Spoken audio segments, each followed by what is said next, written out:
Well, good afternoon, ladies and gentlemen, and welcome to Portimao for the 2023 Miami Warriors final, the IWF in 23. Really looking forward to this one. Plenty of action to come out throughout this weekend and a fabulous venue to do it at. Welcome, of course, to the Cartodromo International do Algarve. The year of opening 2010. Lap record here by Aaron Walker in 2021, 58.107. We were talking about that earlier in qualifying, which was very interesting. We'll go over that a little bit later, of course. The track itself, 1,530 meters in length. It's a thin circuit as well, only 8 meters wide and 7 meters of elevation. Longest straights out there, 180 meters, the infield straights as well. Very technical circuit over the course of the 3 sectors. 17 turns, 10 to the right, 7 to the left, and 1 hairpin out there. It certainly is going to be an extra tight session. Main overtaking opportunities throughout this one. Turns 3, turns 5, 8 and 9, and turn 16. Not many, but certainly it does mean that there's going to be some exciting late lunges all the way over the session. So this should be nice and interesting. Top speed here, around 120 kilometers, and maybe a little bit exaggerated on some areas, but the average speed, 94 kilometers, is a very fast speed circuit here. It is a fabulous venue to go racing at. Myself, Anthony Jordan, Guillaume Alvarez in the commentary box. Guillaume, great to have you here on this one. Really looking forward to this. We've got 17 heat races today alone, 75 races, like you said earlier, across the weekend. What a weekend! What a weekend, what a week it is, and it will be indeed. Good afternoon, everybody. Always a pleasure to be, as you said, Anthony, and back here in this beautiful part of the world, Portimao di Cartodromo do Algarve, in that fantastic motorsport park of Portimao here with the car track just nearby the Cartodromo that was the host for the past few years of many international races, including Formula 1 on 2 occasions.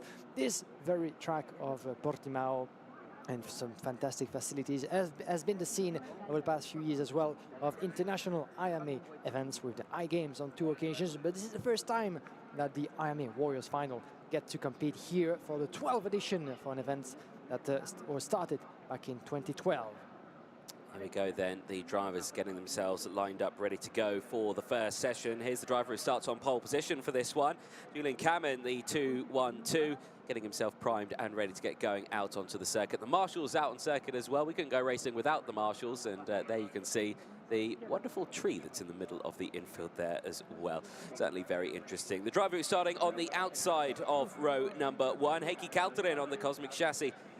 Running, well, of course, with the IME engine on the Comet tyres, all drivers running on the same tyres and same engines, so keeping it nice and fair. Heikki Kaltonen looking very, very quick over the course of this weekend in both free practice and in qualifying. Plenty of action to come up for that one as well. The second row also very competitive. Marcus Luzio from Great Britain and Lucio Mazad also out there as well. Very compact grids and busy grids as well. So many drivers coming into this weekend. I think we're around 300 drivers from, I think, around 48 nations. Very, very open paddock here from drivers all over the world, isn't it? This is the entire world, of course, of the IMA X30 classes that is represented here, including this man, Marcus Luzio, who's a former winner of the IMA Winter Cup in surprising and fantastic fashion not so long ago, and wearing the London Norris kart colors. Marcus Luzio will be starting from the second row of the grid and 3rd place on the inside coming to turn number 1. And watch out, that space into that big first sector. Turn 2, turn 1, turn 2 on the way to the hairpin at turn 3, the first heavy braking zone. And Marcus Luzio will be one big client into the senior class. Yeah, the driver starting alongside as well. Assad Mahadi there as well, starting in the 303, the French driver, on P4 in the Sodi kart. Really, again, these grids, there's a lot of drivers who, for myself, not familiar with, who are coming in for the first time, seeing them. Obviously, we've got drivers joining from the IAM Euro series, from the French series, from the UAE, from the Benelux series as well, all over the different series throughout Europe and the world, in fact, all coming together. But the first qualifying heat of the weekend is about to get underway, the senior category. Let's take you through the starting lineup on this one. Julian Kamen from Heikki Kaltonen on the front row, Marcus Luzio and Lucio Mahadi on row 2. Kenny McQueen and Anna Malaysia go from row 3, from Andrea Pirovano and Jack Buckley on row 4. Marcus Glum and Pedro Cacheta on row 5, with Alexander Moore and Charlie Glum on row 6. Hugo Heron and Emmanuel Leokaitis on row 7. Rowan Hensey and Christopher Bingham on row number 8. Road 9, we'll see Conor Grant and the race in Newburn, followed by Jules Vanille and Santiago da Costa Ribeiro. Then we have Charles Lambert and JC Bennett, followed by row number 12 by Gilles Remans and Tom Remmer. And we have James Wood, Harry Tigerson, Sam van der Weyden, Hugo Brun, Yepu Ala Kulpi, as well as Harold Mattison, Felipe Rodriguez, Marco Piccolo, and Thomas Gonal Iles. A total of 33 drivers making their way onto the track for the first time this week. Ladies and gentlemen, the Army Warriors Final 2023 is underway officially. We've been waiting a long time, months and months of intense racing in the IAME X30 class throughout the Winter Cup, the IAME Euro Series, as well as the National Series all throughout the world. And most of the protagonists, many of them have been competing in the series all throughout the season, are here with us. Up to 400 competitors split within 4 classes. The first time, first edition that we have the amount of classes reduced to just the 4, with the mini, the junior, the senior, and the master category that will come into play from tomorrow. It's very much about the first 3 today for the first proper entering day of competition. Qualifying is behind us. It's about time to get to business with the qualifying heats, 17 on schedule this afternoon.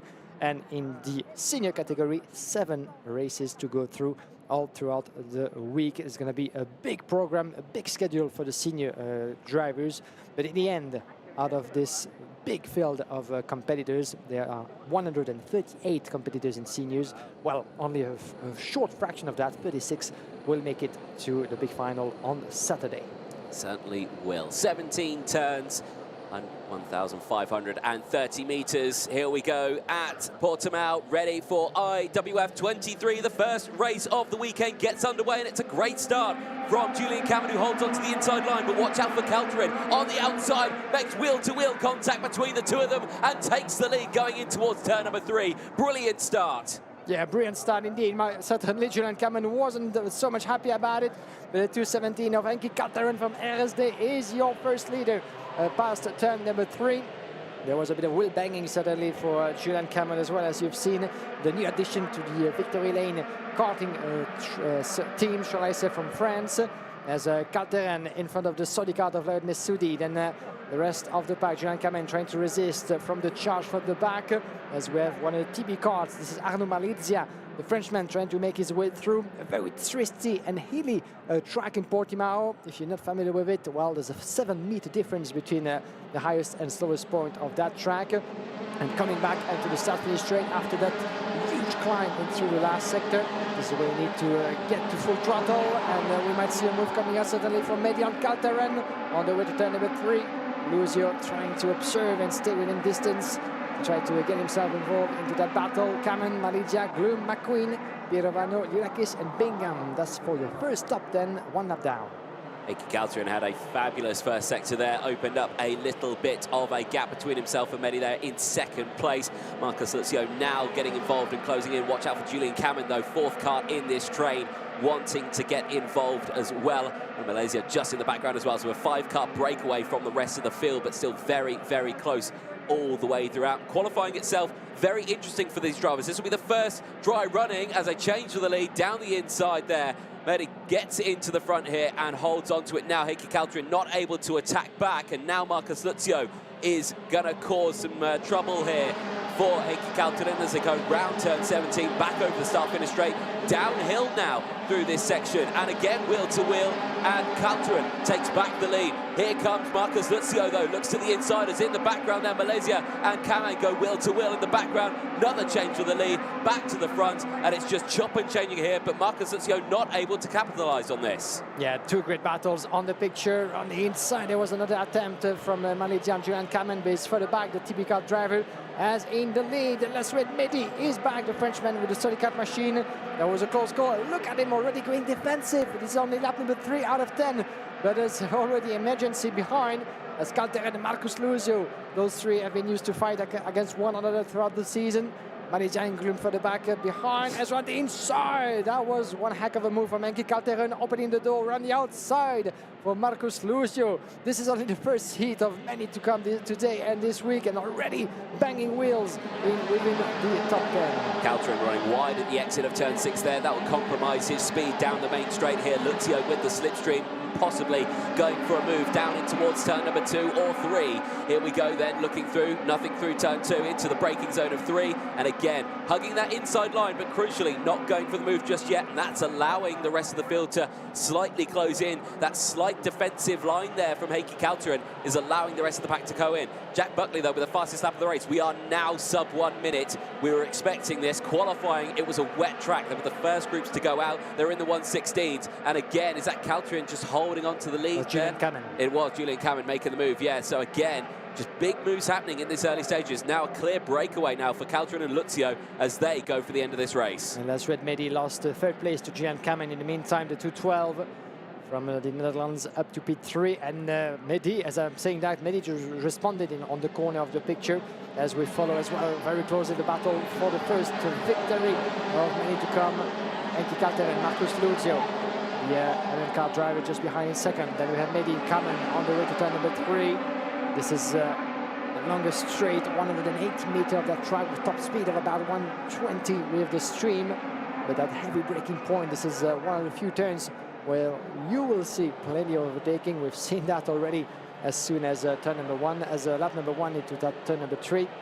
James Wood, the fastest, the on track, the Irishman, as Etu Alaculpi is being warned by the officials and our race director, Mr. Martin Bean.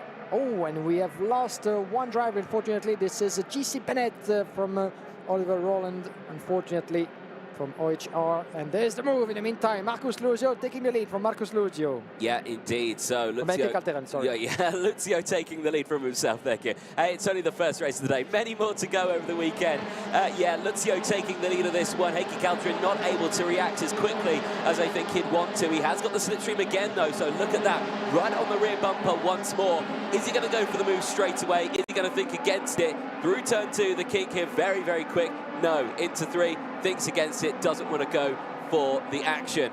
But crucially there, yes, CJ Bennett, unfortunately, having a disaster. He is out of this race. The Audrin Henry racing driver, unfortunately, yeah, not seeing the end of this one. More action, though, to come. We're still half race distance in this one. These are long qualifying heats that they've got around a long track as well. It's a long lap. It's 10 laps of racing. These drivers are going to be so exhausted. The seniors this weekend are having 7 qualifying heats each. This is an absolute nightmare for them. How must a driver go into a weekend like this and prepare for it mentally, physically as well?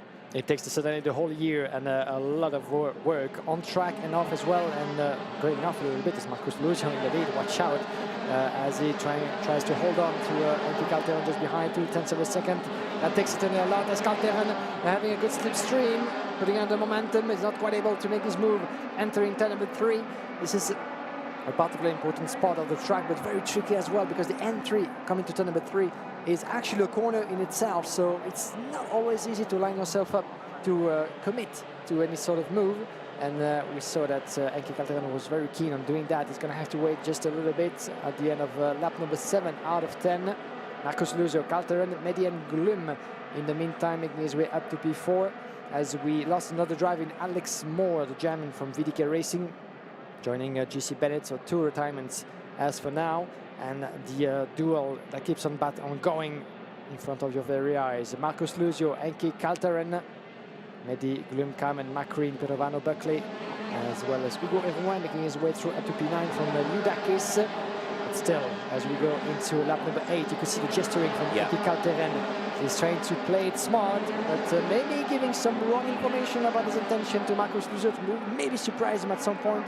Again, yeah, it's one you really have to trust the drivers that you're racing with. So many drivers can throw that, hey, I'm not going to go for you, you just go, you stay on your line, don't worry about me, and then 2 corners later, absolutely send it down the inside. It's a common tactic used in racing or in the karting level here. But right now, he seems to be staying to his word here. He's staying behind. Yes, he's riding that rear bumper there. I think they're matching pace really right now. They are both identical, and there's nothing worse than that, because you just stay line astern. But the question is that are they going quicker than the driver in third place, Lasquad Mehdi, who is still there in third place, starting to, I think, close in right now. Yeah, by the look of it, and you can see how large actually the drivers go off-road pretty much onto that last typical right-hand in 16 and 17. But look at the gap half a second now between Calteren and Mehdi, as the Calteren is trying to shake off Marcus Luzer just a little bit, but he's going defensive at every corner. There's a lot of experience between those two. Marcus Luzer has been here for quite a while, and a lot of seasons and accolades for the British driver. Competes here as a privateer, would you believe? But Calteren, he's not the sort of driver who backs it down just too soon, even though this is only race one, don't forget. So yeah, at this point, you might actually satisfy yourself with a P2 instead of going just a little bit nuts and maybe doing some unwise moves coming to the checkered flag. Yeah, exactly. This is one of two races that the senior categories will have over the course of today. Obviously, there are 8 senior races, but 2 each today of the 7 that they will have over the course of this weekend. Very, very busy weekend. Right, confirmation there. Lasquad Mehdi has closed in on Heikki Calteren. Lovely shot. That's a good shot there of showing how fast these karts are going. They are absolutely rapid. Marcus Lutzio and the slipstream there as well. How effective is that slipstream down this main straight? Absolutely fantastic to see all 3 of them line astern right now as we go on to the final lap. Lutzio not defending, holding that one a little bit wide out of that corner there, actually. So we'll have to be careful now as they come in through turn 7, in towards 8 and 9. This is an overtaking opportunity as they come into now, and that's why Lutzio's gone defensive. That's why Lutzio went defensive there. Calteren couldn't make the move, and Mehdi just trying to get it to the inside now, and looks to the inside, wheel to wheel on a Calteren, and gets up into second place. No time wasted there, and immediately defensive into the next corner, denying an attack back. That was beautifully done by Mehdi in turn number 11, taking P2, but watch out for Calteren. Can he actually fight back? Mehdi is not particularly happy, gesturing into the last corner. We've seen a lot in the past few years. We might see again a lot of overtakings. Not happening this time around. Marcus Luzer, in the meantime, very happy to have been left alone in those last few stages, and takes the first win of this Miami Warrior Final 2023 with Lasquad Mehdi in P2 from Heikki Calteren, Kevin McQueen and Charlie Glynn, your top 5. Yeah, indeed. Fantastic battle all the way throughout after 10 laps of racing. Marcus Lutzio from the United Kingdom takes the first qualifying heat win of the weekend. Looking forward to seeing what the driver can do across the rest of the weekend. Like we were saying, Lasquad Mehdi then finishes in second place from Heikki Calteren. Kevin McQueen finishing in 4th position after gaining 1 position.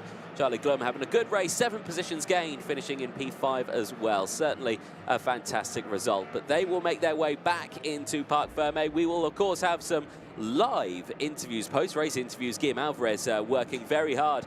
He's heading down to the Parc Ferme area or to the stage. We're not too sure which one of the two he gets to first, but hopefully we will have a good chat with our race winner in that one, or a number of other drivers as well. They make their way back in then. Here's a look at the provisional classifications at the end of qualifying heat G versus H as they make their way back. Marcus Lutzio from Lasquad Mehdi, Heikki Calteren from Kenny McQueen, Charlie Glum from Jack Buckley, Hugo Haron from Andrea Pirovano, Julian Kamen from Conor Grant, and Santiago de Costa Ribeiro from Hugo Brun. Manuele Liakaitis there as well from Anna Malaysia, Gilles Renmans from Marcus Glum, Pedro Cachada and Christopher Bingham, James Wood from Reese Newburn, Brennan Hennessy and Sam van der Heijden finishing in 22nd place after gaining 5 positions. Felipe Rodriguez from Mark LaPiccolo, Harry Tykerson and Jules Benahu. Tom Renmart and Harold Metterson finishing in the top 28 from Etu Alacupi finishing in 29th place. Thomas Grondel Eels finishing in 30th. Charles Lambert rounding out the 31 kart field, unfortunately dropping down 10 places at the end of that race. 2 retirements, CJ Bennett, Alex Moore not finishing the race. Recovery job happening now, as you can see on the circuit. Marshall's doing once again a fabulous job here at Portimao for the IWF in 2023. And there you can see some of the rest of the drivers, teams, mechanics, spectators joining us this weekend. Plenty of drivers here over the course of the weekend, and that's to be expected, of course. A reminder to everyone that is here as well, Plenty of action to come. Here's a look then at some of the highlights from this race. And initially, good start then from Julian Kamin, but Heikki Kaltunen, defensive going into this one, just sweeps across and denies that inside line. So very risky moment there. And for Julian Kamin, that really shook him up there. And he dropped well down into the field. We had retirements later on. Then we start to see the moves coming in. Lesward Mehdi getting into the lead early on. Heikki Kaltunen, though, would fight back, and that brought in Marcus Lutzio that you can just see behind you, but it was a very close-knit form of racing. That's the slipstream in action before you even get to turn 1. Very fast through turn 1, completely flat out, down in towards turn 2, into turn 3. Very tricky through here, not most commonly known as an overtaking opportunity, but for Lesward Mehdi, he certainly made that place work for an overtake. Again, into the rest of the corners as well. Counter and immediately fighting back. This was a danger zone really here, because now Julian Kamin came back into the fray as well. Under Malaysia also getting back involved in as well. Unfortunately not able to close fully in on the rest of the field. They would later drop back and go into their own battle, but Mehdi would get that overtake done and start to close back in. This was the moment then. So this is out of turn 16. A lot of the drivers running a little bit wide there, and in that time, that allowed Lesward Mehdi to close back in. But at the end of it, it would be Marcus Lutzio that would take the race win. The Briton taking the first qualifying heat of the weekend. Certainly a good way to start the IWF in 2023. But brilliant to see that one. We'll head down to Guillaume shortly once he is ready in a few moments' time. But a reminder to everyone who is won at the circuit, and as well to anyone who may be local and thinking of coming down, we do have the IWF 2023 welcome party at the Algarve Hotel tonight. So we do recommend everyone who is at the circuit here this weekend to come down. It's completely free. It is completely free. Food and drinks, everyone's welcome. Just come with your pass. We are ready. We'll head down to Guillaume Alvarez, who's got, hopefully, our race winner from that one. And we do have, indeed, my dear Anthony. I'm here with Marcus Lutzio, the first winner of many, many races. We're going to live together live from Portimao. Marcus, always good to have you. And on the way to here, we're just talking during the races that we just had at how important was the preparation coming to this race, to this sort of event, because of the magnitude and the number of races. You just told me that it's been a while since you've been actually racing. Talk us through that. Yeah, I've not done a race since French Quarter, so it's been hard to get myself, prepared and whatnot. So yeah, I've been training in the gym, but it's kart fitness is very different to actual fitness. So yeah, it was hard at the start, but I've got the pace now. So yeah, it's good. I do remember IMA Winter Cup not so long ago when you came in for this weekend as a privateer, and you won it actually fair and square in beautiful fashion. Once again, you're feeling up to the challenge? Yeah. It's been a long time since I've won a big race, so yeah, I feel like it's time to win another one. So I'll try my hardest, but yeah, it's going to be tough. It's going to be tough, certainly, and you have some interesting colors on your chassis as well, with the London Norris colors to get you with you and to push you more and more. A quick word about the chassis and how you've been able to find the right setup, because those first few sessions of practice have been a bit up and down in terms of weather, especially this morning, but still, was it an easy task, or? Yeah, it took quite a long time to get the right setup. The conditions were always changing, and we only actually had 3 or 4 proper dry sessions. So yeah, but I think the setup's good now. So yeah, we'll just move from here. Maybe change a couple of things, but yeah. Fantastic. Thank you very much for joining us here in this beautiful IMA Warriors final tent, and best of luck for the next races. Thank you, Marcus. Well, thank you very much, Guillaume, down there with our race winner from that one, Marcus Lutzio. Certainly a brilliant way to start the race, him taking the win from Lesward Mehdi and Heikki Kaltunen side by side across the line there for third place. But that is the first race of the weekend done. We turn our attention now to race number 2, qualifying heat E and F. Senior X30 once more. 4 of the senior categories starting off the day. Just go through the actual schedule of the day as well. We do kickstart with 4 senior races. Then we go into the junior category for their first round of races. They've got 3 of them. Then we go into the minis. They have also their 3, back with the seniors, and then juniors to round out the day. Here we go then as the drivers make their way out onto the circuits. E versus F. Let's take you through the starting lineup in this one. It does look interesting. Ian Eichmann and Danny Carinini starting this one on the front row of the grid. Calai Atkins, this year's IAME Euro Series champion in senior. He is starting on the second row of the grid. Dino Strosku starting on the second row alongside. He's got Cian Garrity and Louis Johnson-Coulon, all British, row 3. Tyler Harris and James Shotton, they go from row 4 with Ruben Moya and Yao Dinis on row 5. Mika Voss and Leonardo Lagoni on row 6. Hugo Besson and Luca Tagliani on row 7. Lucas Hutchka and Colin Cronin on row 8. Yuta Suzuki and Francisco Macedo on row number 9. Alexandre Monut and Diego Pinto on row 10, rounding out the top 20 from Adam Al-Azari and Matthias van der Kerkhoff on row 11. Andy Rattel and Rafael Rajani on row 12. Ethan Faramond and Francois Vinet on row 13. Adam Rahali and Harry Cottrell go from row 14. Michael Cooper and Isabella Bass round out the top 30 on row 15. Arthur Barrett and William Lumbo on row 16. Zilin Zhao on the 17th row of the grid. And actually, Zilin Zhao and a driver who is on the grid with no name, unfortunately, that we've got for them, not heading out to the circuit. So I don't think they're actually here this weekend. Big shame. But Guillaume Alvarez, who has, I think, sprinted back to the commentary box. Fair play, lad. How is it out there? It looks quite warm. Well, you tell me, actually, because I had, of course, fair pleasure to talk to Marcus Luge, our first interviewer of many more to come. Stay with us.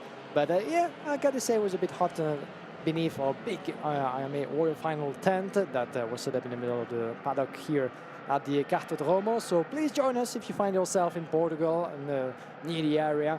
Or if you're planning to join us. The sun is shining, the atmosphere is ecstatic, and we are only getting started. We are indeed. And again, you're probably going to hear, if you're watching on the stream and wondering, why does he keep mentioning it? It's only to announce it to the people in the paddock that are here about the IWF23 welcome party that is tonight. I'm going to be saying it a lot because I don't think a lot of people know about it. Completely free. Bring your pass to make sure you can get in. Free drinks, free food. I mean, what can go wrong? It's at the Algarve Hotel. I recommend it. Don't miss it. 7:30 tonight as well. Recommend that one. Back to the racing, though. Really looking forward to this one. Many names in this one, but a brilliant first couple of rows on this one.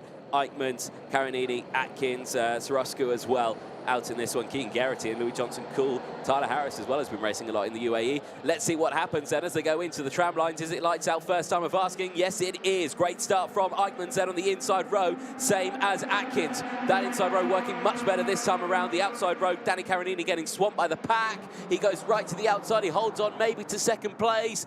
He might hold on to it. Yes, I think he does. He's back into second place, and it is a good start then for Carinini on the outside row and the rest of the field. Yeah, well, a good start for everybody pretty much. Oh, a little bit push on the outside. Ruben Moya with the 203. Watch out, he's going to try to make his way through. As yeah, it was ninth on the grid and already finds himself within the top 5. P4 exactly. Fantastic opening lap in a couple of corners for Ruben Moya, the stand-up bearer of the Pantano Racing team, and now he's racing just in front of him to try to take P3.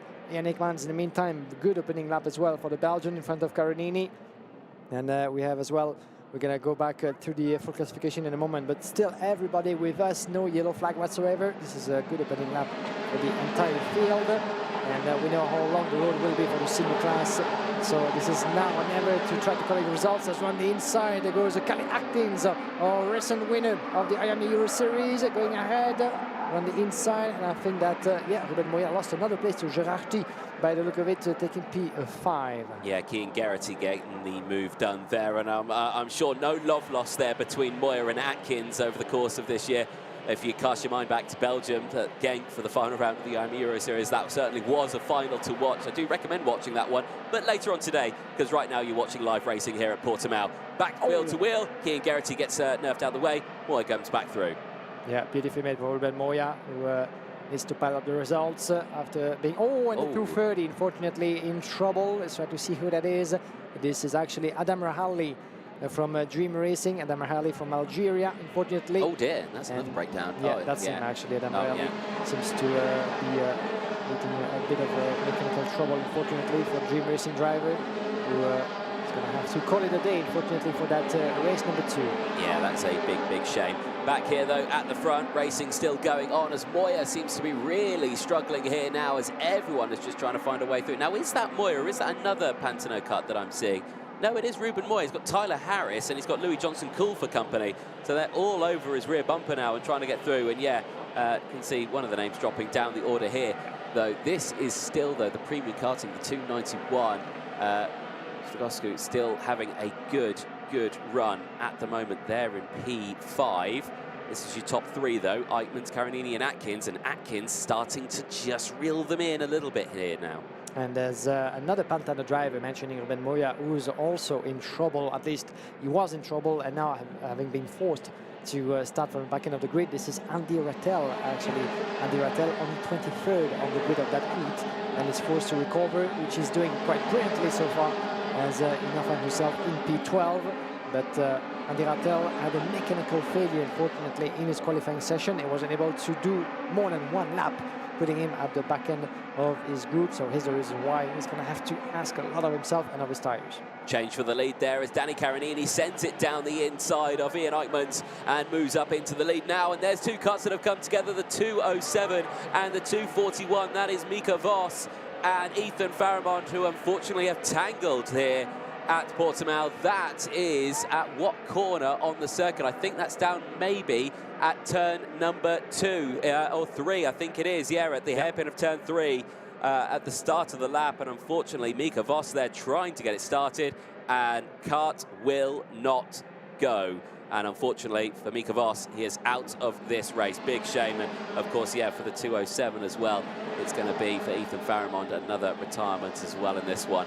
We're nearing half race distance in this one. Danny Carinini leads the way, but only just, though. Eichmanns with that slipstream right on that rear bumper as they head down into the incident that we just saw there at turn number 3. No cuts there now. Marshalling team doing a fantastic job to clear the grid into turn 3. There goes Eichmanns down the inside. Now goes wheel to wheel with Atkins. Atkins now looking to the inside, not able to get it done. Carinini blocking the road there perfectly just to deny Atkins a chance of getting through. Yuta Suzuka, though, fastest driver out on circuit. Keep a close eye on him. Big shame for Mika Voss there. Yeah, definitely so for Mika Voss, unfortunately, as one of his teammates, Danny Carinini from Energy Corse Benelux, trying to shake off the order, as Kalle Atkins take P2 from Carinini, with Kian Gerati as well, diving through the inside by the look of it. No, Carinini is still in front up into P4. That's going to be a bit some work to be done for Danny Carinini. Here we go again. No, he's all the way back to P4. Indeed, I'd seen this quite clearly. Gian Gerati up into P3 from the MDL Motorsport. Watch out for Kalle Atkins. He seemed to have found his space into that qualifying heat.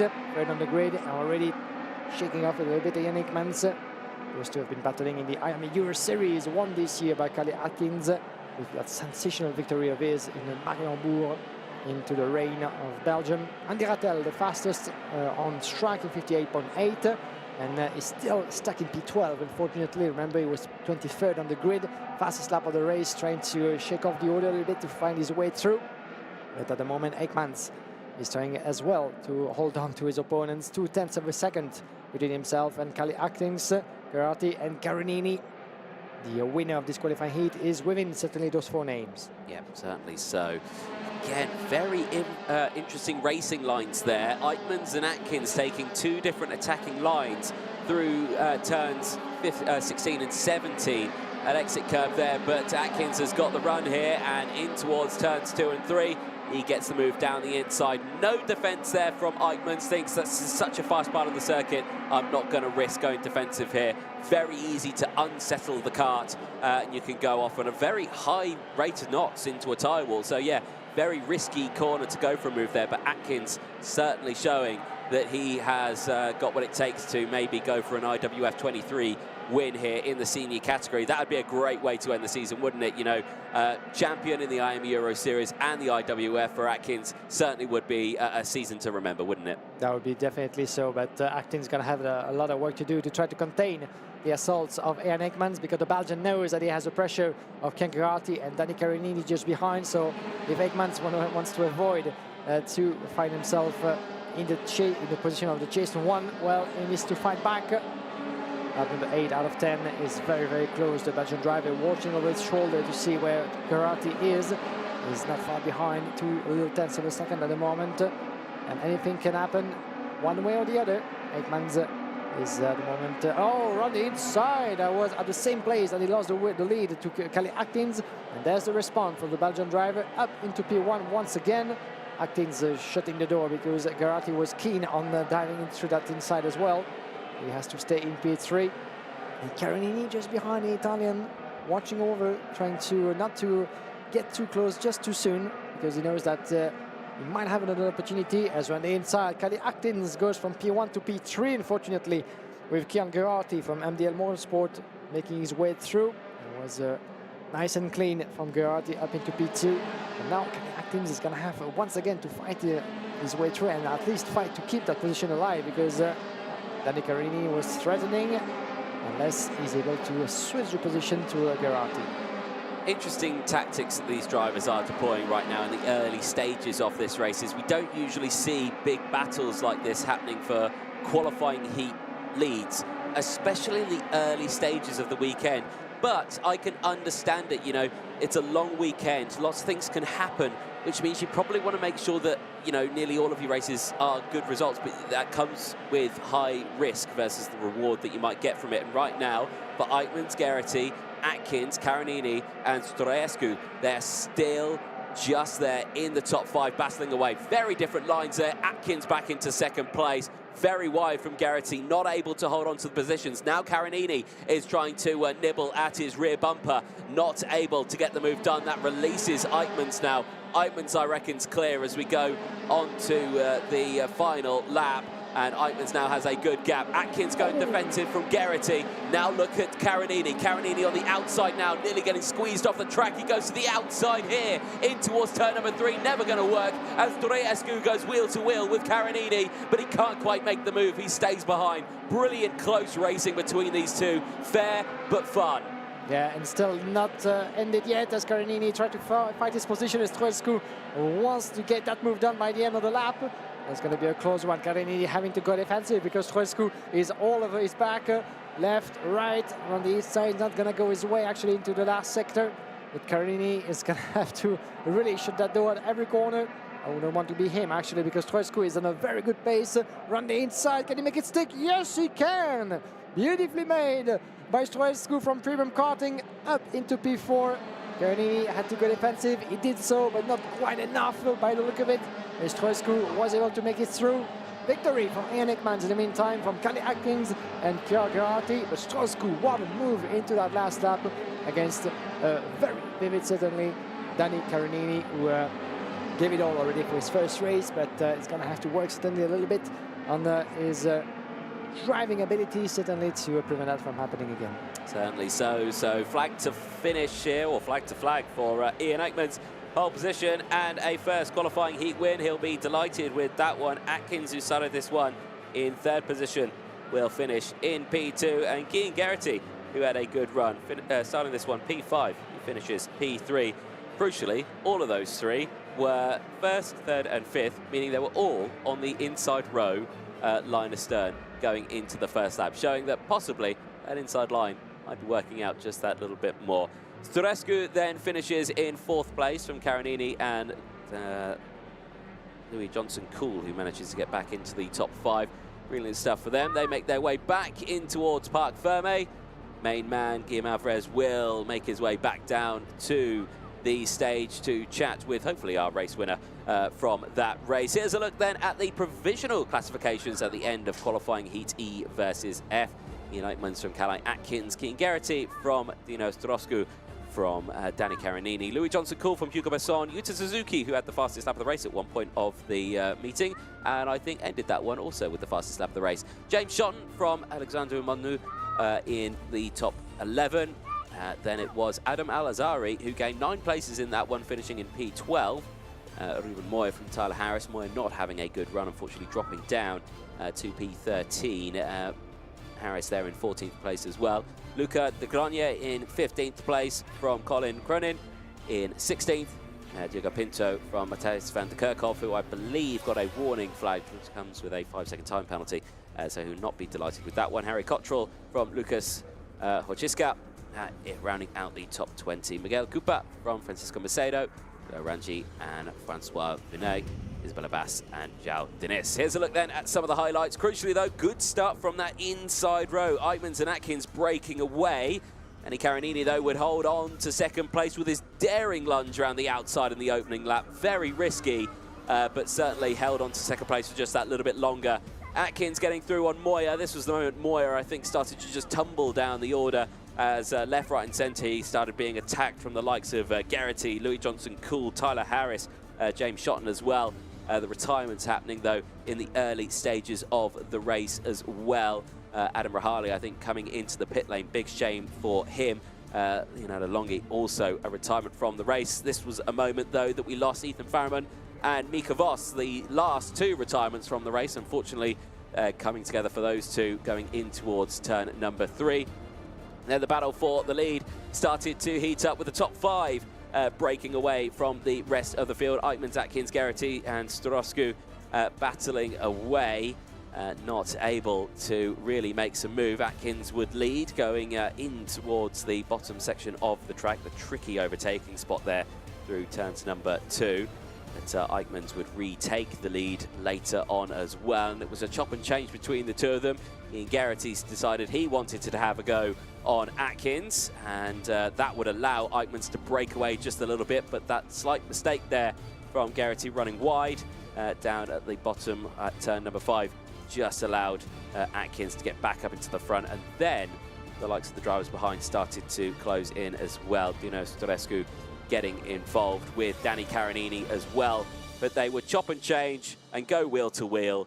But at the end of the day, it would be Ian Eichmanns who would take the top spot at the end of that one. Despite their best efforts battling away, Storescu would just get that move done from Danny Carinini, who finishes that one in P5. But it would go the way of Eichmanns across the line from Calai Atkins and Cian Geraghty. A brilliant battle in the early stages, and that's 2 races we've had so far in the senior category that have actually been more exciting and dramatic than we actually thought they would be. I was thinking there would be a little bit more calmer going into the opening races of the weekend, seeing as they have got many races to get through across this weekend. But like I say, these one-off weekends where it pays to be first certainly helps out. These drivers are doing so. Right, we are ready down in Parc Fermé, or on the stage. I think it's on the stage. Guillaume Alvarez, it's over to you. It is indeed on the stage, my dear Anthony, that beautiful stage that was set up by RJMMC for the biggest event of the year in IWF23 classes. Ian Eichmanns is with us. And my dear Ian, before we get into the racing talk, can we have please a look at your racing suit, ladies and gentlemen, because this is 007 that we have here this weekend. Ian Eichmanns, a quick word about this new look of yours. Yeah, it was, I wanted already to have a long time for this big race, so yeah, just this suit for this race, yeah. A party suit, that's for sure, with the tie, the colors and the suit, and even the mentioned 007. It's not a joke, from James Bond on the leg. So yeah, certainly one of the cool, best looking suits and looks certainly this weekend. So first point to you already, Ian. Okay, now for the serious stuff. Strong racing already. This is only qualifying number 1 for you, the victory in the pocket, but already a lot of fighting against some of the drivers that you've fought against this season already in IAME Euro. Yeah, it was a pretty hard race. Also, this track is difficult to drive away on your own. I would say even impossible. But yeah, it's always nice to have a fight with these guys. Always fun to come back in X30 and have a fight. So yeah, pretty good to win the first seat and get 0 points in the back. So we all know there's going to be a long game because you guys have 7 races to go through before making it to the last step. So long game. 1 win is of course the first step, but you have to keep focus and not to make any mistake, maybe to prevent too hard racing, you think, or is it part of the fun as well? It's part of the fun as well, but always want to save the tires, you know, 7 heats. So yeah, we'll try not to fight that hard, but it's always nice to have some racing. A quick word maybe to finish about your season here. It's been absolutely immense. You've been all over the place pretty much, doing some strong results on national level as well. You finished second of the IME Series Benelux. Talk us through that first experience maybe of competing in the Belgian Championship. Yeah, it was really fun in the championship. Shame I missed the first round because I had a race somewhere else. I think otherwise we could have won the championship. But yeah, it's always nice to come back in X30 and racing hard. Fair race as well, so yeah, it's nice. Fantastic. Thank you very much, Yannick. En hartelijk bedankt and success for the rest of the week. Thank you. Excellent stuff out there. Thanks, Guillaume. And Ian Eichmann's down there. Brilliant way to start his weekend, I'm sure, and looking mighty dashing in his racing suit. Here we go then. Next qualifying heat gets ready out on the circuit. Group C versus D. François Delati and Clément Autran start this one on the front row. Alessandro Tedesca and Ellie Goldstein go from row 2. Malo Bollier and Jack Nestleship on row 3 from Finn McLaughlin and Diego Castro on row 4. Diego Palsi and Aaron Garcia round out the top 10. They go from row 5 for Maxime Jelly and Angelo Mello on row 6. Christian Vagani and Lewis Bird go from row 7. Eloy Gonzalez and Kevin Latinga go from row 8 from Connor Jupp and David Conclave on row 9. Kyuho Lee and Lucas Frederick go from row 10, and rounding out the top 20, Tien Han Lin and Henrik Oliveira go from row 11, Mark Granada and Johanna Luja on row 12, Finn Leslie and Oren England on row 13 from Kodai Yoshida, and Francisco Guerros on row 14. Peter Stiller and Austin Gale round out the top 30 on row 15 from Thomas Taxiera and Lars Vennick on row 16, Ruben Byrne and Oscar Cura round out the 17 rows, 34 drivers, and crucially, all 34 are on circuit. Guillaume Alvarez back in the control box again. He's got some legs on him, ladies and gentlemen. He's working hard. He's getting his steps in this weekend. You are going to be fit as a fiddle at the end of this weekend, mate. Yeah, I've been working out, thank you. So, there you go.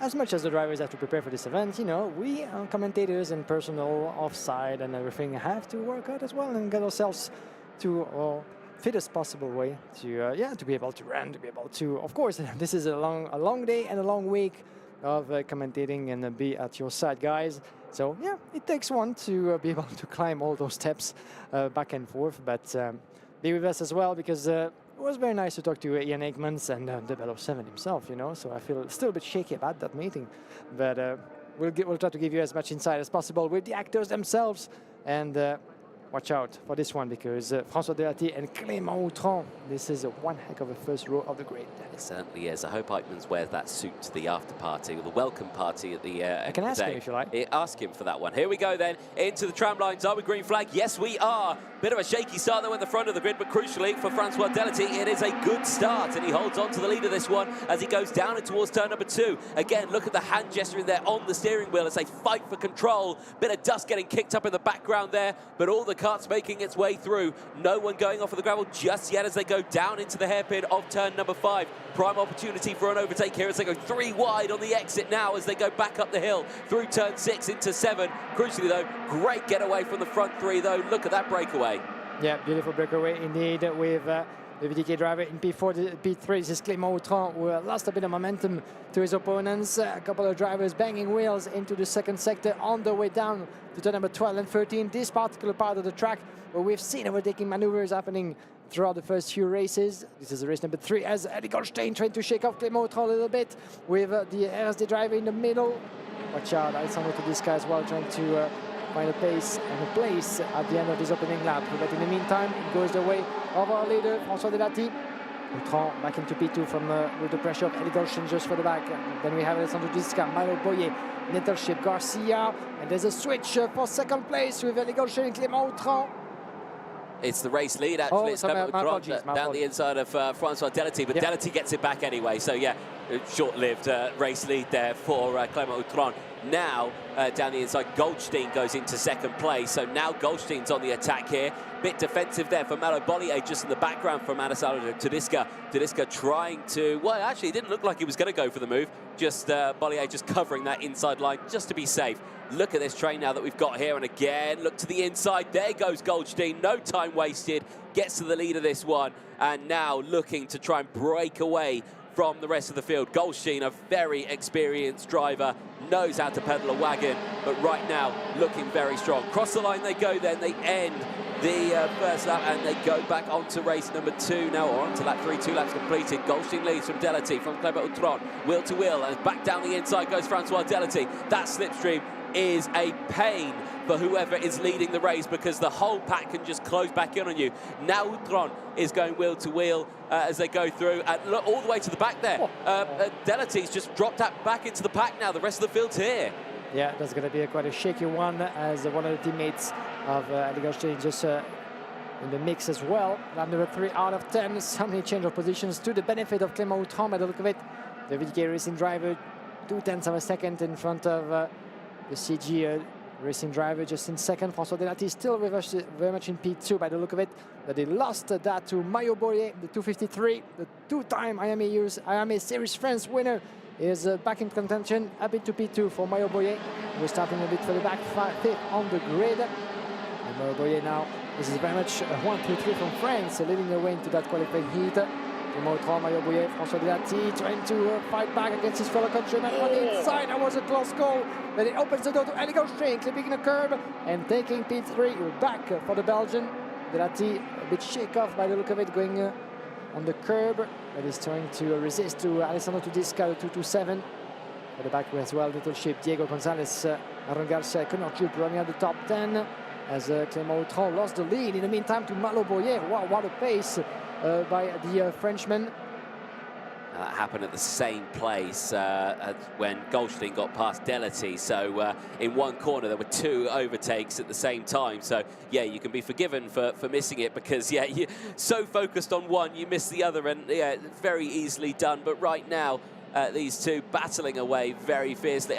So wide there from Bollier, really pushing it. You've got to be careful with that one, because he nearly clipped that gravel there, and you can get sucked into that gravel and it just pulls you off the circuit. So you've got to be very, very careful. Slipstream taking full effect once again. Clement Outron and Goldstein closing right in, and plus the rest of the pack as well. Delity, Turiska, Diego, Nettleship, Garcia, Gonzalez, Yup, then McLaughlin, Mello, Gillet as well. Big look at this one. Here's a replay of what happened earlier on, and oh, big moment there for the 262, I think that is, going through. That is Ponce Diego, who I think, yeah, very sideways moment going into turn at number 8. So yeah, you've got to be very careful with that lunge into 8, haven't you? Yeah, this is the 2 left-handers on the entry of the sector number 2 of that track. One of the overtaking spots, of course, that drivers will be mostly keen on using. As in the lead, Mayo Boyer, you can see, wearing those new colors of the Victor Hélène Carton team. A new addition to the French team, Mayo Boyer. The one at the wheel of his carbureting machine, the IMA Series France. And you could see briefly the gesturing of Eddie Goldstein, going to say to François Delati, as well as I see Diego just behind. Stay with me, just stick it together, because we need to keep fighting. We need to stay together in order to shake up the order and try to catch up with the leaders, because at this point, that will be 6 out of 10. Still a long way to go. Anything can still happen into that race. It's not a bad time to fight one another and lose time. That's what Goldstein, that's all the things that Goldstein was trying to say into that little gesture of his. But we've seen on numerous occasions that between the language, as around the inside goes Diego Delati, beautifully made for P4, that is. Also Delati, the green crash helmet. I was going to say that between theory and practice, there's sometimes a bit of a gap. And we've seen in the past drivers gesturing some demands to other rivals before doing exactly the opposite. As we enter lap number 7 out of 10, and 2 10s between the leaders. Here's a change for the lead, though. Slipstream coming into full effect there, and Clement Outron back into the lead of this one. Malo Bollier having to concede the spot, and you can see there when you get pushed out to the outside row there, you have to use a lot of steering input to get the kart to come in and really bite.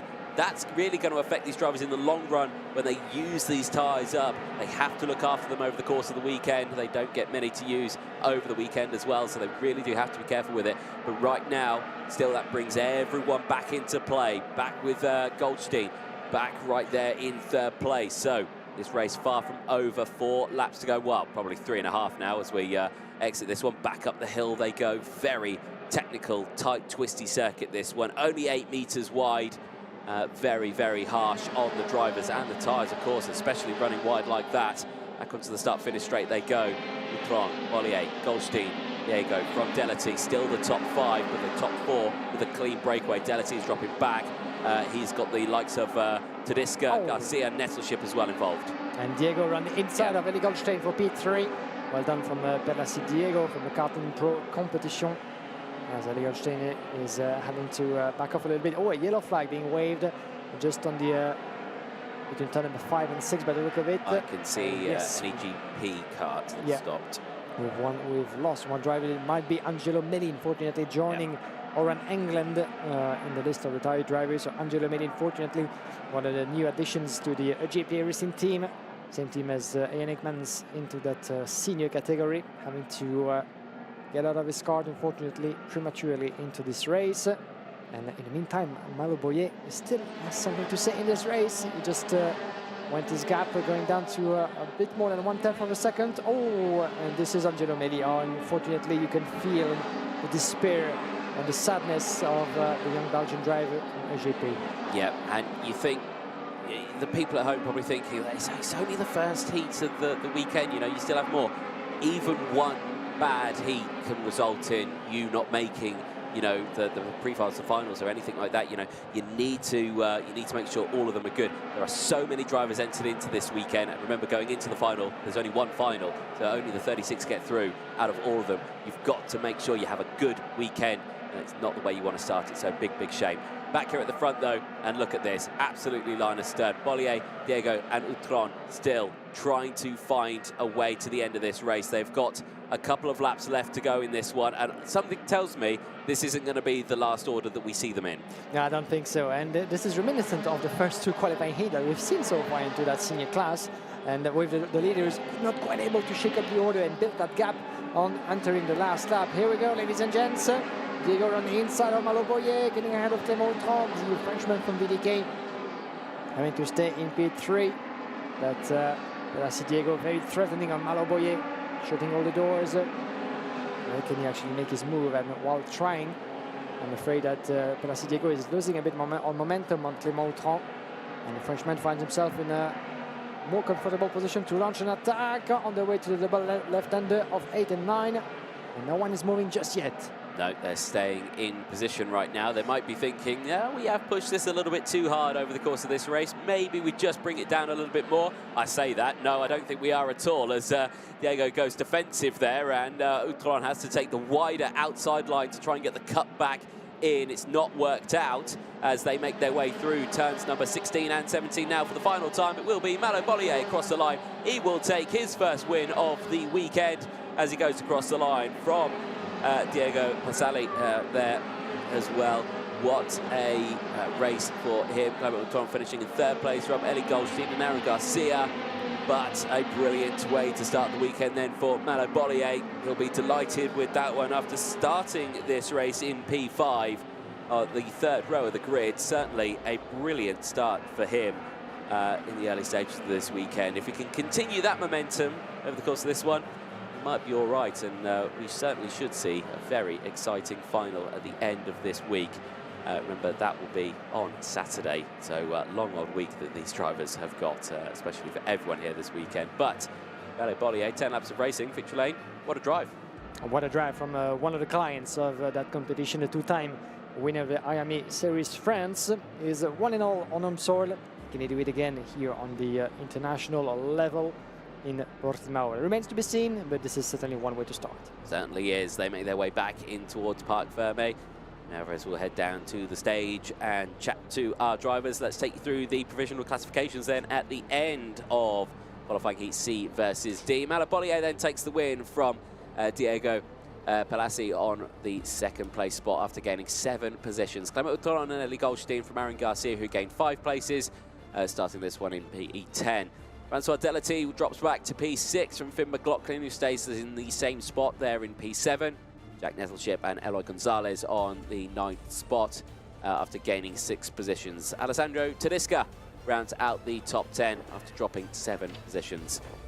There on your screen is Malo Bollier, and a brilliant result for him. Great way to start the weekend, but hopefully for him and of course the other winners this weekend, they have not used too much of those tyres over the course of this one, because they can get chewed up quite quickly.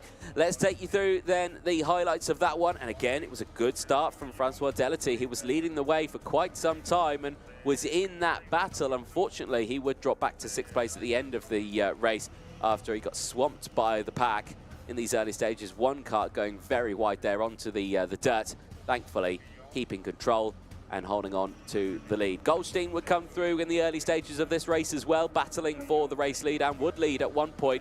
We were thinking that he might break away at the rest of the field at this point, but he didn't. He stayed there and back through, and unlike he would be happy with that one. Delity would go back down the inside. Goldstein not happy with it, and yeah, unfortunately from that he would drop back for P3, and then he would fall back even further as the rest of the field would start to close in as well. Francois Delity as well getting swamped a little bit by the pack in the later stages of that race as well, falling down. But for the rest of the field, it was a good old race. Then at this point here, you were seeing Clement Outron leading the way, and Outron would have a good fight as well, but Bollier would get the lead of the race and would hold on to it in the latter stages. There was a tight moment there for Diego Pelassi, who would fight back and take 2nd place. A brilliant run for him throughout this one. The 262 gaining 7 positions in that one, finishing in P2. So something tells me qualifying didn't go his way. Race lead, though, would continue to battle away as Clement Outron, Malo Bollier and Eli Goldstein would continue that fight, unawares that Diego Pelassi was closing in. Diego would close in, gets up Goldstein first, going in towards turn at number 3. And later would get up into 2nd place following there. Malo Bollier not able to get the overtake done. The retirement in the latter stages of the race for Angelo Mello, a disaster. But the checker flag would come out and it would go the way of Francis Malo Bollier for the Victory Lane karting team from Diego Pacelli, who also had a brilliant race in that one, coming from P9 on the grid. Clement Outron finishing in 3rd place, started this one on the front row of the grid. We're ready down on the stage. Guillaume Alvarez, it is over to you. Thank you very much, Anthony. We do have a new guest indeed. Malo Bollier, our new race winner, the 3rd one out of 3 races. Malo, well done to you. First of all, first race out there against strong opposition, but you nailed it in the end. Talk us through those last few laps, because at the mic we were like shaking already. Yeah, it was a really interesting race, because yeah, there is a lot of slipstream, and yeah, the race are really difficult because there is a lot of fight on track. And yeah, I just managed, you know, to push the guy in front of me, and we managed to have a gap. And in the very last lap, you know, I just went for the move and closed all the doors, and yeah, we won the first seat. So a long road ahead, but yeah, for the moment he's looking good. In qualifying, wet condition, we managed to do a good lap, you know, to be where we are, and now we are just gonna, you know, walk and continue in this negotiation. Yeah, absolutely. This is a good rhythm, certainly a good preparation for you, and it just pays off, as you said. We had a Yannick Mans at the microphone just before. Describing the track, the layout of Portimao is quite complicated when it comes to finding the right racing line in the overtaking, and it seems to be the case, especially in the last 2 sectors. Would you agree? Yeah, for sure, because the straight are very long, but there is also a corner with you know, where the speed is very low. So yeah, we have to find the good setup, and yeah, we'll see. One last word. You recently changed team, joining Victory Lane. Talk us through that the experience of adapting to a new formation. This is your 3rd race only with them. Yeah. So yeah, I changed team. Yeah. I went to Victory Lane. It feels really good. The team, I think, did a really good job. You know, there is a good atmosphere of working, and yeah, and everything seems to work very well. I went back also with my engine builder, Fabrice Fret, FF Engine, and yeah, I think that we we have a really good package to do very good things. Fantastic, and a shout out to Fabrice Fret, of course, who is a very strong master driver. Unfortunately, not competing this weekend, but he has other business. Thank you very much, Malo Boyer. Bonne chance, good luck for the rest of the week. Thank you. Brilliant stuff there, Guillaume, and our race winner in that one. Brilliant to see. Thank you very much. We turn our attention now to the next race, qualifying heat A versus B. These are the fastest drivers from qualifying, and the fastest driver that we saw out there across the weekend, Gus Lawrence. That was only due, though, to the track conditions, but that doesn't take anything away from the fact that he did set an astonishing time in the tricky conditions, 1:11.242. That will be dramatically faster now as the track is completely dry, not half wet or half dry. Let's take you through the starting lineup in this one then. Gus Lawrence from Eduardo Villa on the front row. Sam Shaw and Marcus Hiddle would go from row 2. Harry Platten and Luca Griggs on row 3 from Packham Weisenberger and Otto Pukkanen. Zambalota and Aaron Faranzano go from row 5 from Macaulay Bishop and Alex Lendersanson on row 6. Hamza Al-Fayez and Hugo Gillet go from row 7 from Kevin Benjamin and Miguel Silva. Rafael Priard from Maximino de Silva on row 9. Santeri, Martinekinen and Hugo Martinello on row 10, rounding out the top 20 from Hugo Tressard and Natalia Granada on row 11. Marco Votas and Benjamin Johns on row 12. Ricardo Sorelli and Senna Ito on row 13. Massot and Noel van Veld on row 14. Tristan Powell and Abdullah Kamal on row 15, rounding up the top 30. In the Claret, Bernard Laki and Alphonse Eris and Martin Romeo round out the field on this one. 34 drivers. Easy old grid once again. Drivers going around once more as they are not ready to go racing. Understandably, a lot of these drivers are on the fresh, slick tyres. They want a bit more time to get everything warmed up just that little bit more and ready to go. This should be a good one. Guillaume, Gus Lawrence, Eduardo Villa, Marcus Lucio, Sam Shaw, you know, busy old grid in this one, isn't it? Busy old grid. This is the second time that Gus Lawrence finds himself as the pole sitter in the IMA Warrior final. Happened to him like a couple of seasons ago. But it's fair to say that might not have been the name that we did expect on pole position at the start of this weekend. More like the likes of Eduardo Villa, for instance, Sam Shaw, Harry Platten, those that we've seen battling in the forefront during the entire season of the IMA Euro. So that's what the world final of the IMA X30 classes is all about, you know, bringing other names to the table and to the fight for the victory.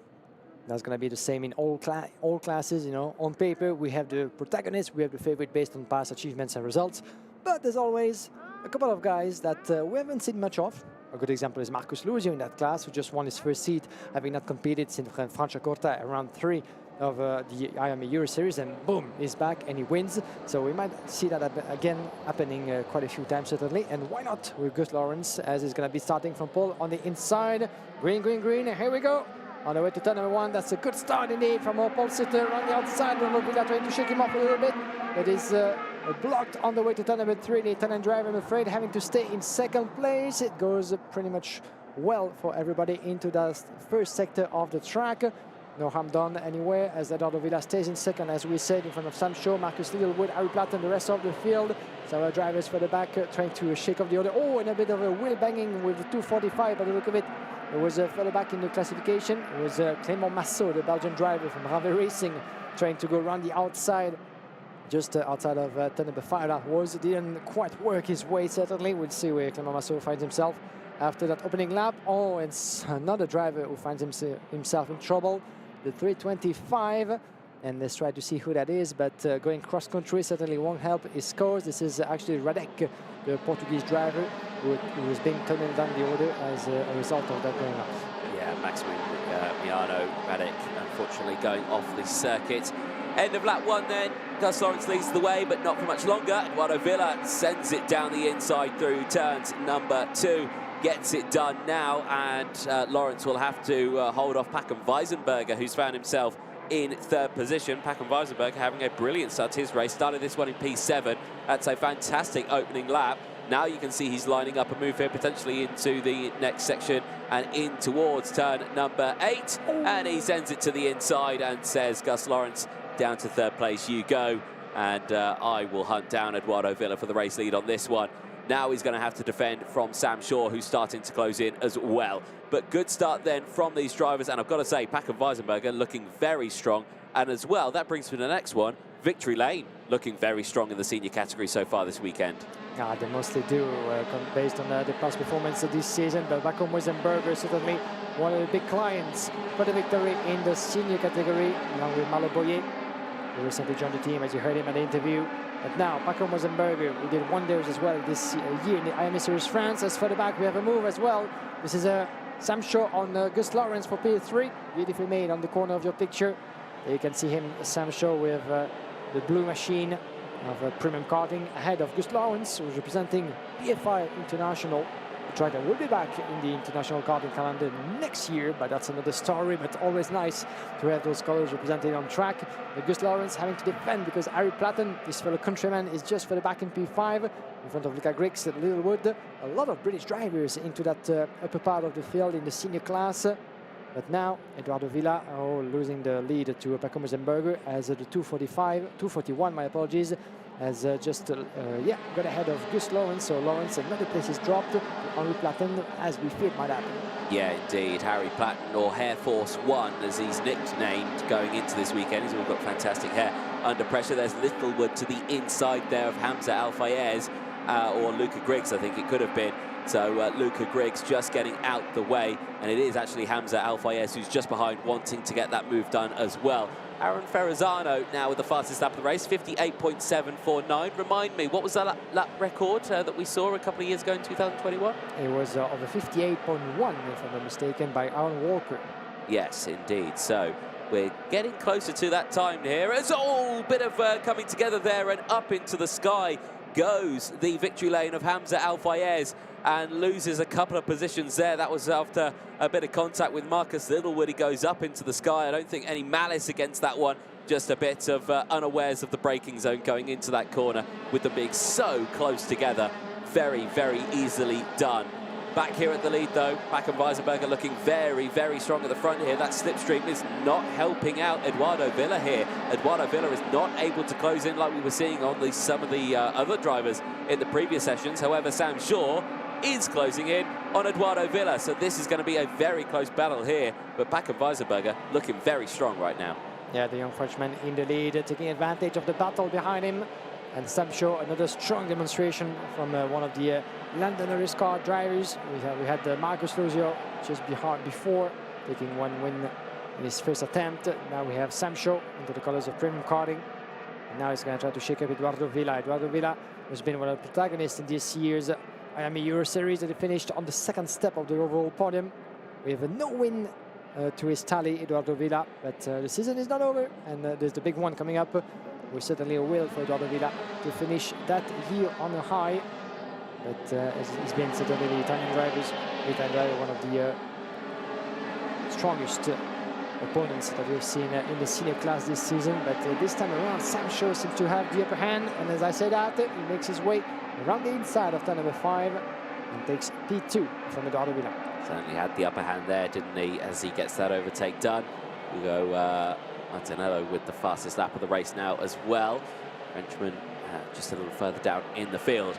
But yeah, good stuff from these top 3. Very, very close indeed. Gus Lawrence still there in P4 as well from Platten. Ferranzano in 6th place from Marcus Littlewood. Hamza Al-Fayez, despite that Skywards moment, sits in 8th place as well. Luca Griggs for company as well, and Belota just behind. But right now we are half race distance, and Paco Weisenberger, despite the fact that these two have battled and started to close away, they are not falling back from Paco Weisenberger. Weisenberger, the pace at the moment is good, 58.7, but on that last lap, Sam Shaw, 58.6, he was faster. And crucially, Aaron Ferrazzano on that last lap was the fastest. He's just put in a 58.542. He is looking very quick out there. Confirmation on your screen right now. Sam Shaw is closing in. The race for the lead is not over just yet, Guillaume. Yeah, we need to keep a good eye as well, as you said, on Aaron Ferrazzano at the back of his first prominent win in his young career, taking the championship title in the IMA Series Benelux earlier this season in the karting define of Marion Bourron. So he's more than willing, certainly, to show his space on the world stage of the IWF23 classes. But now four places climbed, up to P6 with the fastest lap in the race. But as for now, he still has 0.4 of a second to try to catch up on Harry Platten. Lap number 8, here we go, ladies and gents. 0.3 of a second between Weisenberger, Sam Shaw, Eduardo Villa, who has lost a little bit of momentum in the past lap. He actually lapped in 58.8 with 58.7 for Sam Shaw. And now he's having 0.3 of a second to try to climb Eduardo Villa from P3. And Gus Lawrence, Platten, Ferrazzano, Alfayez, Luca Griggs, Littlewood, and as well Hugo Jalad, the Frenchman, running up the top 10. Some strong climbings as well from Hugo Martiniello for the back, 5 places up to P15, 7 places gained for Riccardo Cirelli from Pantano up to P18. And it's important to notice that some of those drivers are forced to work their way through the field after a difficult qualifying, but doing that, unfortunately, they're going to have to be really demanding on the tires, and they only have one set of tires between qualifying all the way to the final before being able to switch to a fresher set. So there's going to be a lot of time, a lot of friction and pressure on those rubber, and they have to make it last and make it efficient as much as they can. Yeah, remember 7 heats that they've got this weekend, so that is a lot of laps they've got to complete before they can switch those tyres over. Well, for Backham Weisenberger, he held on to the lead of this one, and so far with still 1.5 laps to go, he is still holding on to the lead of this one, but the gap has come down just that fraction more. Sam Shaw has closed in, and we do have a fight here. Any attack from Shaw will bring back Eduardo Villa into the fray, despite the fact that he's not been able to fully close in. They'll have to be careful as well, because Gus Lawrence and Aaron Ferrazzano has got past Platten as well. It's up to P5, has closed in, and there is now a change for the lead, because Sam Shaw takes the lead before they even get onto the final lap of the race. And crucially, they didn't lose too much time. They did lose a bit of time. Eduardo Villa has closed in, but he hasn't got the slipstream on the start-finish straight. Down they go then, through turn 1, into turn 2. Are we going to see a lunge here? Defensive goes Shaw onto the final lap of this race. Down in towards turn 3, no chance of an overtake there. Sam Shaw hugs that inside apex and denies an overtake there from Backham Weisenberger. Down in towards turn 5 they go, the hairpin, back up the hill they go, in towards turn 6, in towards 7. Here comes Eduardo Villa. He's closed right in. He's got that beautiful distance just behind that he can attack on the outside as again Shaw goes to the inside. Eduardo Villa will switch back round. He's now closed in. Three-way battle for the lead here. Can Backham Weisenberger get it to his nose down the inside of Shaw through any one of these corners? Right now he can't do that, but Eduardo Villa is going to try the outside once again. Not able to do so. It's line astern. There's not really many opportunities to overtake now as they go in towards turn 16. Can't do it through here, nothing through 17. It's going to stay the same. It's going to go the way of Sam Shaw across the line from Backham Weisenberger. So close across the line. Eduardo Villa would do his best, but third is all he can do from Gus Lawrence. Aaron Ferrazzano takes 5th place from Harry Platten. Hugo Jalade from Hamza Alfayez in 8th place. Macaulay Bishop takes 9th place from Luca Griggs, rounding out the top 10. Very close race, but Sam Shaw, who started this one 3rd, the 2nd row of the grid, he takes a beautiful race win. For 80,000 of a second on the line, maybe a couple of meters more, and this would have been a different story, certainly. Backham Weisenberger having to make do with 2nd place, but what a beautiful piece of racing once again. Sam Shaw joining Malo Boyer, Ian Hickmans, and Marcus Lozio in the ranking of the first few winners of the qualifying heat in the senior class. This is the last of the first 4 qualifying heats of that class. We're going to switch our attention to the juniors and then the mini, and then we'll be back for more with the seniors in just a few moments. A couple of races in between, but what a beautiful performance that is by Sam Shaw, demonstrating that he's not here to make up the numbers, but people must start to be afraid of him. Exactly that. There's a look then at the provisional classifications at the end of qualifying heat A versus B. Remember, everything that we say is provisional, of course, until they go through scrutineering and everything like that. We've set the top 10. Sam Balota finishing in 11th place from Hugo Martinelli, just behind as well. Otto Pukanen and Marcus Littlewood round out the top 14 from Riccardo Cirelli, who gained 10 places after a bad qualifying. He had to start this one in P25, but certainly having a good race. Miguel Silva and Hugo Trechard round out the top 16 and 17 from Rafael Parad and Mika Votas. Kevin Benjamin taking the top 20 as well. Benjamin Johns taking 21st place from Alex Linderson in 22nd place. Brilliant result on that one. The rest of the grid's just there on your screen. Certainly a very close race. Crucially though, all drivers finishing the first race of their weekend. But for this man here, Sam Shaw, a brilliant result. He'll be delighted with that one. He'll make his way back to the stage and he'll have a good chat with Guillaume in just a moment. There is his dad there, Mr. Shaw, coming through again, working very hard. And there you can see the sweat on his face. It's very, very warm out there. Quite humid as well, 24 degrees. The temperature here, I'm sure the track temperature slowly starting to rise. Here's a look at what we've got for the remainder of the day in this one. We are now going on to the junior categories for their first round of heats today. They do have 2 rounds of heats, the same as the seniors. After that, we then go into the mini category. They only have 1 round of heats today. The rest of theirs is tomorrow. But for juniors, we have qualifying E and F, C and D, then A and B, the same as what it will be for the mini category, kick-starting at 3:05 local time for the minis. We then go on to qualifying heat A versus B for the minis, and then we go back to seniors. So they're 4 qualifying heats, their second round of heat. That's starting 5 to 4, and then we round out the day with the last 3 junior qualifying heats. They will kickstart a little bit later on at around 7:15. They go on track. So that is a look at the schedule. With about 4 minutes to go till our next heat. We will have Guillaume Alvarez down there ready to chat to our drivers in just a moment's time, but still plenty of action that we've seen. And the crucial thing that we've seen in these early stages, the races have been quite exciting and quite surprising as well that the drivers are pushing so hard in these early stages. You would think they would bring it back just that little bit. Might be a different story in the juniors. We are not too sure.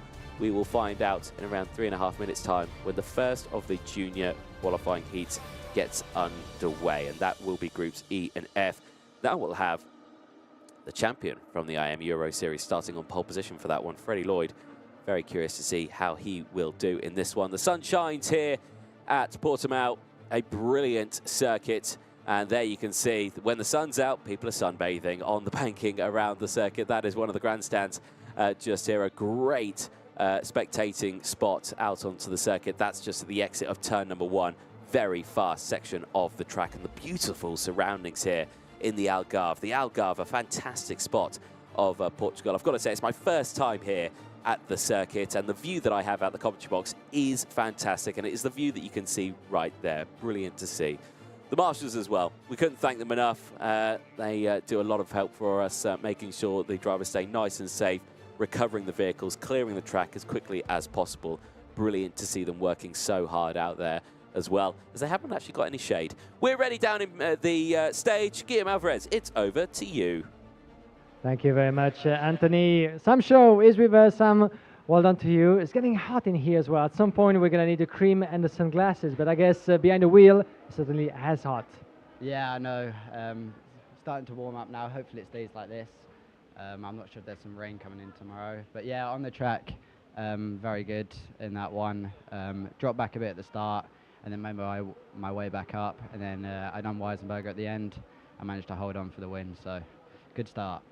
Good start it is indeed. And we're going to take a break with the senior now, switching to the juniors and the mini as it is. But those first 4 races, you guys have given us plenty of action to commentate on and to cheer for.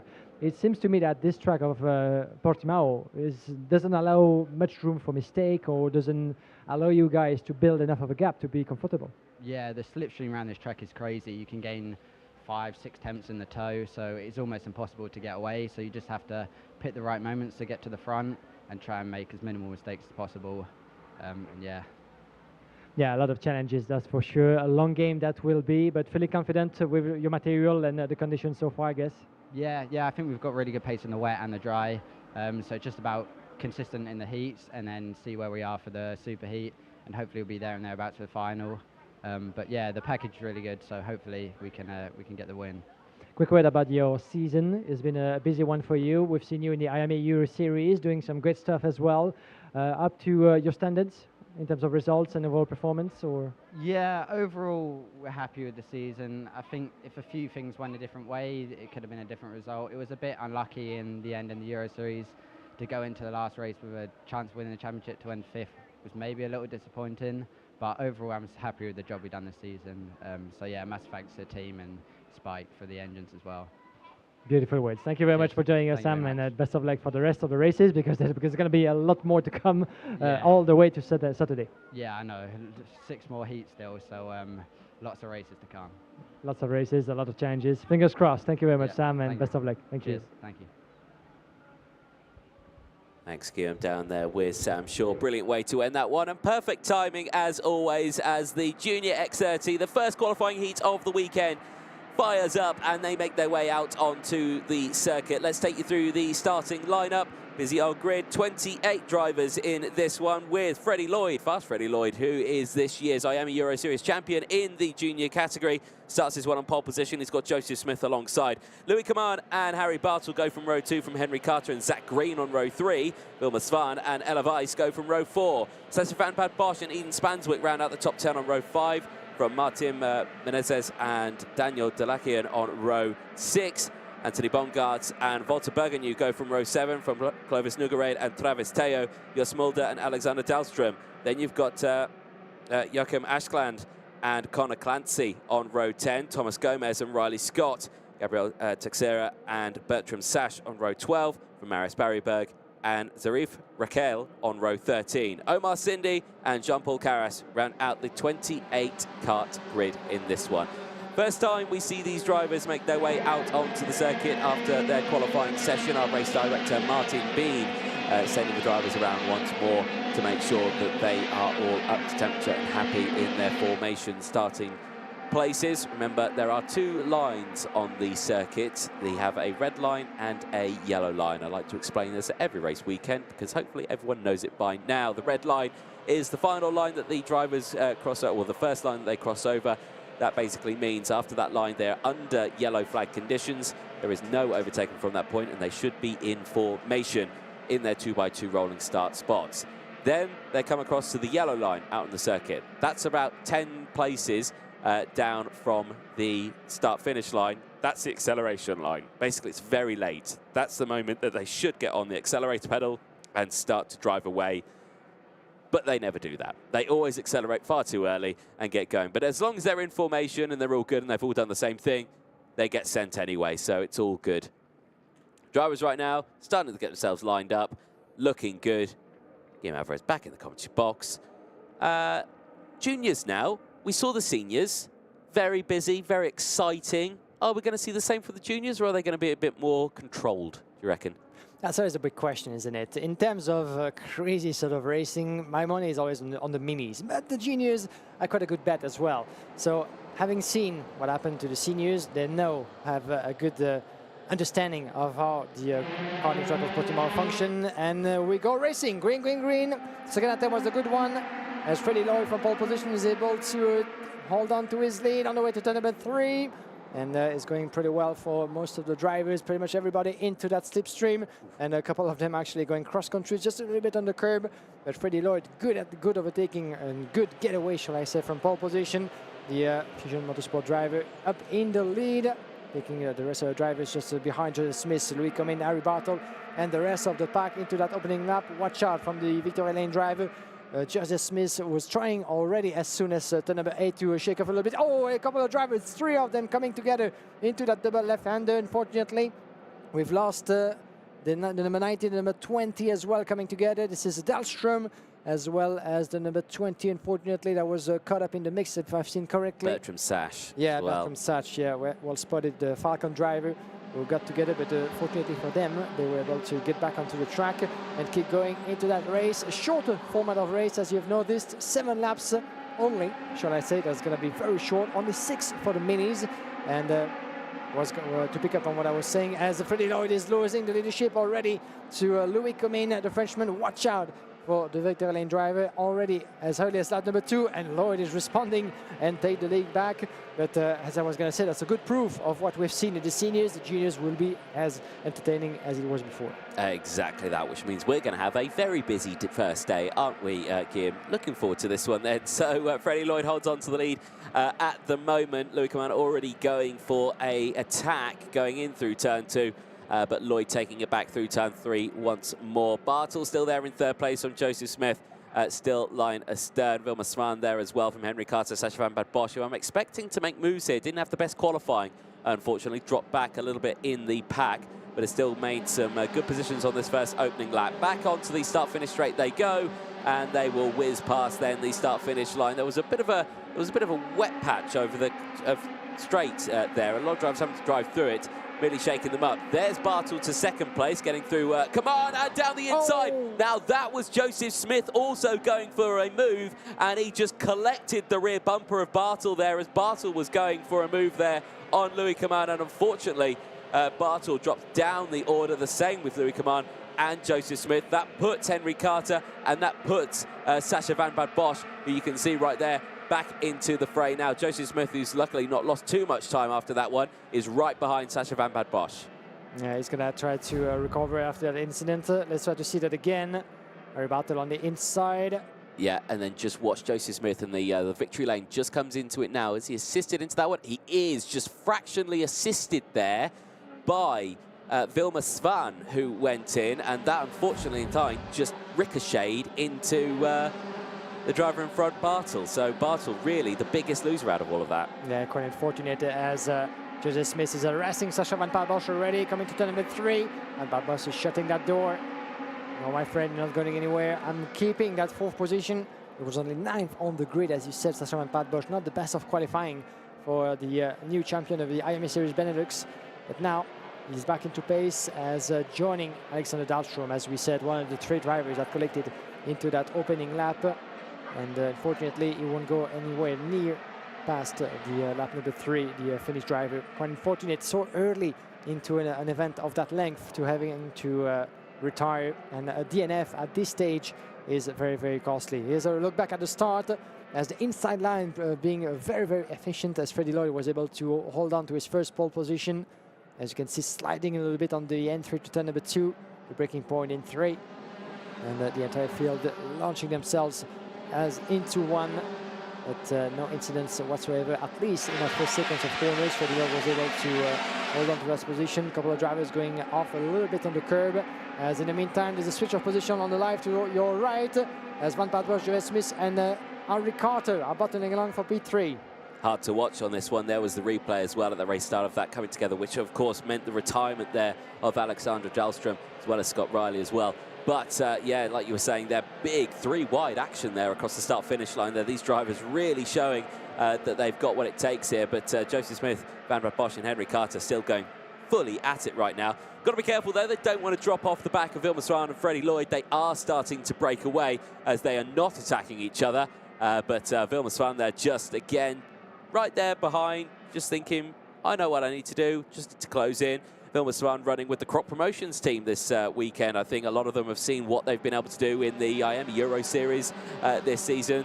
The Crop Promotions chassis, very good chassis, works very well, very competitive, and I think a lot of drivers have been really eyeing that chassis up, and right now it seems to be working very well here with Vilma Svan right on that rear bumper of Freddie Lloyd, but just not able to get that overtake in. Just Mulder under investigation. And we've seen one of the chassis on the side by one of the retired drivers, as we had Scott Riley and Alexander Dahlstrom having to retire from this race. But this is not over yet between those two, Freddie Lloyd and Vilma Svan. Can the Swedish drivers switch those positions as further back Van Bad Bosch under the pressure of Joseph Smith and Harry Carter. Once again, the Brits are part of the strongest drivers to start the weekend with. But at the moment, Freddie Lloyd, your winner of the IMA Euro Series in that class this season, holding on to his first position. Van just further back into that last sector. We keep an eye as well on those 3 drivers just behind Van Bad Bosch, Smith, Carter. As I think Van Bad Bosch just got overtaken. Joseph Smith just made his way past for P3 by the look of it. As we're going to see the replay this of that is 3-wide mode. Yes, indeed. Yeah, Sacha van Bad Bosch the inside there, and Oh, that was a very, very heart-in-the-mouth moment for both Van Pad Bosch and Carter. And I think Joseph Smith just trying to take full advantage of that with a cheeky move down the inside.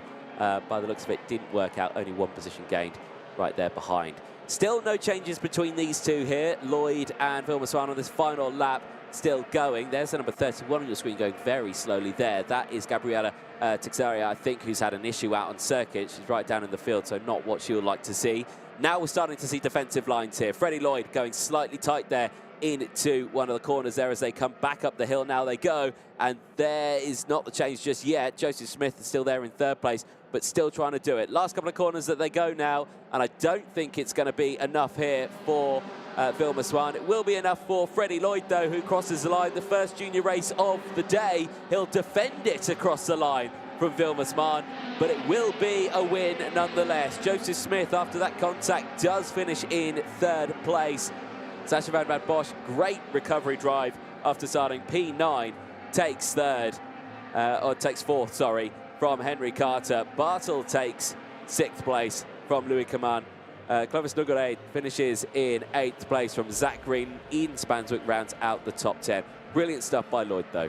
Yeah, brilliant stuff. He confirms once again his status, his rising status with Fusion Motorsport. Freddie Lloyd has been so impressive this season as he stepped on the podium of the IMA Winter Cup. Don't forget, back in February in Valencia before taking the win in the IMA Euro Series. The first win of many more to come, certainly, for Freddie Lloyd and Fusion Motorsport, who in the mini and the junior class has been, over the years, one of the strongest teams out there from Britain. And Freddie Lloyd, Vilma Swan, split by just 600 of a second. Once again, a very short finish and a crazy sort of race with the leading drivers not quite able to build a gap as for the seniors. So really down to the configuration of the track as well as to the fighting spirits of the actors. Exactly that. Here's a look then at the provisional classifications at the end of that one, qualifying E versus F. There you could just see Scott Riley getting recovered in the background. We've gone over the top 10. Connor Clancy finishing in 11th place from Martin Menendez in 12th place. Daniel Delakian and Anthony Bongartz round out the top 14, with Jean-Paul Carras rounding out the top 15. 16th position out there goes to Marius Barryberg from Ella Weiss from Roterbergen, New from Travesteo. Jos Mulder from Joachim Askland on the 21st spot at the end of that one. Omar Cindy from Zarif Raquel in 23rd place. Gabriela Teixeira also that we saw having an issue out in circuit finishes in 24th place. And Thomas Gomez and Bertram Sash. Scott Riley and Alexander Dahlstrom then round out the field after the two retirements from that one. But your man on screen here, this year's IAMA Euro Series champion in Junior X30, didn't even need to take part at Genk. He had it signed, sealed and done at Franciacorta. And yeah, he has had a brilliant season. Could he come away with an IWF title as well at the end of this one? Certainly would be exciting to see, as there you see the Audrin Henry Racing driver, Scott Riley, get recovered at the end of that one. Here's a look then at the highlights from that one. Good start then from the inside row, and Lloyd and Command getting a good start on the inside. There you can see Henry Carter also on the inside trying to hold on to third place. And that's a great shot there as they go into the kink of turn 2. The direction change there, the work of the steering, trying to get the temperature in to just get that kart to hit the apex. There you saw Zach Green, I think the number 9, getting a not the best start, getting swept onto that outside there. Bit of a shock for him. I think he went wheel to wheel with one of the, looked like a Red Speed chassis. It looked like a Victory Lane kart as well. I'm not too sure who that was he got wheel to wheel with in the early stages. This disastrous moment for some of our drivers, Bertrand Sasha, one of them, Alexander Dahlstrom, also the other, having to retire from that race. Vilma Swan making the moves, though, in the early stages of this one, getting up into second place behind that one. And there was this dramatic moment here. Now, it was a very tense moment. And I think, yeah, a lot of the drivers, just the concertina effect kicking in. Unfortunately for Henry Carter, he would lose out the most. And Bartel as well. They would fight their way back through the field. This was the side-by-side moment here. Tetchy moment here between Carter and Van Pad Bosch. And Joseph Smith taking full advantage of that one, going down the inside of both of them, trying to gain positions. Checker flag will come out, though. It'd be a close finish by just 600ths of a second across the line. Freddie Lloyd would take the win from Vilma Swan and Joseph Smith, who did manage to recover back to third after that very hair-raising moment down in towards turn number 3. Portimao, Algarve, the IWF in 2023, certainly been an exciting start to it, as we are already 5 races through of the 17 that we have today. Plenty of action to come, so make sure you do not go anywhere. We still have 2 more junior qualifying heats to go, and then we go into the minis, and then we start the second round of the senior heats, and then the juniors to round out the day. But we are ready down on the stage with Guillaume Alvarez. Over to you. As my dear Freddie Lloyd with us here. Freddie, I'm taking my breathing back a little bit, because once again this has been a crazy sort of race to get us into the business. First junior race, first win for you. How does that feel? It was amazing. It's obviously given me the confidence for the rest of the weekend, really. It's just got to keep going consistent for obviously like the super heat, so see how it goes, you know what I mean? Yeah. That's going to be a long way for sure.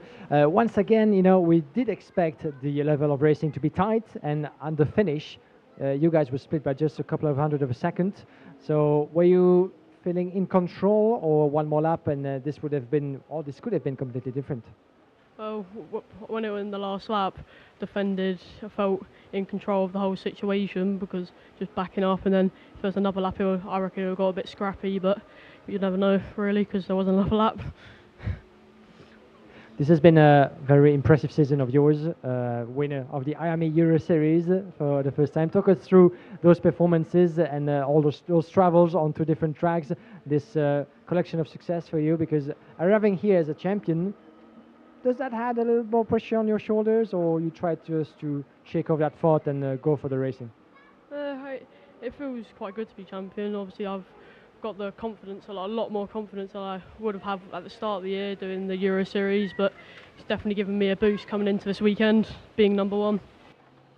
Fantastic, good words. Thank you very much, Freddie Lloyd, for joining us. Best of luck to you, because 1 win in the bag, 4 more races to go for you guys. Not the seniors. The seniors have 7. You guys have a little bit less, but still a long way. A race of that magnitude, physically and mentally, feeling up to the task, I guess. But how do you approach that? How do you prepare? Do you do anything differently than a normal race, or different?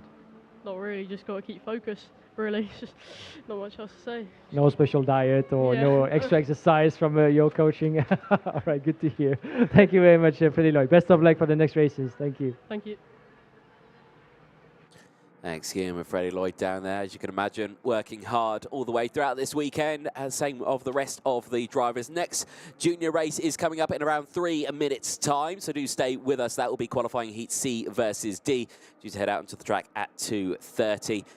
In the meantime, though, while we wait for that, we'll go through the schedule for the rest of the day. Obviously a very busy day, but also a reminder to everyone who is actually at the circuit as well, who can hear over the PA tonight as well, is the IWF 2023 welcome party at the Algarve Hotel. It is free entry. Just bring your pass with you. Free drinks, free food. Why would you miss it? 7:30 tonight after the qualifying heats. We recommend it. Everyone to come down. It will be a fantastic evening. Do indeed come down for that one. But for the rest of the day, we do have the senior races, and then we round out the day with the 2 junior races until we go on to the welcome party at 7:30. Very much looking forward to that one. Plenty of action to have. We've seen 1 exciting junior qualifying heat. We're about to see some more, like we were saying, with qualifying heat C versus D coming up next. The man who's starting on pole, this man here, number 40, Fred Green for the Jamie Green Racing outfit. Looking forward to seeing what he can do. Now, you can see there, running no sticker kit or anything like that. He is on a weight-saving course on this one. Fred Green, who has actually run in the senior category in the IAME Euro Series, running in the junior category in this one. He's a very tall lad. So I think he's just a little bit over the weight category for this one. So he's got the back foot on this one. But he starts on pole, so still, he's got a good run on this one. Tyke Butley, who starts alongside him, the Irishman.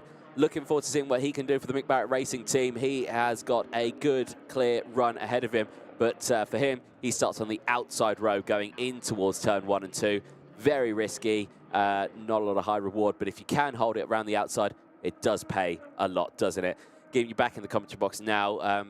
I'll introduce you each time, but I'm sure, are you getting tired now with running up and down those stairs? I'm quite alright, You're actually. okay? Yeah, it's only getting started, you know, so Good. still feeling okay, but Raul Cesare Perez, of course, needs to be as fit as I am to feel up to the challenge, and certainly those guys are much fitter than we both are, my dear Anthony, sorry for that. But we keep it steady, but still, these are drivers we're talking about, and, you know, they have to be up to the challenge, up to the standards of a race of that length, and they have 5 in total, those junior drivers to go through. 1 done already for some of them. This is the first for the C versus D group.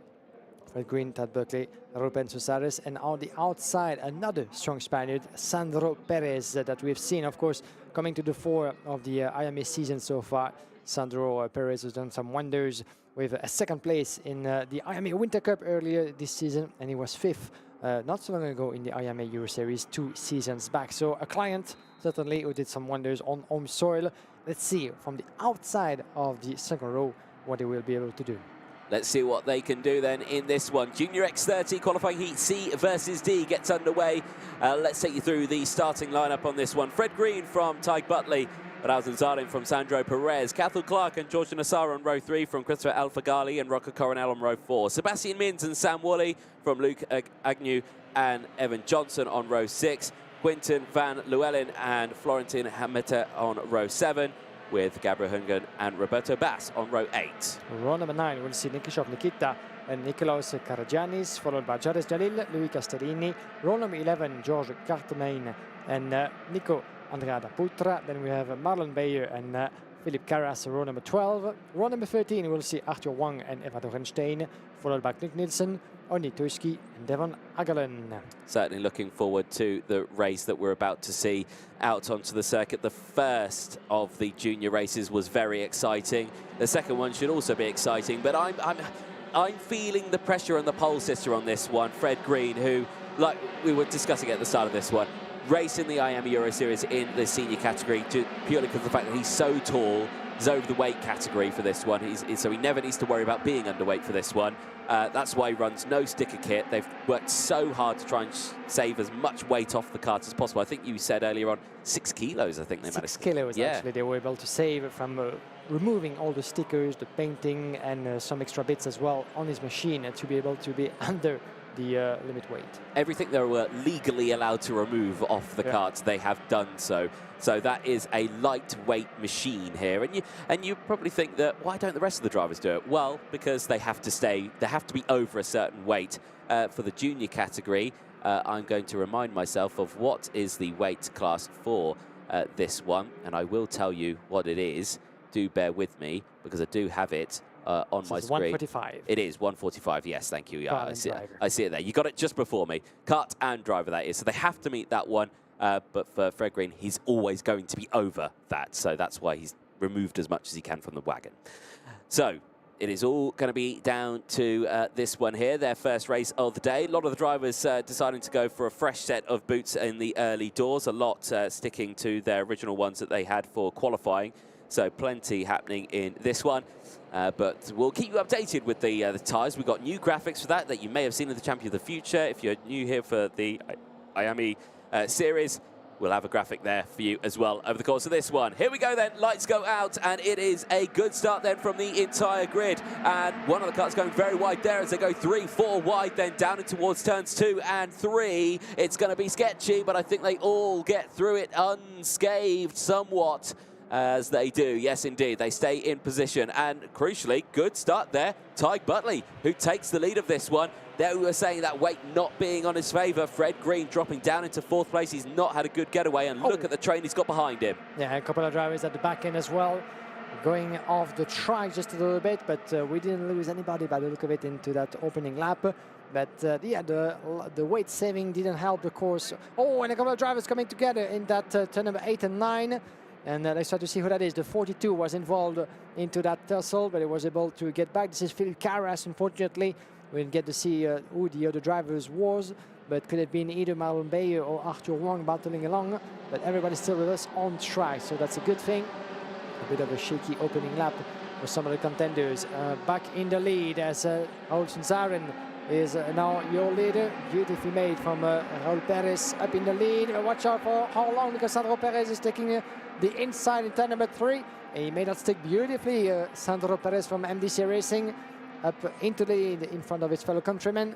Tad Berkeley is trying to shake off the order just a little bit, and from P3 trying to find a bit of an opening into that long right-left-hander, turn number 6, 7, on the way to turn number 8 and 9. On the inside, there was a bit of a gap. That was enough for Tad Berkeley to maybe take one, not even 2 drivers. One is already enough for Tad Berkeley in front of the 33 of Sandro Perez, who finds himself now back into P3.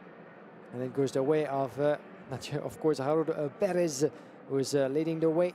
Not to get mixed between Raul and Sandro Perez. Raul is in the lead. Sandro is back into P3 with Tad Berkeley just between them. And we have at the back as well Fred Green battling along with Carl Clark and Nassar, Rocco Coronel, El Fegali, Christian van Leeuwen, and Nassar. But the Coronel actually just updated itself.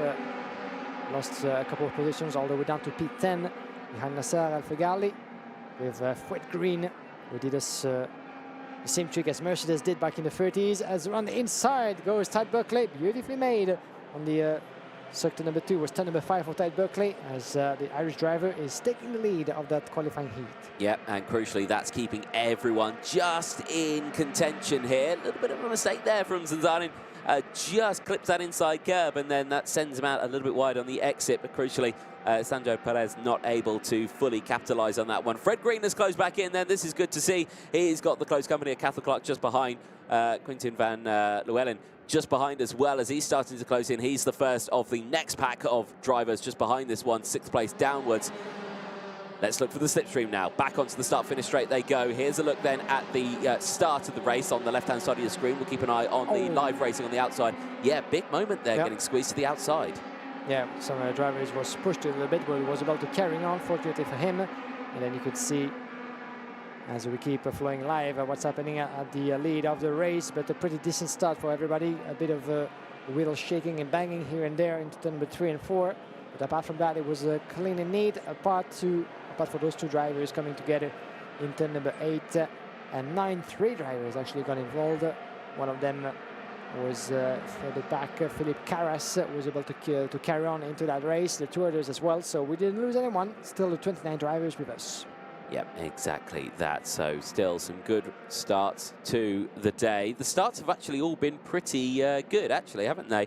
It's only been in the mid-race section where it gets a little bit spicy, and right now in the live picture you can see on the right-hand side of your screen, it is getting spicy once more as they are battling for the race lead there. Big moment for Zanzarin as he just gets a little bit loose there onto the start-finish straight, back into the slipstream.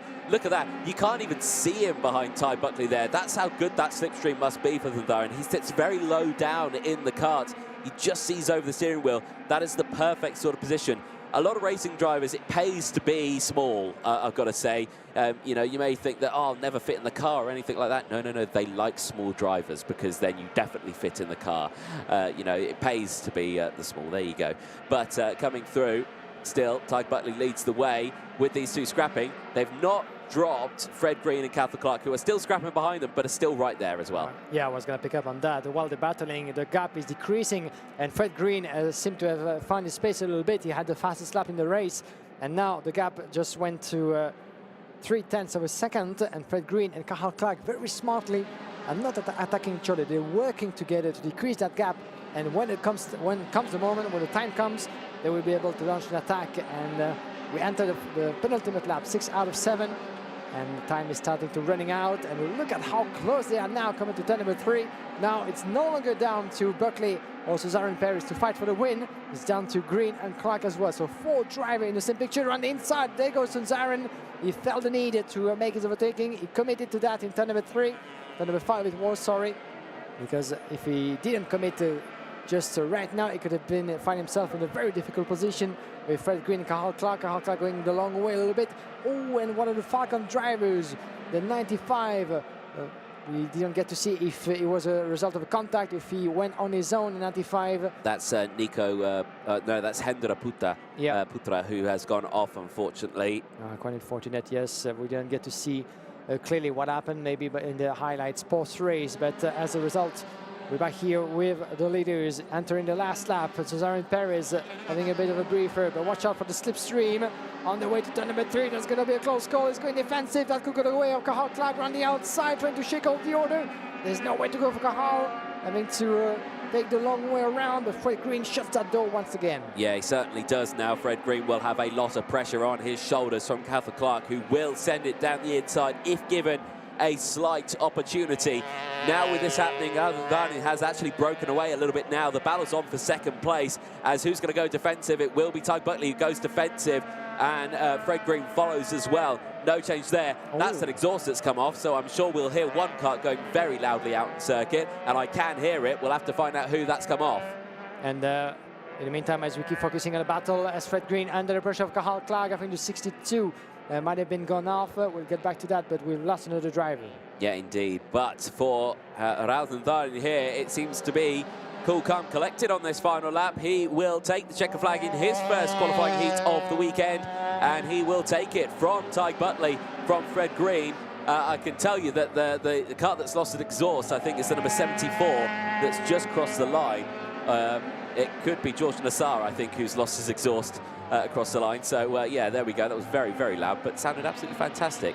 Now, your winner there, I will ignore that. I think there's been a bit of a timing issue there, but it is Raúl Darni who did take the race win in that one from Tyke Buckley. Fred Green and Cahal Clark finishing in 4th place. Sandro Perez rounding out the top 5. Brilliant, brilliant result for them. But still, very calm, actually, racing that one. Yeah, be careful with that, yeah, Mr. Marshall. That's going to be quite hot, yes. Luckily, he's got some gloves on. Yeah, always good to have a pair of gloves with you. Yeah, definitely so. And once again, hats off to the Orange Army in Portimao for helping out and making sure that all the proceedings are running in order and safely.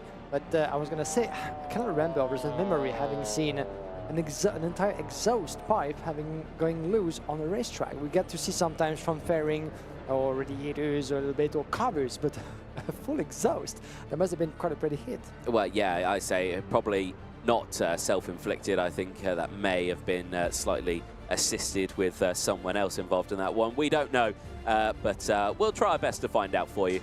There you go, then we've gone over the top 5. Sandro Perez finishing in the top 6 as well. Sebastian Mins from Quintin van Leeuwen finishing in 8th place. George Nassar from Rocco Coronel. Nikita Nikashov and the rest of the field just behind as well. Sam Woolley and Luke Agnew. Florentino Hadma and Christopher Alfagali rounding up top 14 from Evan Johnson in the top 15. Then we go to 16th place, sees Louis Castellini, who gained 4 positions from Faris Jalil, who gained 2, finishing in P17. Omni Juska finishes in 18th place after gaining 10 positions in that race. Brilliant race there as well for Felipe Carras, who finishes in 19th place after gaining 5 places. Knud Nilsson finishes in 20th after gaining 7 places from Arthur Huang. Nicholas Garisganis finishes in the top 22. Let's take you through these qualifying the highlights of that one. There was a big moment there right at the outside. Now that was, I think that could have been Sam Woolley, or it could have been another one of the drivers just in the background there. Not too sure who that was, but it was a very, very tense moment there, as thankfully they all still get going in this race.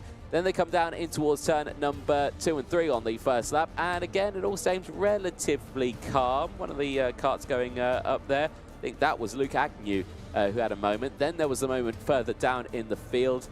We did lose Hendra Puta further back, but George Quartermain, Gabriel Hugan, Roberto Bass involved in that one. Then the battle at the front was the main talking point for a lot of this one. Sandro Perez, who certainly had a tough battle fighting away with the man who would later win the race on this one, Raúl Zarin, who would get to the front. Big moment there for Sandro Perez, just running a little bit too wide, getting a tyre on that dirty stuff and just losing the lead. Very easily done. Turn 16 is a very fast and inviting corner, but if you do run wide, you will find yourself in a lot of bother. Zarin again would look back down the inside of Sandro Perez, gets it done, but through come with Tyke Buckley. Luckily, just getting up into 2nd place, and again having a fantastic battle with them. This the overtake again from another angle. You can see there Tyke taking full advantage of the situation and trying to get that one involved. He would then get the race lead down the inside through turn number 3, or turn 5, I should say, having a good one. Then later on, Fred Green would come back after dropping back in the early stages. He would fight furiously to see if he can get second place. Unfortunately, it would stay the same all the way throughout. Then the very dramatic moment here, down into turn number 3. That was the moment we lost Hendra Putra, unfortunately, and they'll be out of the race.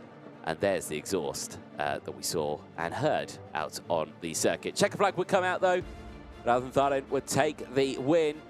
No drama for him at the end of that one from Tig Butley and Fred Green, who round out the top 3 of that one, qualifying Heat C versus D. Remember, all the results are provisional post-scrutineering.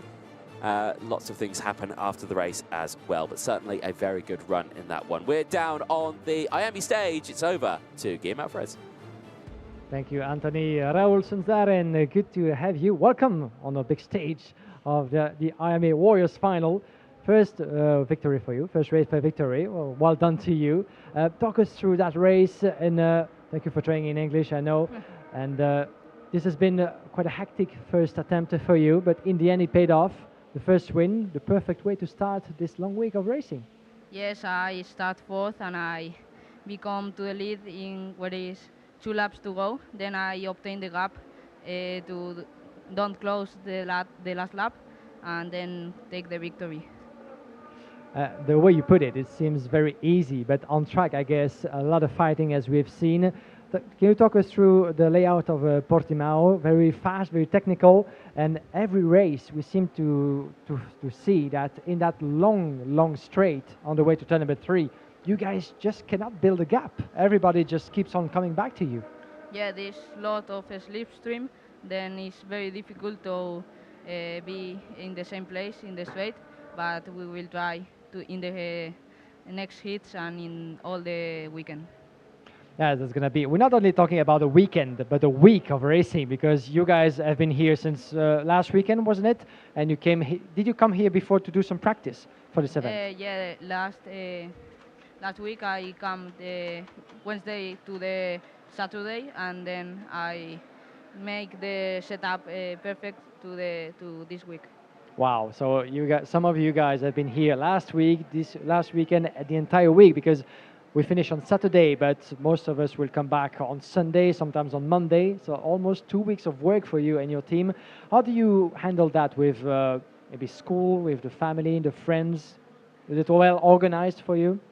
Yeah, it's very difficult. I have to go to school, but I make the work here, and then we make the possible there in the school, and that's it. Fantastic. And I've heard that we have new partners as well, promoting online schooling as well for many, like you guys, drivers who tend to travel so much. I have so much racing that sometimes it's quite tricky to keep up with a course and everything. So yeah, good job of you to be that efficient on track and be able to follow your course and do your math. So that's great, proud of you. But thank you again, Raul, for coming to us. Maybe you want to say something in Spanish, your language, to the fans and the family watching along? Muchas gracias al equipo, a ver si seguimos así todo el fin de semana y a ver qué podemos hacer. Fantastic. Muchas gracias, Raul Sunzaren, and muy suerte. Best of luck for the next few races here in Portimao. Thanks. Thank you. Thanks, Guillaume, down there on the IAME stage. Good to hear from our race in that race winner of that one, Rathan Tharen. Next race, though, is coming up in just a few moments' time. This is now the 3rd of the first round of Junior X30 qualifying heats of today only. And starting on pole position in this one is David Kozma, your fastest driver in qualifying over the course of this weekend. Brilliant result for him, just pipping it on the last lap and, yeah, putting that kart on the top spot of the grid. Very excited to see what he can do in this race, because there are still another round of qualifying heats for the juniors to go today alone. And then, of course, the rest of their qualifying heats as the week continues. Minis are going to be next after this one. If you are a Mini X30 racing fan, their first and only round of heats today, they'll be coming up next. But they're starting alongside is Santiago Alves, who starts this one on the front row of the grid, the number 5 seed, who will have David Kozma alongside. Usually we'll have Morgan Moore just behind as well, who was also quite fast in qualifying as well, Romeo Rosell. It's a very packed front couple of rows in this one with some pure talent and pure speed. But Santiago Alves on that Paralin chassis, we know from previous experience that the Paralins are pretty quick.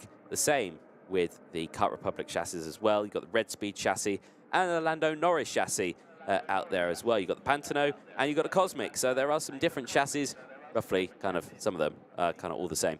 Romeo Rosell, though, starting along that one, the RR Racing driver, having a good run in qualifying. He's going to be having a good run. He's got the inside line going in towards turns 1 and 2. Again, the optimal line. You don't want to be on that outside row, and for a lot of these drivers, they are unfortunately on that outside row going in towards turn number 1. We've seen a lot of the steering inputs, Guillaume, as they go into those corners. It looks difficult, doesn't it? It may look easy from your point of view if you're sitting at home or anything like that, but from someone who's got a lot of experience in karting, it's a handful, isn't it? Yes, it is, absolutely. And you need to be perfectly fit and on top of all your skills and abilities to be able to maximize your performance. And especially competing and driving at those speeds with almost 120 km an hour with the slipstream just a couple of centimeters from the ground. So that takes a lot. Yes, it does indeed. Let's take you through the starting lineup then for qualifying Heat A versus B. David Cosma and Santiago Alves go from the front row. Romeo Rosell and Morgan Moore go from row 2. Taran Kennard and Jensen Graham on row 3 from Arthur Dodonka and Aston Sharp. Vasilis Apostolidis and Javier Borrasca go from row 5, rounding out the top 10.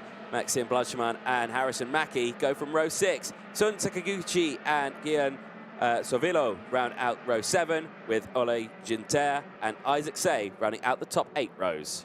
Row number 9, we'll see Alexis Genolet and Toby Gale from Truly Adams and TG Taffy. Then we have Daniel Keller and Alfonso Azevedo, followed by Emilepi Makiuro and Elvis Krasoskas, followed by Martin Foley, Bernardo Pinto. Row number 14, Martin Marcus and Adam Olmes, Martus Riba, as well as Katrina Fay. In the end of this top 30 driver grid, and we do seem to be missing Matus Riba, unfortunately.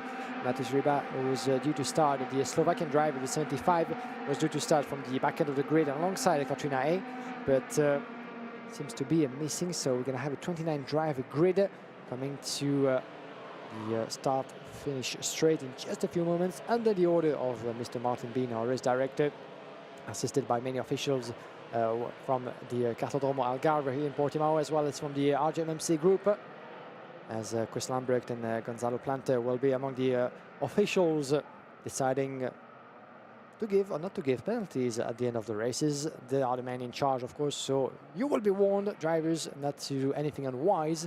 And it's fair to be said that in those races, with that amount of overtaking, that amount of pressure, well, you're never too far from making silly mistakes or having your front fairing misplaced after an incident and a contact. And as you can see on the left, some of the marshals gesturing frenetically to the drivers to keep yourself down. And it comes down every time when we have to go for an extra lap to the pole sitter. In that case, David Cosma Christopher is the one who at some point passing through the red line needs to show the example. He needs to reduce his speed quite significantly enough for all the drivers, as he's doing right now, to come together to be on the right spots. Not too much though. Oh, breakdown. Yes. That is Santiago Alves from the front row of the grid. His wagon has come to a stop at the final corner. His first race is done, but the rest of the grid is good. They might still be sent here. Martin Bean, race director, is looking at his clipboard. He's looking at the lights, and it's a chain. It's the chain that's come off. Oh, what a disaster. A chain to come off in the early stages. They are going to go green. It's a really open spread out field. They thought they were going around again, but the race is underway. And crucially, David Cosma goes in towards turn 1, completely uncontested. And here we go, indeed. He was able to hold on to that position with the retirement from Santiago Alves. Quite unfortunate for the Portuguese driver on home soil. He's going to have a lot of occasions to back up, of course, and fight his way through again. As in the meantime, 21, Romeo Roussel, the Frenchman, is taking the lead just outside of turn number 5. And it goes pretty well into that opening lap for most of the drivers. Romeo Roussel, you can see him with that racing machine against two Fusion drivers, not only David Cosma Christopher, but as well as Jason Graham, the British driver, was able to climb from 6th on the grid up to P3. So that's a good opening lap for Jason Graham, gaining a place after the DNF, unfortunately, of Santiago Alves, but still very strong opening lap of a race. And as I said that, he loses a position to one or even two drivers behind, unfortunately. Yeah, indeed. Well, as they go through, it's actually Aston Sharp who's got up into 3rd place. He's had an absolutely fantastic start to his race. Started this one in 8th place, and he's already up there in 3rd. Brilliant start, 5 positions gained. Well, the front two have managed to break away, though. David Cosma and Romeo Rossell, no contention for those, as they were 1st and 3rd on the grid. They had a clean run on the inside going into it, no attack from the driver who was supposed to start in 2nd, Santiago Alves, unfortunately breaking down. Morgan Moore is under investigation, though. Now, he started 4th. Now, did he hit the loud pedal a bit too soon and fill the gap that Santiago Alves was supposed to have? That's going to be the biggest question. It's most likely for the start. We just don't know what it is, so we'll keep an eye on that one. But he sits there now in 4th place. Aston Sharp is starting to, I think, close in on these top two. Yeah, that's going to be an interesting one, as we are only starting this qualifying heat at the end of lap number 2 out of 7, even though these are not long races at all. And the drivers have to really be on point when committing to an overtake on the way to turn number 3. No one is daring to move just yet. And as I said, that run inside. There he goes, Sharp. Beautifully made by Aston Sharp. That goes for P2 against Romeo Rossell. Well, didn't see that coming, to be honest with you, because from the angle that we were looking, it seemed to me that Sharp was maybe 1 meter, 1.5 meters too far back just to try and to commit to that attack. But he just proved us wrong beautifully. And there he goes, Aston Sharp. Romeo Rossell still very much glued to his back, and is going to try to, of course, fight back as much and as soon as possible, because while they're doing that, well, David Cosma Christopher is trying to build himself a bit of a gap. But talking about gaps, ever since the start of the day, this has been mission impossible pretty much for the leaders in a packed group, just to be able to shake off that order and really build themselves enough of a mattress just to be comfortable. Yeah, exactly that. Well, Aston Sharp in that Big Barrett racing car looking absolutely rapid. The Gillard chassis working well here at Portimao. So it's Gillard versus Kart Republic here as they go in towards turn number 2 and 3, and down the inside, wasting no time. Aston Sharp is loving that move down in towards turn 3, isn't he? No time wasted there whatsoever, immediately going for it. And Aston Sharp on that lap with the fastest lap of the race as well, 1 minute .625. He is flying out there. And already fighting back, David Cosma Christopher. Well, we thought for a moment, and watch out for Romeo Rossell, but we thought for a moment that Sharp was going to be able to hold that position, and two drivers coming together. Unfortunately, the 72 and the 76 by the look of it. 72, yes indeed, it was Marquez, the Portuguese, and Martin Foley, the Irishman, who were fighting at the back end of the grid. And they came together, but were able to continue. Yeah, big shame for those two, but eyes remain on the top battle. As you were saying, yeah, David Cosma back in the lead of this one. There's actually opened up a gap in this already. So despite the sheer pace that Sharp had, that's not worked too well on that lap. The slipstream, no, will help him out, and that will close him right back in, and immediately he'll go on the attack, and as well as the rest of the field will go through. Oh, look at that, 2 for 1 as well for Jensen Graham. He gets Cosma and Rossell in one overtake, and he now goes up into 2nd place. Brilliant there, driving there for Jensen Graham. Now into P2. He'll have to defend slightly from Romeo Rossell, who will look back to the inside as Taran Kennard now gets the fastest lap of the race. He is somewhere a little further down in the order. P7 for him. He's dropped back, but he's got Harrison Mackie for company, and they are closing in on this battle up ahead.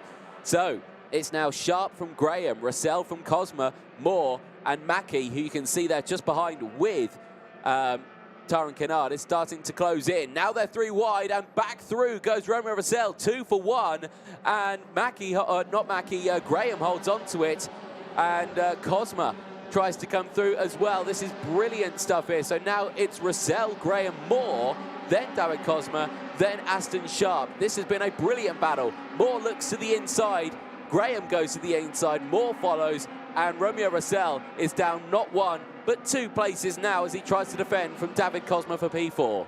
And time is running out for the Frenchman to try to switch positions. This is almost done with the penultimate lap, but Jason Graham having a strong recovery indeed. 5 places up to P1. But for how long? Watch out as well for Sharp at the back.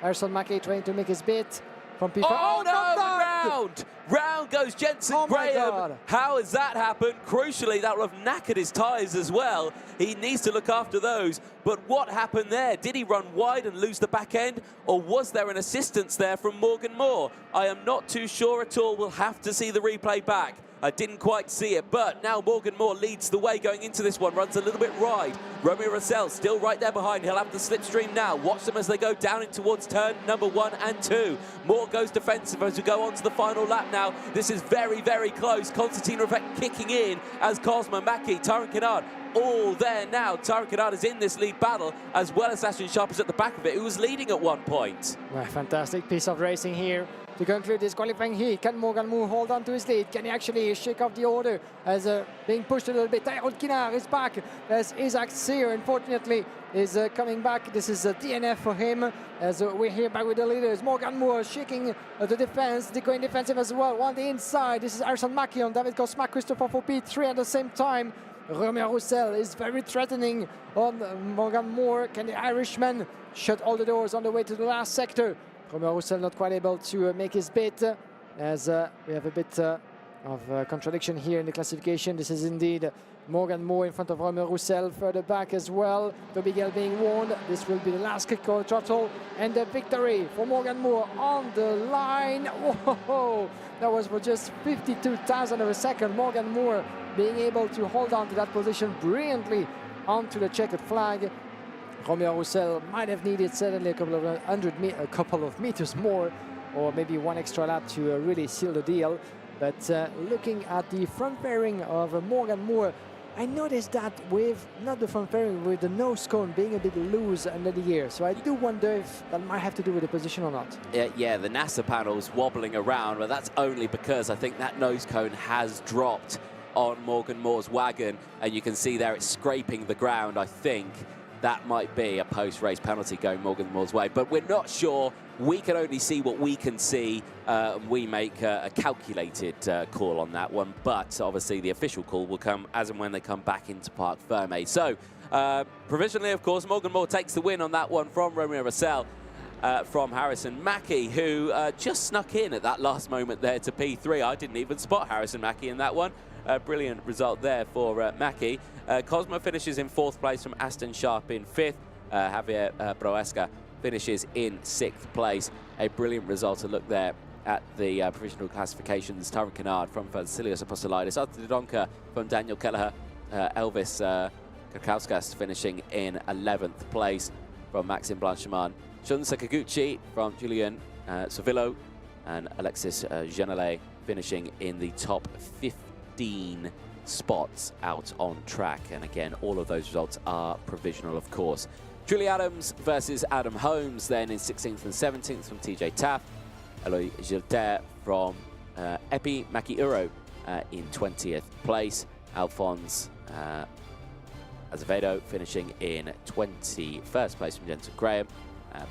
Bernardo Pinto from Cantalina E, from the rest of the field as well. So big moves all the way throughout that one. There is Morgan Moore, your race winner in the number 10 for the premium karting outfit. But the question is, did that nose cone drop? Oh, 100%, that's dropped. So he will not have taken the win from that one. That will have been a 5-second penalty for Morgan Moore after that race. And the body language there that confirms that. And yeah, that is not the result he will have wanted. So 5 seconds for Morgan Moore. Where would that have dropped him down? Quite some way, actually. The pack was very, very close. That would have put him all the way down, possibly to around 15th, 16th place. Here's a look at the highlights then. And, well, from the word go, it was over for Santiago Alves. Chain coming off through turn number 16. And there you can see just lifting the carter and, just seeing the problem there. I saw he's trying to fix it himself, but it wouldn't go that way. Then the race would start, and right, now Morgan Moore would actually go under investigation. And already at the start of that race, you can see Morgan Moore's nose bumping. So maybe it was an accident and just going into the back of Santiago Alves just as the chain came off. So yeah, very dramatic start because it was wobbling from the word go. But crucially, though, it was a good getaway for the rest of them. David Cosma and Romeo Rosell, no competition at the start of that one. They broke away from the rest of the field. It was then this overtake here from Romeo Rosell on David Cosma that really brought everyone back into the battle. Jensen Graham would start to close in. Aston Sharp absolutely sending it down the inside at turn number 16 on Jensen Graham. That would allow the driver behind, Morgan Moore, to close in as well. Morgan Moore would then get sent to the inside again by Jensen Graham, who would deny that one. Aston Sharp would slowly and eventually make his way through and then get into the race lead. It would not last long, though, because David Cosma would fight back on the same lap. Would go to the outside here and then look to the inside into the next corner and then take the lead back. Romeo Rosell trying to go through as well. And that overtake was actually through turn 7. That is an unfamiliar spot. This was the moment that we lost Martin Foley Jr. and Martin Marquez, who unfortunately at the back of the grid while battling had an excursion off the circuit. Luckily for them, both of them getting back in the race, albeit right at the back of the field. The action at the front, though, would still heat up as Sharp once again would lose the lead of the race to Jensen Graham. Jensen Graham, who would try his best to hold on to that inside line, but would fail to realise that Romeo Rosell would dive down the inside and get both positions in one. But the race was far from over, because later on in the race, more action would come through as Morgan Moore looked to the inside here. This was the moment that not one, but two of them would get past Romeo Rosell. A third of David Cosma tried to get that move done. Unfortunately, wouldn't get it done. He drops back and holds on to P4. It was a very dramatic race. That was the moment. There was contact between Morgan Moore and Jensen Graham, and round Jensen Graham would go. Big shame for that one. Checker flag would go out. Morgan Moore would take it, but with that nose cone, he would drop back several positions, and I think then at the end of that one, it would go the way of the driver in second place. Very dramatic one there. And as you can see, the next grid has headed out into the circuit. So unfortunately, we're not going to be able to chat to our race winner in that last one. We are going straight into the next qualifying heat, which is Mini X30 qualifying heat E versus F. I'll quickly run through the starting grid on this one. And we are on to the mini category. So they're mini but mighty, and then we're very quick out of the starting grid. Leonardo Perozzi starts his one on the front row with Romeo Mello starting alongside. Mason Brooks and Gilles Herman on row 2. Sid Rademacher and Casper Raspol go from row 3. Charles Ural from John Foley Jr., George House from Archie Owen, Theo Bastidi and Sukmani Kira. They go from the 6th row of the grid. Anton Bouchard and Bink van Schleiden go from row 7. Esteban Fubrea and Samuel Hugan go from row 8. Ben McClory and Will Green, they go from row 9 with Derek Rivera and Mike Maynard on row 10, rounding out the top 20. Petri from Harachutkol with Alexander and Nikita Botte on the 12th row of the grid. Francesco Correa and Benjamin Bikospi, Adrian Kerner, Charlie Clough, Roger Hoft, Guru Broekman, Ines Corvallis, and Alexandra Lilu with Gogo Buzaz rounding out the field. 33 karts. Has everyone left? They have. Guillaume Alvarez is back in the commentary box. I'll let him catch his thoughts and his breath just a little bit, as he was hoping for an interview out there, but unfortunately the karts made their way out onto the circuit very, very quickly, so unfortunately we missed out on that one. But for these ones, this is the first of the Mini X30 category now making their way out onto the circuit. Looking forward to this one. This is the first and last time that we'll see these drivers out today. They've only got one round of qualifying heats. There are 3 mini races today. They're all coming up next now, first, second, and third. But right now, we get going, and already I can tell this is probably not going to be a start. It is indeed a false start. That inside line, just a little bit eager on that loud pedal. Yeah, here we go again for an extra formation lap. And watch out for any of those youngsters. And some of them are complaining, actually, not quite happy about the way that first procedure was run. And we can easily understand why. It's never easy for those drivers and the engine as well to keep running that long on slower speed. Of course, not always ideal as well, because it just increases the pressure on the shoulders of those young drivers and the temperature within the mechanics. So the sooner we go, the better it is for everybody. Let's try that one more time. Leonidas Peruzzi, Romeo Mello, as well as Mason Brooks, Gilles Herman, Stig de Rademacher, Kapsa Rapjol, Charles Ural, and John Foley Jr. as well as Josh House and Archie Owen for your top 10 of the grid. And this is, as you said, the first entry into the IMA Warriors final of the mini category, the X30 mini category field this weekend with an impressive field of 105 drivers. Only 36 of them get to make it to the final on Saturday, with the addition of the superheat format on Saturday morning, the equivalent of the pre-final, if you will, but for the first time in this event. So it means that those drivers have just one set of tires from quali through the heats to the superheat, and then only to change for the final. So a long game for them. Very long game indeed. Here we go again, attempt number 2. Are we going this time around? We are going green this time around, and down they go. Great start from Peruzzi, Brooks and Stig de Rademaker, who hold on to that inside line then as they make their way down in towards turn number 2. Watch them go through. This is the first time we've seen the minis race this weekend. Down into the inside there goes a great attack there from Stig de Rademaker on Mason Brooks. Gets up into second place in the early stage of this one, but crucially, Leonidas Peruzzi holds on to the race leader this one as the rest of the field slot through, and nicely, it's a nice clean start for the Mini X30 category. And here we go.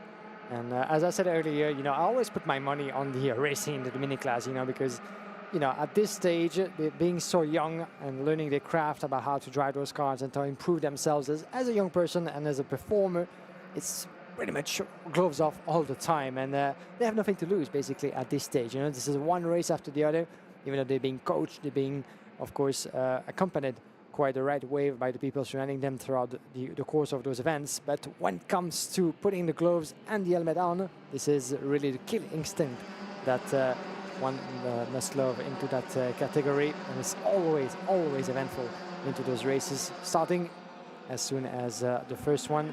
Peruzzi, Brooks, de Rademaker. Let's see if the slipstream will be as efficient in this one as for the other classes, because as on the inside, it was a good move from the 829. A little bit for the back. This is Ural actually making his way on Romeo Mello for P4, as Peruzzi, Brooks and Rademaker, Stig de Rademaker making his bit as well for P2. We have 1, 2, 3 from Fusion Motorsport as we speak, lap number 2.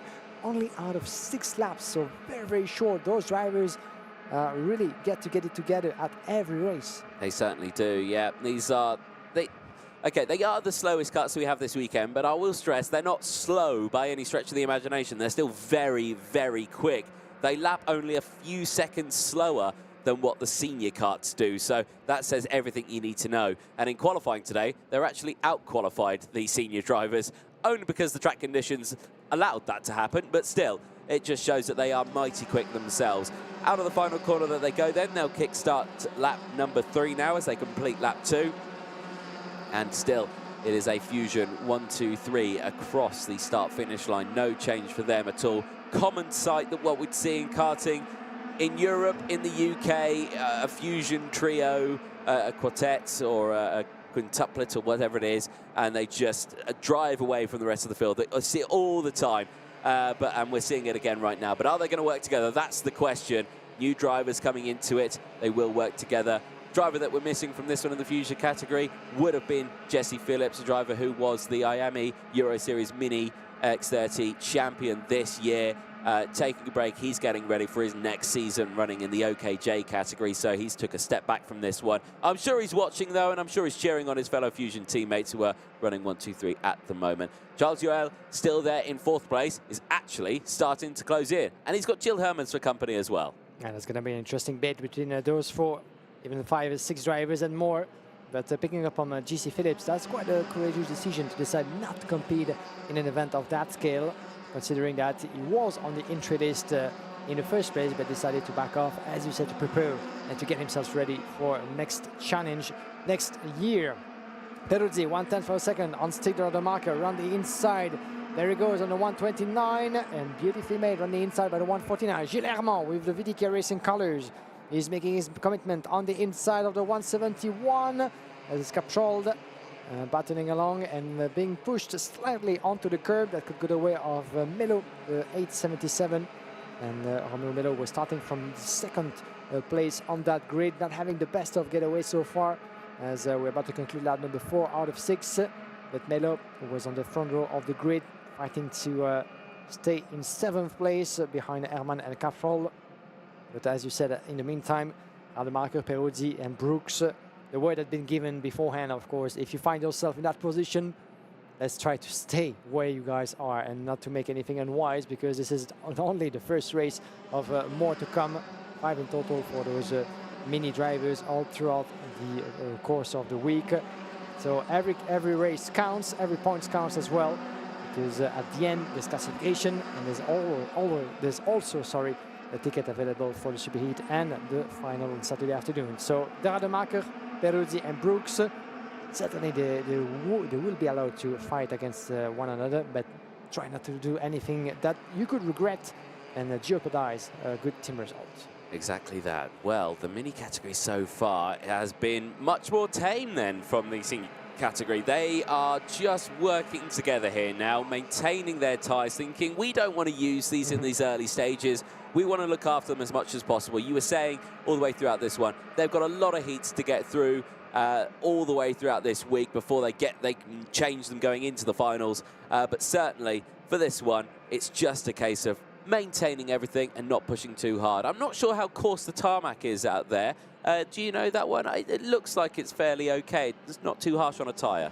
No, I don't think it is, but you know, that's something we should as drivers once we get to the last part of the qualifying heats by tomorrow and Friday, certainly about how the track has been evolving considering the tyre wear. But at this point, I think it's quite still relatively fresh, especially considering that it had been raining last night, even though that's an old memory now, considering the track time we've had so far. Remains to be seen if the track will be green again tomorrow, if it rains in between.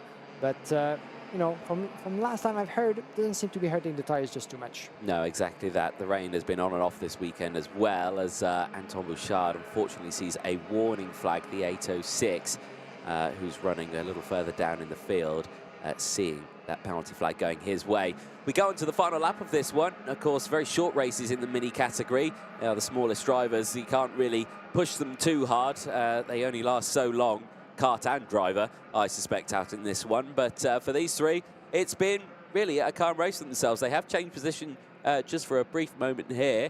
Sid de Rijkenmaker back in the lead with Leonardo Peruzzi as well, battling in front as well. Absolutely side by side across the line, but it will be a photo finish. Across the line they go. Sid de Rijkenmaker does take it from Peruzzi, and Mason Brooks finishes in 3rd place.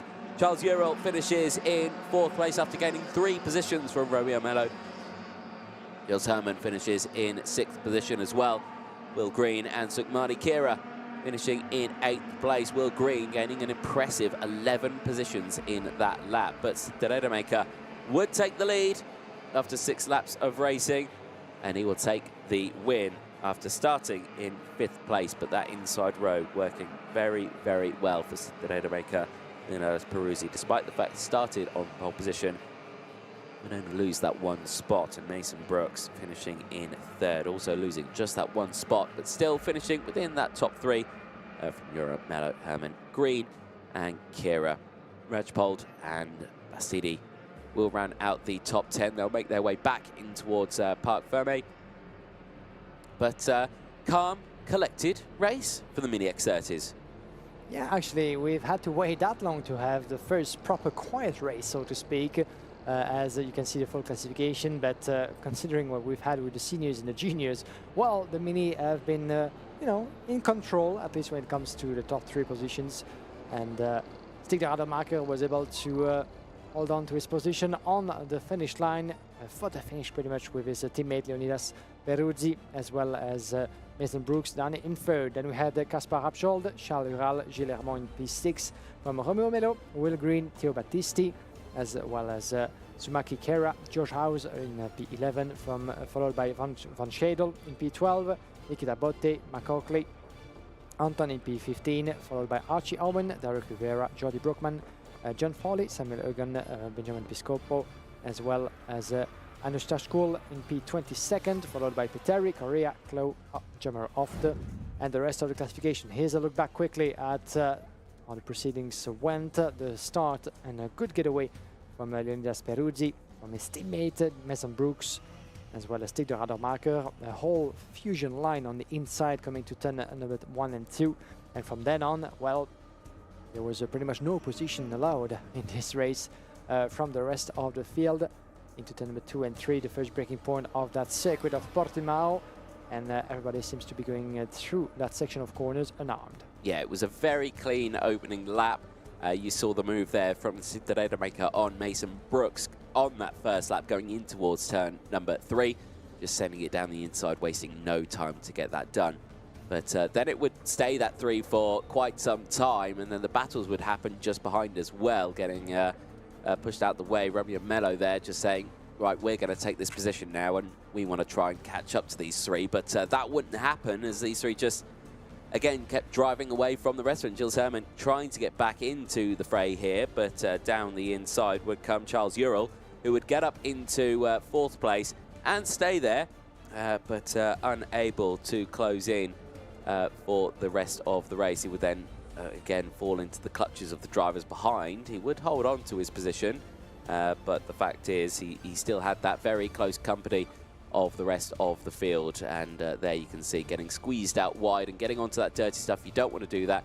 I'm pretty sure the compound that these drivers use is actually quite a hard compound, but nonetheless it was a close finish, but across the line it would be Cinderella maker from Leonardo Peruzzi and Mason Brooks, the top 3. Great way to start the minis, and why not? Let's have another one. Mini X30 qualifying heat C and D. They are next. They make their way out onto the circuit bang on time, which is what we like to see. Let's take you through the starting lineup on this one. Another busy grid, 34 drivers in total. Nilis Malik starting this one on the front row with Christian Kobe alongside Remigas Shamax and Araman Singh on row 2. Alphonse Lopez and Max Endicott from Kanishk Ral and Harry Williams.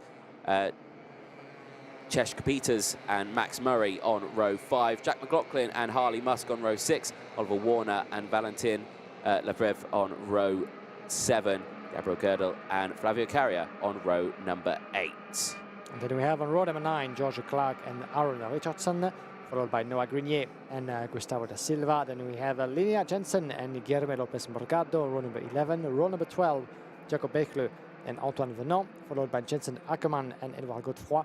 Jan Rodriguez and Simon Carassa sharing row number 14, followed by Kim Menage, Didier Kreeft, Ronnie Carter, Mathis Brageo, Vicente Capella, and Yuzheng Li. 34 drivers onto that grid, and we have everybody on board. I do think so. Here into the warm-up lap, or what is C versus D, the qualifying heat. As we go for one more formation lap. There we go. The formation of that grid was indeed good enough by Mr. Martin Bean, our race director, and we can easily understand why. And we do have, and no, indeed, Eugene Li, the privateer from China, unfortunately, still missing into that race, unfortunately. So 33 on track. Here we go again, gentlemen, as Nilas Malik, who put out a great show in qualifying. He opened actually the business in qualifying with the first group before being beaten as the track progressed and the conditions were getting better by Dan Alleman and Jarla Sayer, or overall pole sitter in the mini class that you will get to see in the race just after from pole position. But in the meantime, this is down to Nilas Malik to show the pace, to pace everybody down and show the example, so I say, to the field. Exactly. Now the whole grid is side by side, and they are miles away from the actual part of the circuit where they need to be side by side. So that makes it a little bit more difficult for them, and they are running very, very quick. They do need to make sure that they do slow it down, though, before they get to that start-finish line, because if they go into that final corner too quick, then the whole field's spread out and they won't get a start. So they just need to bring it back just that little bit. Pace is still a little bit high now, as, again, tense moments, but it's understandable. These karts do tend to oil up quite quickly. They can't go too slow. Here we go then, into the tram lines. Lights go out. Here we go then. Great start from Nilis Malik, who holds on to that inside line. Ramiga Samchek holds on to second place as well, as he follows that inside line as well. Going very slowly there is Christian Kobe, who falls back well into the field now to about, he's been swamped by it. He's gone very wide. He's about back in 10th place now. Bit of Constantina up in that mid-pack there. One kart going half sideways, but they all get back in a straight line, I think, and they all keep going. Maybe one or two karts getting caught in a bit of a coming together. 3 wide in the background there as well. A couple of the fusion karts all in that fray as well. But certainly it's been a very busy start for the entire field. But for Nilis Malik, he holds on to the lead of this one. Yeah, one driver going off a little bit with two wheels onto the grass. And then we have some of the Fusion drivers that we mentioned earlier. I think it was Ronnie Carter that was involved in a bit of a moment at the back end of the grid for the back. But Christian Corby is being investigated in the meantime. The driver that was second on that grid alongside Nilas Malik. Interesting. Let's see what is going to happen with that investigation against Christian Corby. We'll get back to that. Lap what completed out of 6. As in the leadership, Nilas Malik trying to shake off the order. 0.3 of a second from Warner. Watch out around the inside. There goes Warner. And he takes with him Samchek and Peterson. Wow. In the course of one breaking point, well, Niklas Malik just went from first to fourth. Yeah, Samchek and Peters following suit as well. So good stuff then from these drivers. Back through they go. So Samchek now leads the way from Warner. Peters there, Nilas Malik from Lopez, Endicott from Kobe, and Rao still there in the top 8. McLaughlin and Williams still the top 10. Changes once again down the inside. There goes Oliver Warner, gets that move done. So Samchek now down as an investigation flag comes out for Jan Rodriguez. So that is suboptimal. They will not enjoy that one. So Warner now leads from Samchek, Malik, Peters, then it's Lopez, Endicott, Kobe from Rao, McLaughlin and Williams, the top 10 at the moment. Still a nice train forming, but Warner has started to break a little gap here. Let's see how well that slipstream effect kicks in for the Mini X30 category on the start-finish straight. Oh, it very much works, especially look at the toe. Now that's NASCAR-style racing at its finest. They're just absolutely pushing them into the next corner as they go down towards turn 2. Yep. There's the change as Nilas Malik sends it back down the inside and trying to get up into P2. And Jack Peterson was looking to do the same, being pushed a little bit on the outside, having to stay from P4. But the inside of the next corner might actually help him out. And watch out on the left side, Jack Peterson going the long way around. And watch out to, while not opening that door just too much. And yes, indeed, as a result, he's dropping momentum, Jack Peterson, with the brown livery out there of WGS Racing, having to fight against some of the Alonso cart. As we have Max and Decot as well as Kanish Rao and Jack McLaughlin in the mix. Lap number 3, halfway through this race, as Jack Peterson is fighting his way through with the 909. This is coming from further back. We'll get back in a second to that. Oh, and the 932 in trouble, unfortunately. It just happened further back into the classification, I'm afraid. One of the Eurokarting driver pushing there in despair, and we can easily understand why. And this is trying to identify who that is from Eurokarting that we've lost. It seems to me, yeah, Noah Grenier. This is Noah Grenier, the Belgian driver. Oh, and two other drivers coming together. The 808 that was involved. I think we've lost some important drivers in that one as well, and I think one of them, I think Noah Grenier was one of them, Gabriel Kajal as well, Jacob Bachelor is one of them, and I think as well Ramiguez Samchek, the driver who started on the second row of the grid, who was running quite high up, the 836 in third place, has dropped well down the order now. Yeah, quite unfortunate, a couple of drivers missing into that chain reaction, and another one. Is that the 836? Yes, it is. That is Ramiguez Samchek. That is the driver who we're talking about. What a disaster there. So off the circuit in the half race distance mark, there's a gaggle of karts that has been pulled off the circuit at turn number 5. So again, there's some big dramatic moments that are happening in this race.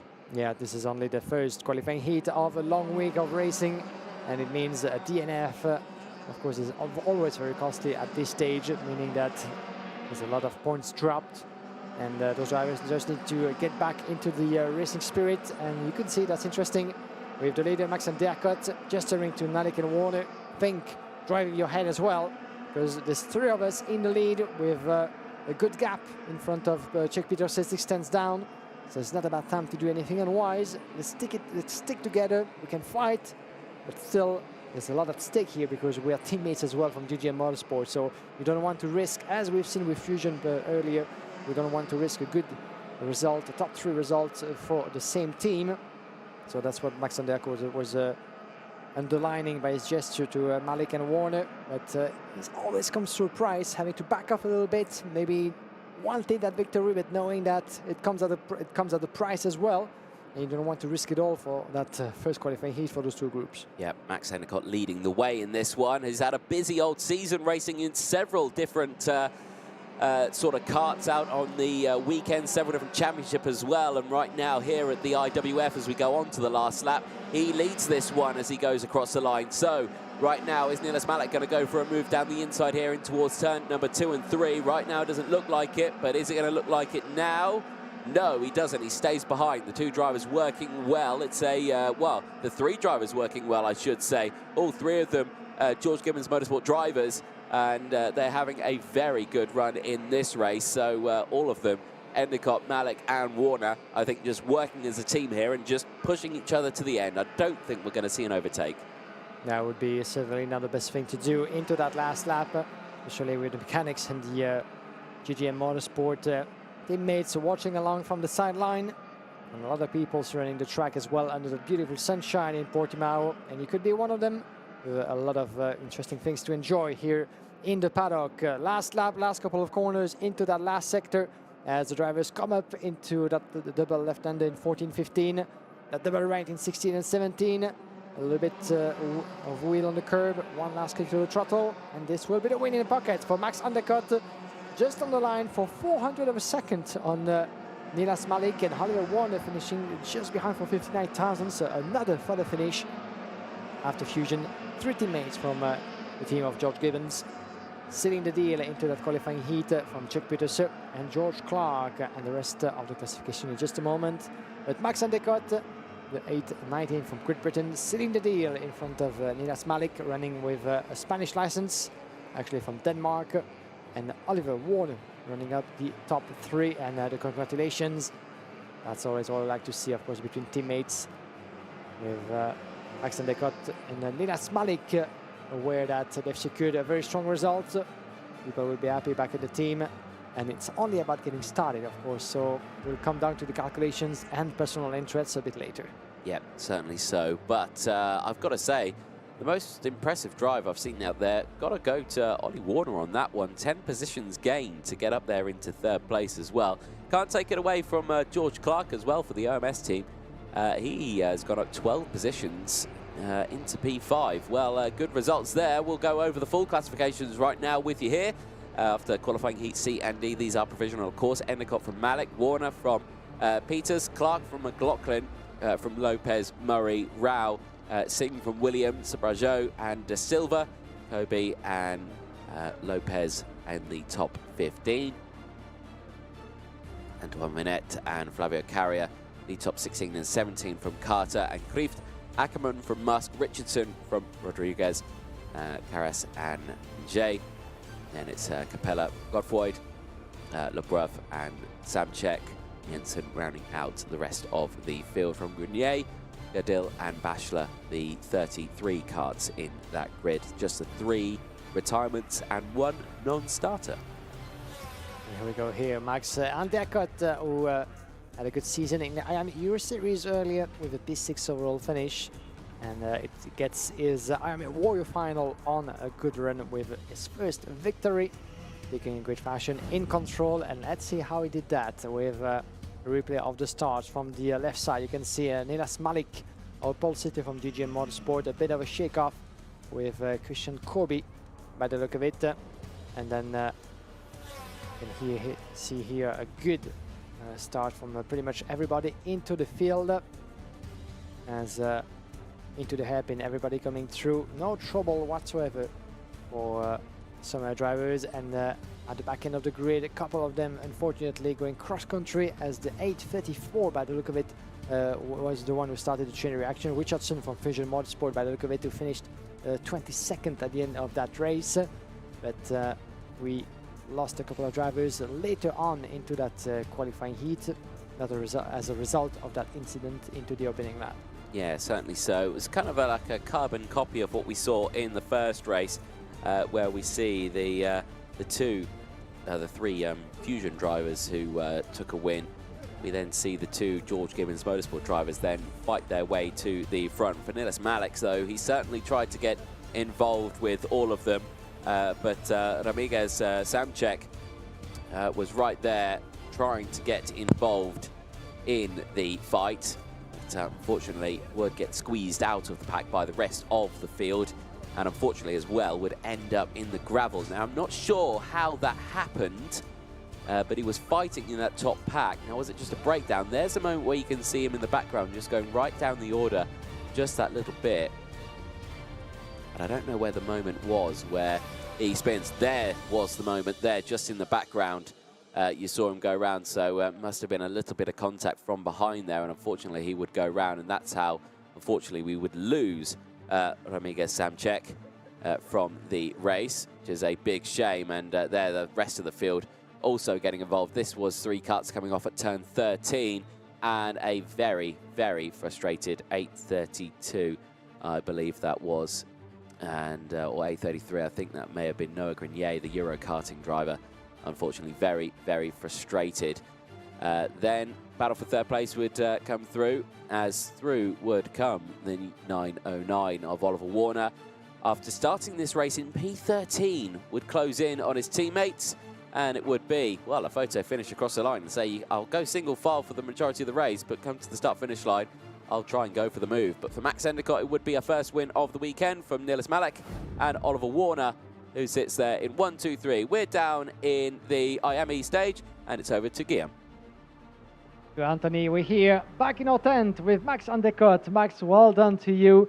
First race for you in the mini class in this beautiful event, and already this is the job done for you.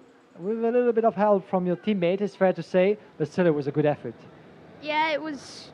I think my teammates a lot because they pushed me and didn't overtake me, and that really helped me get the win. So I think my teammates. At that point, it's still very early. Do you talk about it beforehand that, okay, if we find ourselves in that position, leading the race, let's not do anything unwise and let's try to keep the result? Or are you allowed to fight against each other? What, are we fighting against each other as a team? Or what was the question? Or? Yes, of course, but I do mean with the top 3 results in the bag with your teammates, in that position, are you allowed to, okay, if the guy behind you wants to go for the win, and you have to defend, or do you let him through? Do you try to keep that result for the team, or do you think about yourself first? It depends. I really want to win, so obviously I think about myself first and try and win the race. That's what we want to hear. Thank you very much, Max Endicott. That's the spirit of racing. Thank you very much, and best of luck for the next races as well. Thank you. Excellent down there with Guillaume Alvarez. And yeah, tough question, that one. Do you defend against your teammate or do you go for it? Now, in a championship situation, you would work together with your teammate. Yeah, no drama. And maybe in these one-off weekends, yes, you would work with your teammate in the qualifying heats and everything like that to make sure you get to the final. But come the final, this is a one-off weekend. You're going to be the IWF champion. You're going to think of yourself first, so definitely going into these finals. But in this stage is here right now, I'm sure it's all about teamwork and just getting these karts to the end of it. Well, this is the 3rd and final run today for the Mini X30 category. We will see them out next tomorrow for their qualifying heat. Busy old grid in this one, 34 drivers in this. I'll go through the first few rows of the grid as the drivers are getting themselves ready for this one. Jarlis Sayer starts in the front row with Dan Alaman, and Stefan Kozma goes from row 2 with Austin Newstead alongside. Maxim Bobrozov and Archie Lovett go from row 3 from Stan Fargo and Henry Kumpen on row 4. Priam Bruno from Javier Lazaro on row 5 from Patrick Christensen, and Liam Carr on row 6. Colby Patterson and Michael Adair go from row 7 as the drivers make their way into the top spots now. Rest of the grid will go off a little bit later on. Kasari Tuskowski and Ludwig Cranquist go from row 8. Finney Lines and Arillo Lonagato go from row number 9 indeed as well. So we're getting ready to go for this one. Guillaume Alvarez is running up and down. My goodness, sir, you must be tired. I say it each time. No, he's fine. He's fine. Yeah, feeling marvelous. Yeah, fantastic. Not even out of breath. No, you know, I've been doing that for quite a while, you know, so depending if it's slippery, if it's wet, if it's dangerous, you know, I've come very close to a chance of killing myself on numerous occasions doing that. But please so don't. far so good. So far so good. You know, I still both my legs. You're still here. There we go. That's what we need. Here we go then. The 3rd and final time that we will see the Mini X30s out today. Are we going green first time asking? Yes, we are. And immediately there you see Dan Alaman sweep to the inside behind Stefan Kozma and Jarlis Sayer, as the Maxim Bobrozov did not get a good getaway at the start of that one. So Alaman there in third place, immediately losing a position from his original starting spot, but crucially not losing any more than that one. The rest of the field slots through the rest of the pack. They're about 3-4 wide in the mid-pack there. They are able to do that, as these are the smallest carts out there around this very narrow circuit. Oh, spin in the background there. One cart getting spat off there. Hands up in the air, gesticulating, and it is the 897 that has come off. Alex Riley from Audron Henry Racing, unfortunately. Ah, big shame. Yeah, he has to push his own cart. Of course, doesn't. He's not allowed to have any help from the marshals unless he decides to retire. And if the engine is seized, it seems to be going. So hopefully, he will be able to find himself back on the track. In the meantime, the opening lap about to be completed by the leaders. And yes, he was able to push himself back. Always nice to see. And well done to those young drivers to be able to push a cart of that weight on their own.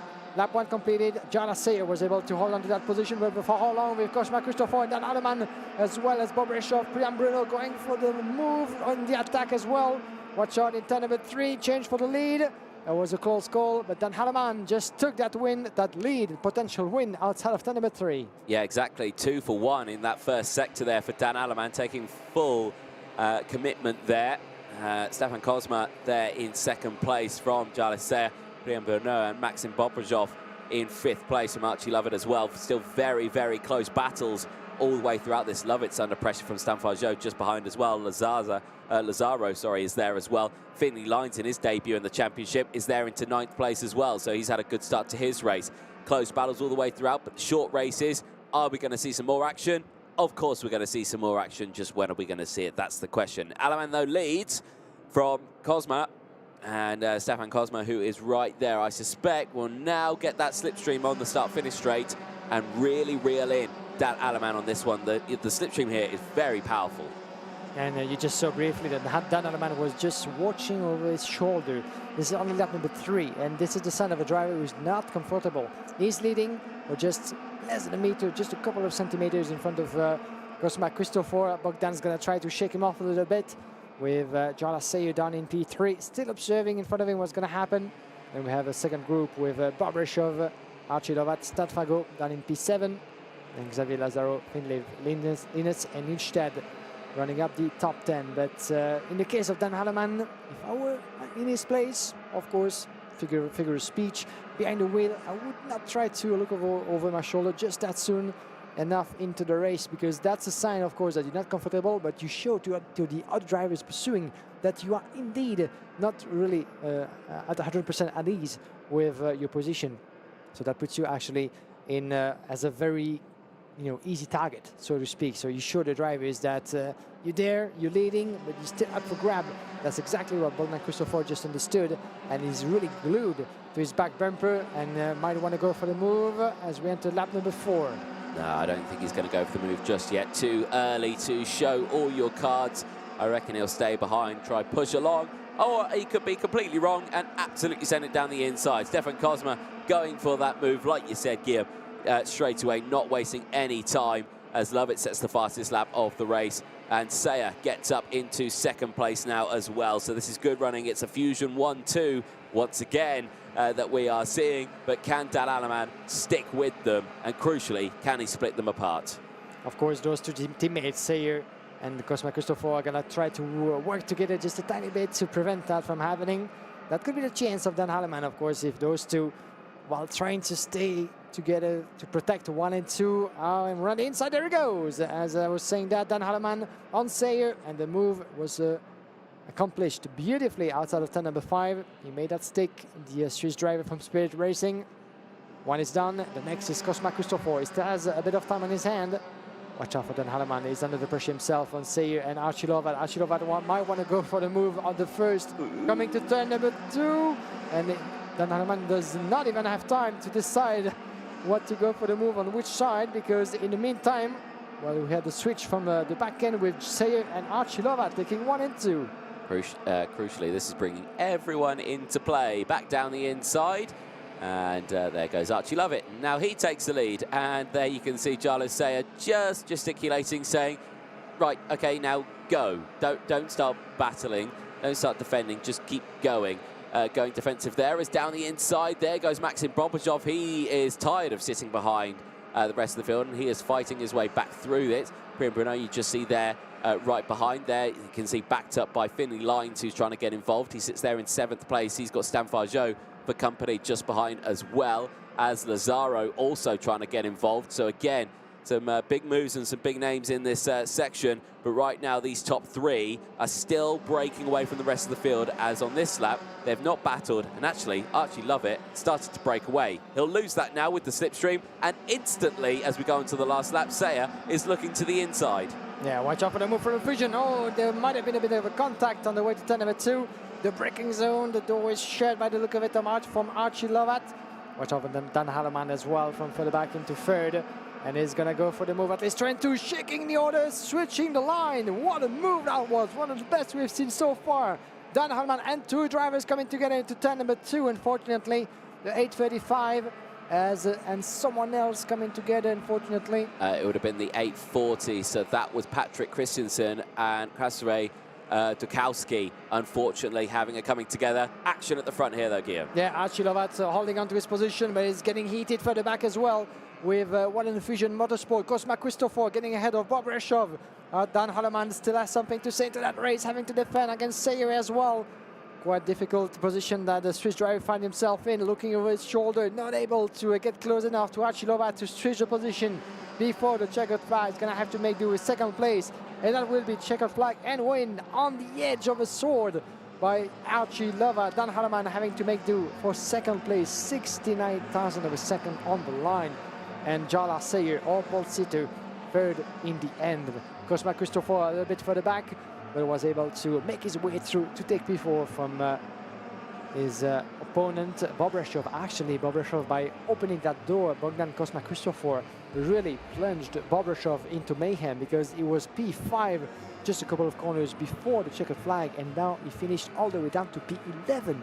Quite unfortunate turn of event for Bob Reshov, unfortunately.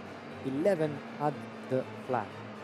Yeah, indeed. Drama then through that race. A couple of retirements then. Not something you want to see, but still a good result then for this man here, Archie Lovett, having an absolutely fantastic run. Like you say, the runner-up in this year's IAME Euro Series.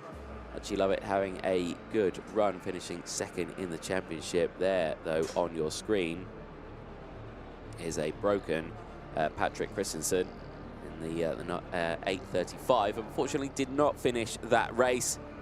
And there's a look at the provisional classifications then at the end of qualifying heat A versus B. Lovett from Alaman, Sayer from Stefan Bogdan from Finley Lines, who finishes P5 in that one. 12 positions gained for Finley in his debut this season. Fantastic to see him up into the top 5.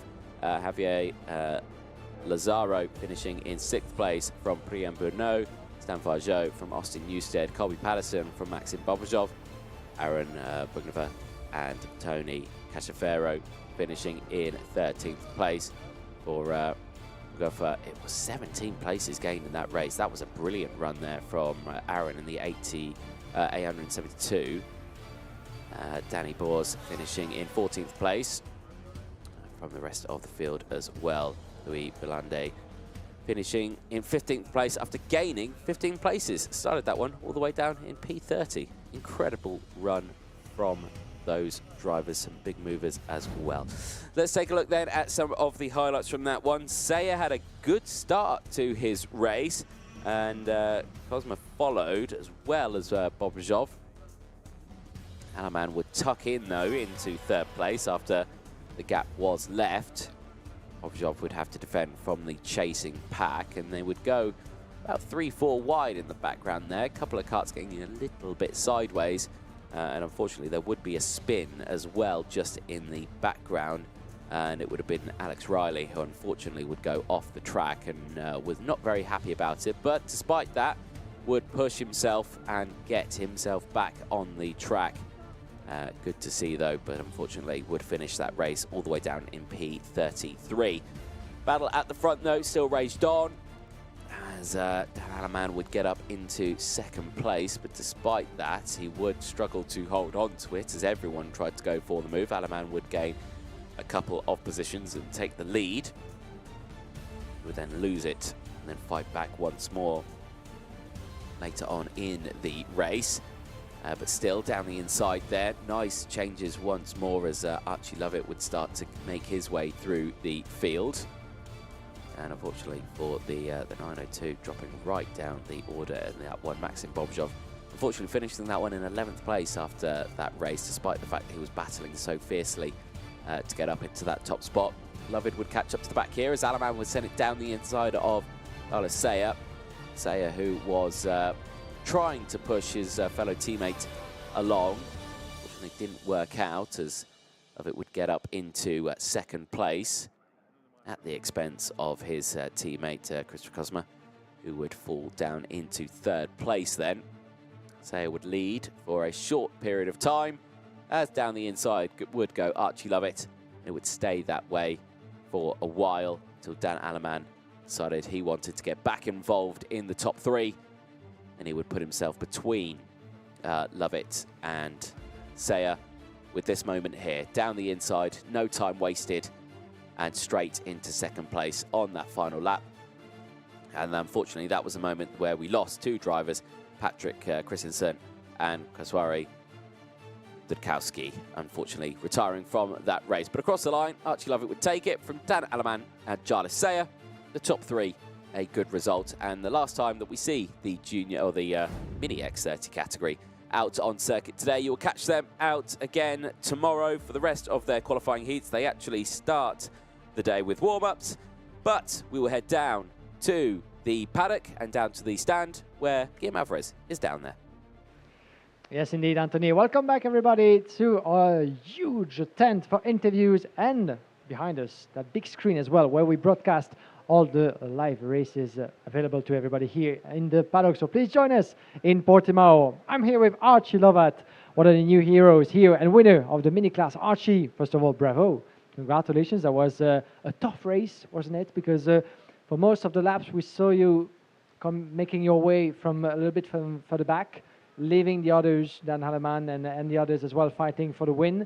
But then at some point, you made that move that put you in the lead, and then you kept it. Can you talk us through how it went and how you came to that decision that in that particular corner, okay, this is my moment, I need to go for it? Yeah, I mean, I had an okay start and I kept my head. So I can hear you well, yes. I kept my head and caught up to Bob Rashoff and then just overtook them all and got up to the front and just tried my hardest to pull away and make a gap, and I won. Yeah, it seems very easy the way you put it, but on this track particularly, we've seen that in the senior and junior classes, and it seems to be true as well with you guys in the mini. It's quite very hard to build a gap because the slipstream is so strong into the first part of the track. Won't you agree? Yeah, you pull away from them, then they catch you back up, and then they overtake you, so that was a bit harder. That was a bit hard indeed. This is done for you today, but of course some more races tomorrow and the day after on the way to the Saturday. This is a long week of racing for you. How do you come about a race of that length? Because this doesn't happen every week for you. Yeah. Usually it's like 3-4 days. Here it's more than a week, almost 2 weeks for you, wasn't it? Yeah, it's been tiring and very hot, and some days it's been raining, and I'm good in dry and wet anyway, so that's good.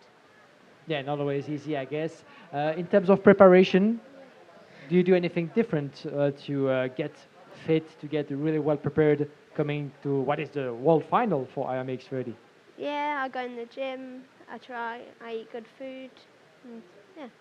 So good food, a lot of gym. Do you sometimes go for jogging? Do you run around with your teammates, or do you have a special program with you guys? I have a special program, and my dad normally coaches me. Yeah, there's a couple of flies as well playing around. At some point, we're going to need the sunglasses here because, as you can see, the sun is on us. And as you said, it's quite hot in here in Portimao, but sometimes the weather can play with our nerves, isn't it? With rain, not so much rain, then the sun is back. So I guess as a driver, it's not always the easiest of situation to come up with the right setup, the right ideas when you go from rain to sun, for example. Yeah. I guess you're used to that. When we're in a helmet and gloves and everything. All right, thank you. Thank you very much for joining us, Archie. And it was a good performance from yourself. And we wish you the best and so many more of the same performance for the next days. All right? Thank you. You'll do that. Thank you very much, Archie Lova, talking to us with his first win in the mini class.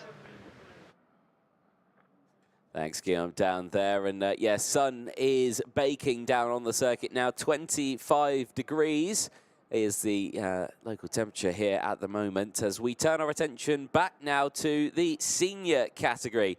And again, well, looking forward to this one, because reminder of what happened earlier on. If I look back at my pieces of paper in the first groups that we had, so we have groups D and E that are about to make their way out onto the circuit. In Group E, it was Eichmanns, Atkins and Garrity who took the win in that one, and they all three are in this one, but this time they start on the outside row, so they will have to deal with what happens in that one.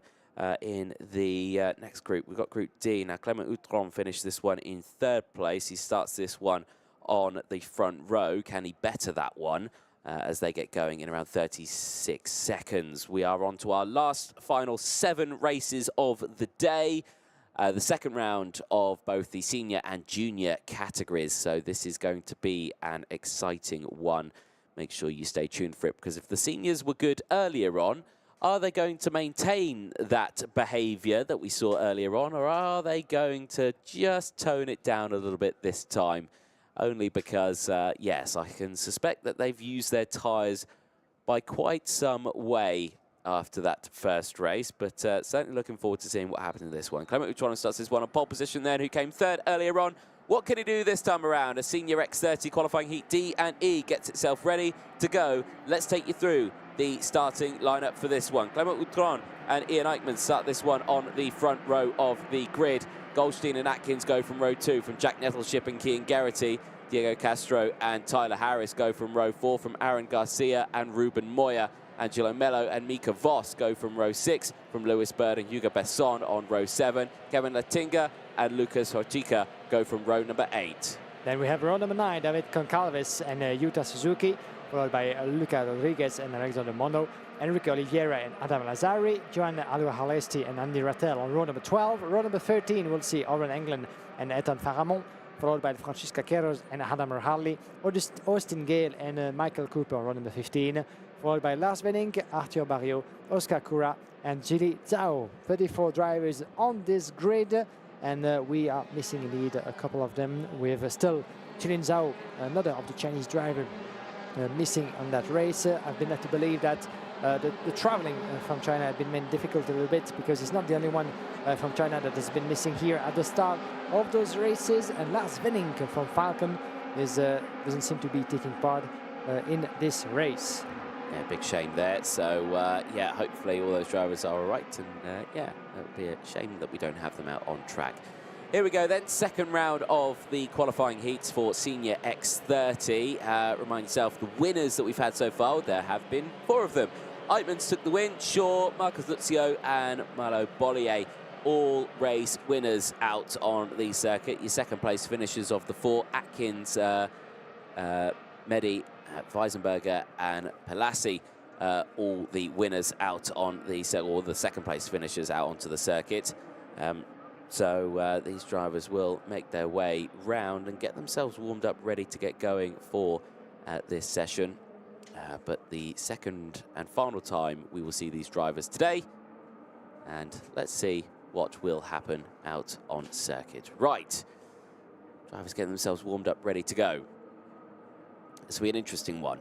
They were busy earlier on. Are they going to be busy again this time around? Have they toned it down? Have they been told by their teams to get going in this race, or have they been told to just bring it back a little bit more?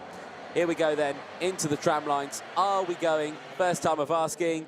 Yes, we are. Down in towards turn number 1. Great start from Outron and the inside line. Goldstein gets up into second place. Eichmanns, who won earlier on, is on the outside row. He cannot hold on to second place. He might not even hold on to the top 3 spots on this grid, but he can. He holds on that inside line, and back down the inside he gets past the other of the TB kart racers, who falls down the order. So a good start then from the top 2. of Utron and Goldstein, who have broken away now from Eichmann, who's there in third place. Yeah, good getaway for everybody here into that pack, into that opening lap. The driver is trying to find some space, at least making their way into the left-hander, and one of them, the 245 by the look of it, has Another been one of the Aldrin Henry carts. Yes, indeed, has been caught into trouble over there. We'll try to identify who that is. It might be Alexander Mund. No, sorry, apologies. Or in England, I think, who's gone round. So yes, he's unfortunately dropped right down the order. Right. Now, we saw how well the slipstream worked earlier on. How quickly can Eichmann close in on these top two? But they are pushing each other, so he might not close in as much as I think he'd like. And confirmation there, yes, he will not. They are pushing each other along. That's the bump draft now helping out these two breaking away. So if you can get that clean piece of air with another driver who you trust to just really push you along that start-finish line, you can gain a lot of times. But despite that, Eichmann has still managed to close in through the first sector. So he is looking very, very strong out there. But right now, Utron, Goldstein, Eichmann, Atkins from Geraghty, then it's Castro who's there in sixth place, very close as Goldstein to the inside takes the lead away from Clement Utron, and now Utron will try to fight back, but he's got to be careful. If he goes for a move, Eichmann will attack as well. Yeah, it was a good move from Eddie Goldstein, because he knew that the threat was coming from behind as well, in the form of Ian Aikmans. Goldstein, Aikmans, this has been really the headline of the IAME Euro Series, as well as in the Benelux the entire season, with those two coming together, actually, at the last running Genk of the IAME Euro Series. You might remember that. But certainly, Goldstein needs the result. He only made a P4 in his opening qualifying heat, while Aikmans, as you said, won it, as Clement Utron takes the position back, and actually, by doing so, opens the door, and that goes the way of Kelly Atkins and Aikmans as well. So we have Atkins, the reigning winner of the IAME Euro, now back into P3. Goldstein finds himself P4 under the pressure of Geraghty as well for the back. Watch out for the pressure from Kent Geraghty, the Croc Promotion driver. Two Croc Promotion drivers within the pack of the top five. It's going to be a close call. As on the inside goes Kelly Atkins. Can he make it two in a row?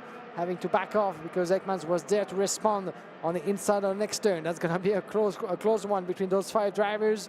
And we are only into lap number 3 out of 10. That could go the way of Clement Utron, as long as those after him actually keep battling against one another. That could be his chance to build himself a bit of a gap, but so difficult that is to do that on this particular circuit.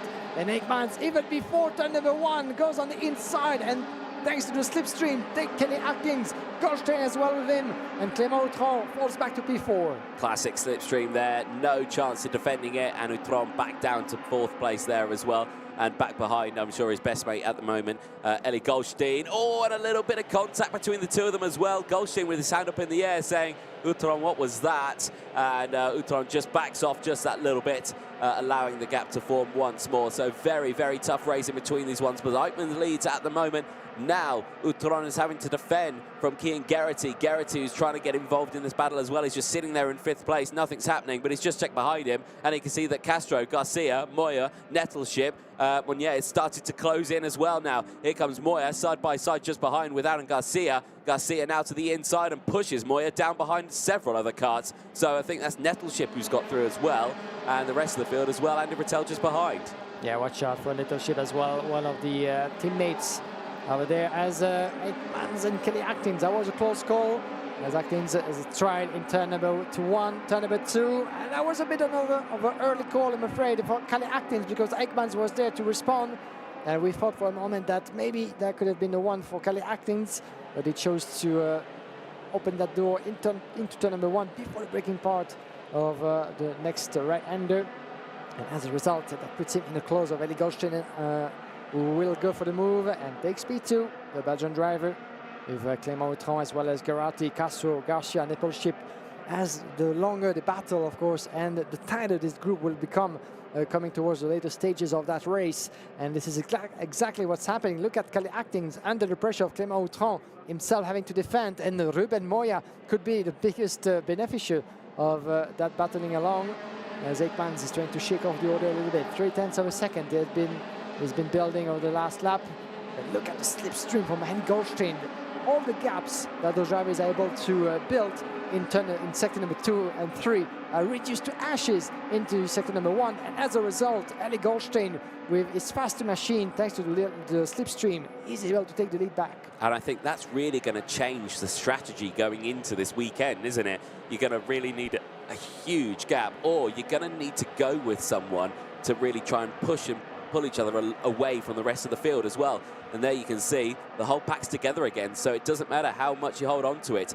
Here, though, Ruben Moya, Jack Nettleship just behind as well. You can see there in the 2:06, just behind, that's Aaron Garcia, who now has just got, well, Moya's just got past Garcia. So Garcia's now under pressure from behind. Adam Alazari seeing a warning flag. That comes with a penalty, so he will not like that one. A little wide there is Goldstein. Now here comes the slipstream. Is Eichmann's going to follow? Is he going to push him, or is he going to go? Goldstein's pleading with him, saying, right, push me, push me, push me. He's learnt the trick now. He knows that, okay, two of us need to break away. If we start scrapping and you go for the move, they'll just close right back in on us again. And that's not happening. Well, actually, I say it's not happening. It kind of has happened, because Clement Outron had a really good exit out of turn number 3 there.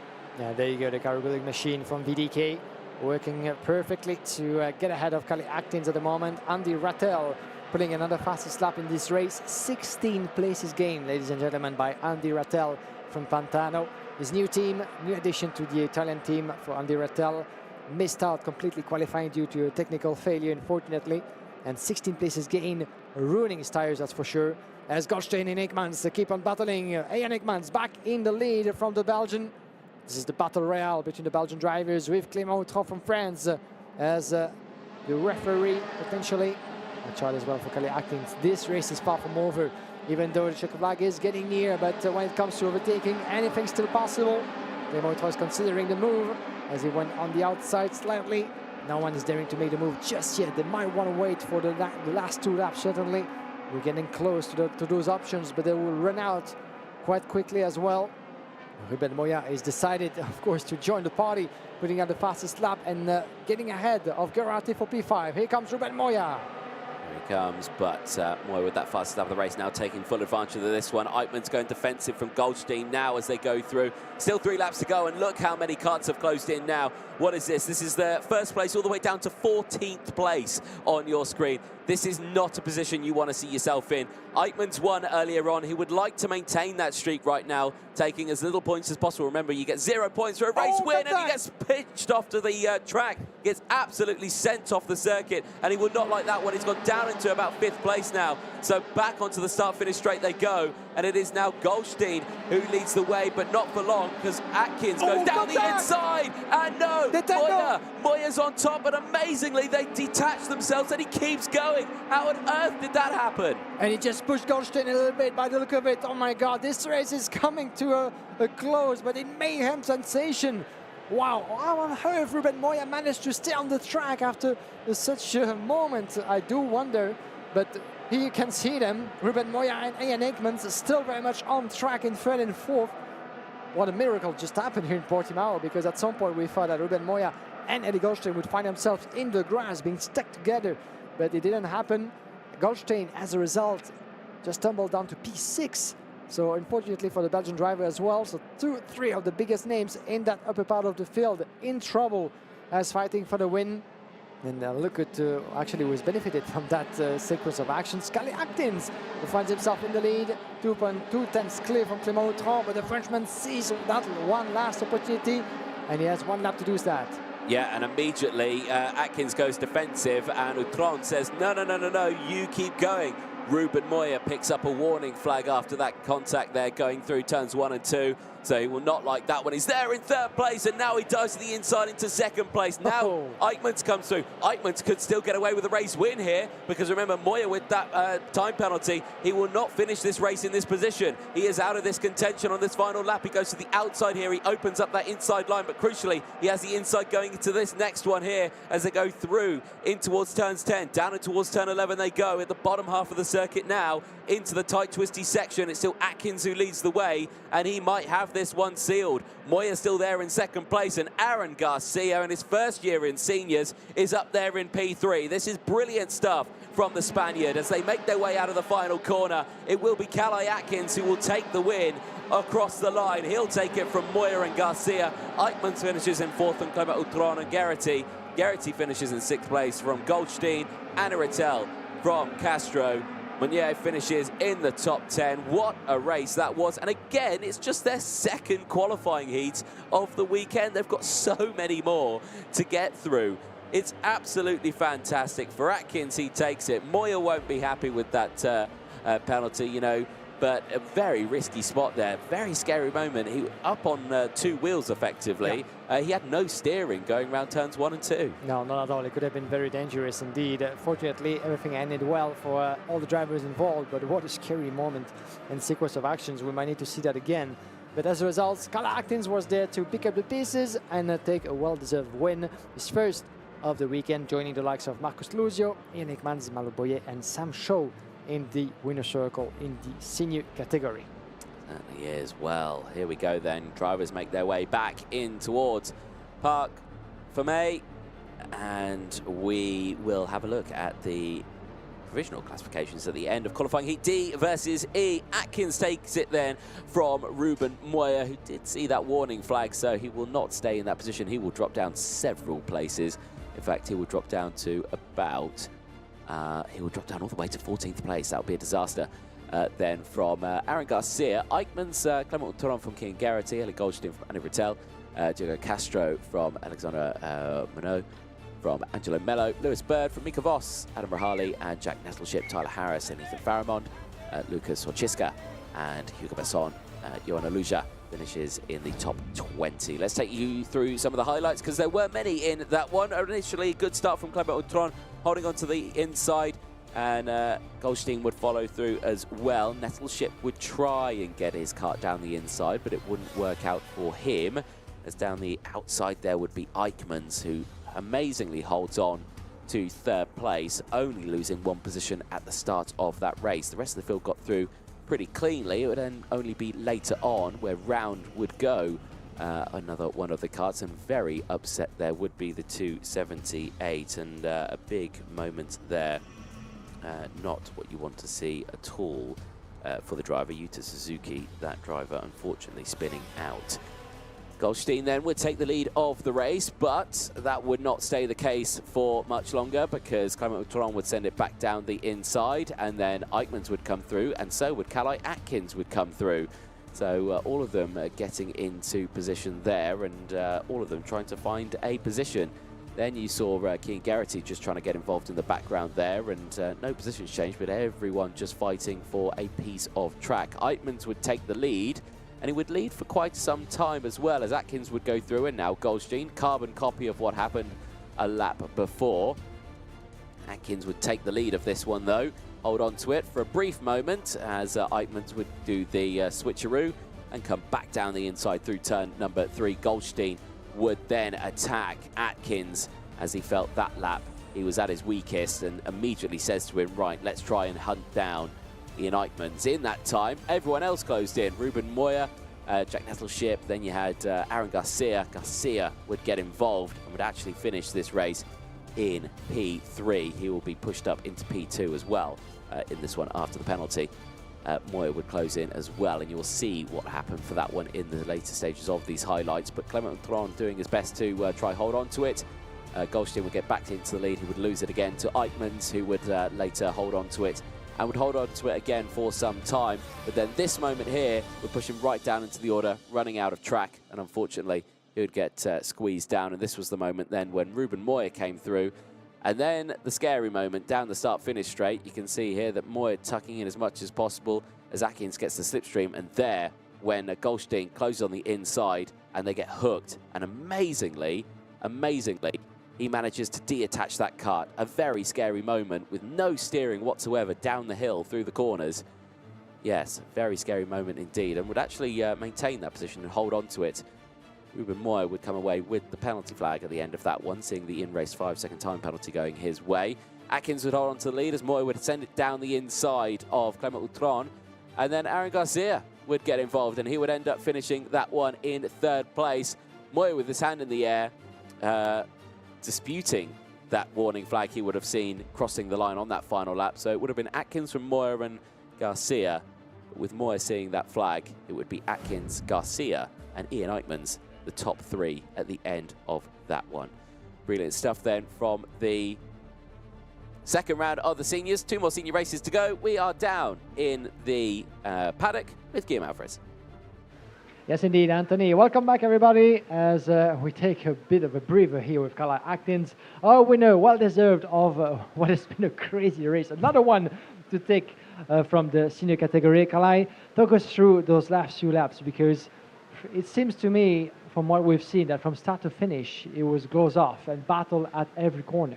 Yeah, you know, it was a really hard race. Everyone was going for it, to be honest. I knew it was going to happen, if I'm being honest, so I knew I had to race hard and just pick them off one by one and defended when I needed to, and then, yeah, managed to hold on in the end. That was certainly the best of all strategies, to pick them up one by one, as you said, considering that there was a lot of battles in front and behind you as well, so you had to keep your head down at some point. Yeah, I just had to keep a cool head, not make too many mistakes, and just focus on what I needed to do, to be honest, and yeah, we managed to do that. We've seen 2 big sequences of action involving Igor Shane, Ian Aikmans, and then Ruben Moya. Did you see what happened from your position when they got together at some point? Well, it was going too fast, maybe, or you were... Not too sure, to be honest. Just saw a lot of people crashing, so yeah, just decided to get out of it, to be honest. Perfect timing as well, so yeah. From a driver's perspective, when you're in the middle of a pack that competitive, when everything happening in, you know, surrounding you and everything, how do you keep your head down? Do you sometimes get shaken up a little bit by, oh, whoa, what just happened? Okay, let's keep the focus on, because we still have a few laps. No, not really. I think most of my racing I've just been quite chill. I think that's why I managed to do quite well. Well, this year especially, I've just tried to not put too much pressure on myself, because then I make mistakes. And, you know, it's benefited me so far this year, and P2 and a P1's looking strong. Absolutely. There's certainly paid off for you as the winner of the IAME Euro Series in that class. Thank you very much, Carla Atkins, and we hope to find you again in the course of the week, and best of luck to you for the next races. Thank you. Thank you, Carla. Brilliant to chat to Carla Atkins there, who, well, that ends his day on a high note. 2 more qualifying heats to go for the senior category. Next race about to get underway. Qualifying heat C and F. Francois Delity starting this one on pole position. He's got Danny Caronini starting alongside.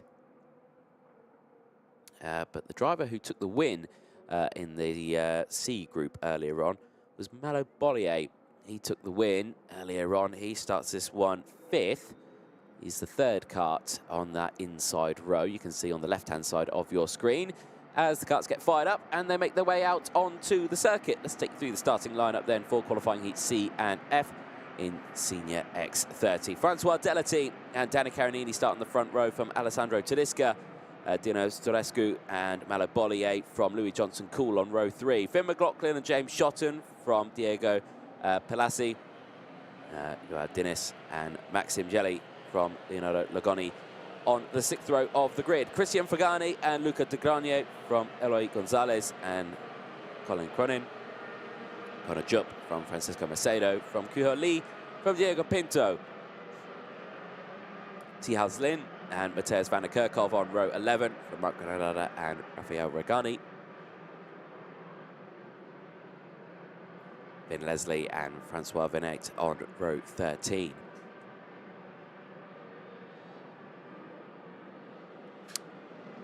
Yoshio Kodida and Harry Cottrell go from 14. Peter Silla, Isabella Bass and Thomas Turaxa, William Lobada and Ruben Moya.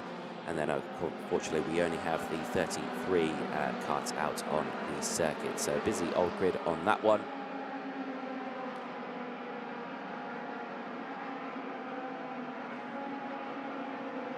So these drivers making their way out onto the circuit. And yes, this is going to be an interesting one. We saw how boisterous they were in the first of them. Second one, I suspect we're going to see the same, Guillaume. And as you heard Carla Atkins saying at the interview just earlier, the key certainly to races with that amount of incidents and that amount of battle at least, because not so many incidents. I mean, not much more than the usual number of action and incidents that we used to see at this level, of course. But when you have that amount of action in those races, you know, the key thing might be to keep yourself cool, to keep your head down. Always easier said than done, of course, but it has been paying off, certainly, for a driver like Carla Hackins, who's been absolutely immense in the IME Euro Series this season, taking the win against a strong opposition. And he will certainly be one of the top names to follow all throughout this week of racing in Portimao. Now, the grid is coming up once again. Clément Outran, the next grid, my apologies.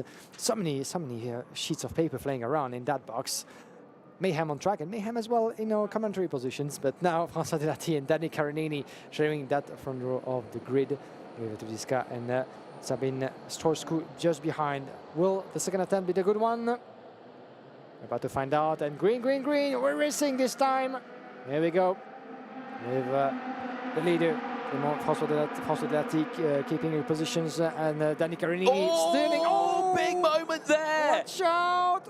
Oh, and straight off into the barriers, amazingly avoids all of the barriers and goes right to the back of the grid. That was a scary moment there. That was Dino Strorskum, unfortunately, who went straight into the outside of turn number 3 out there. I thought for a moment it was gonna, I didn't know where he was gonna stop actually, but thankfully nothing happened there. He left actually, he came back onto the track uninjured, so he's still with us, but a bit of a scary moment as he disappeared just behind the trees out there. And that was cold front tyres there, absolutely no temperature, turned in, nothing happened, and it just skidded straight off the circuit.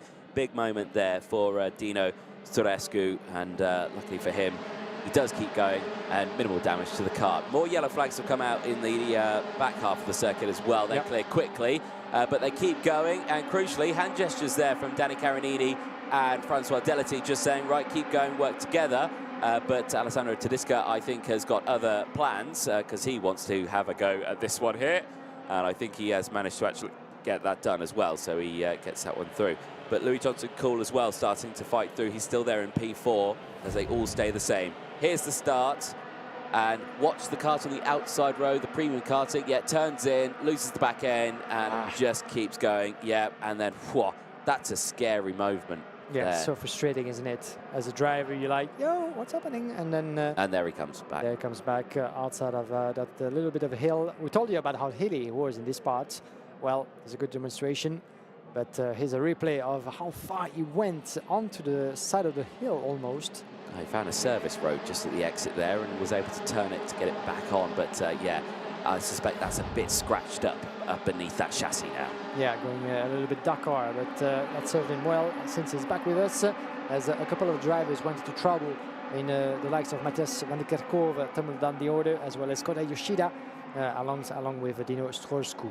We're back with the leaders, Danny Carinini, François Delati, as on the inside goes Johnson onto Diska, beautifully made by Louis Johnson's call, as the Belgian has to admit defeat and falls back to P4. And we have Schotten, Maloboye, Gonzalez as around the inside of 220 of Schotten, get ahead of Alessandro Tudiska. So unfortunately for the RSD karting driver, that's his 2 places dropped in the course of just a few corners. He's gonna have to get his focus back, Alessandro Tudiska, under the pressure of Maloboye this time around. But now we have Johnson Lowell up into P3 from his fellow countryman from Britain, James Schotten in P4. Danny Carinini in the meantime, just 2 tiny tenths of a second. Watch out for the slipstream. Once again, onto turn number 1. On the way down to the heavy braking point of turn number 3. Can we see a move from François Delati? Oh. Just quite yet as the door was shut. Yeah, indeed, Danny Carinini just... he didn't shut the door there, but he turned in very violently that it just said to Delati, well, okay, whoa, okay, I won't go down the inside then, I'll just stay behind then.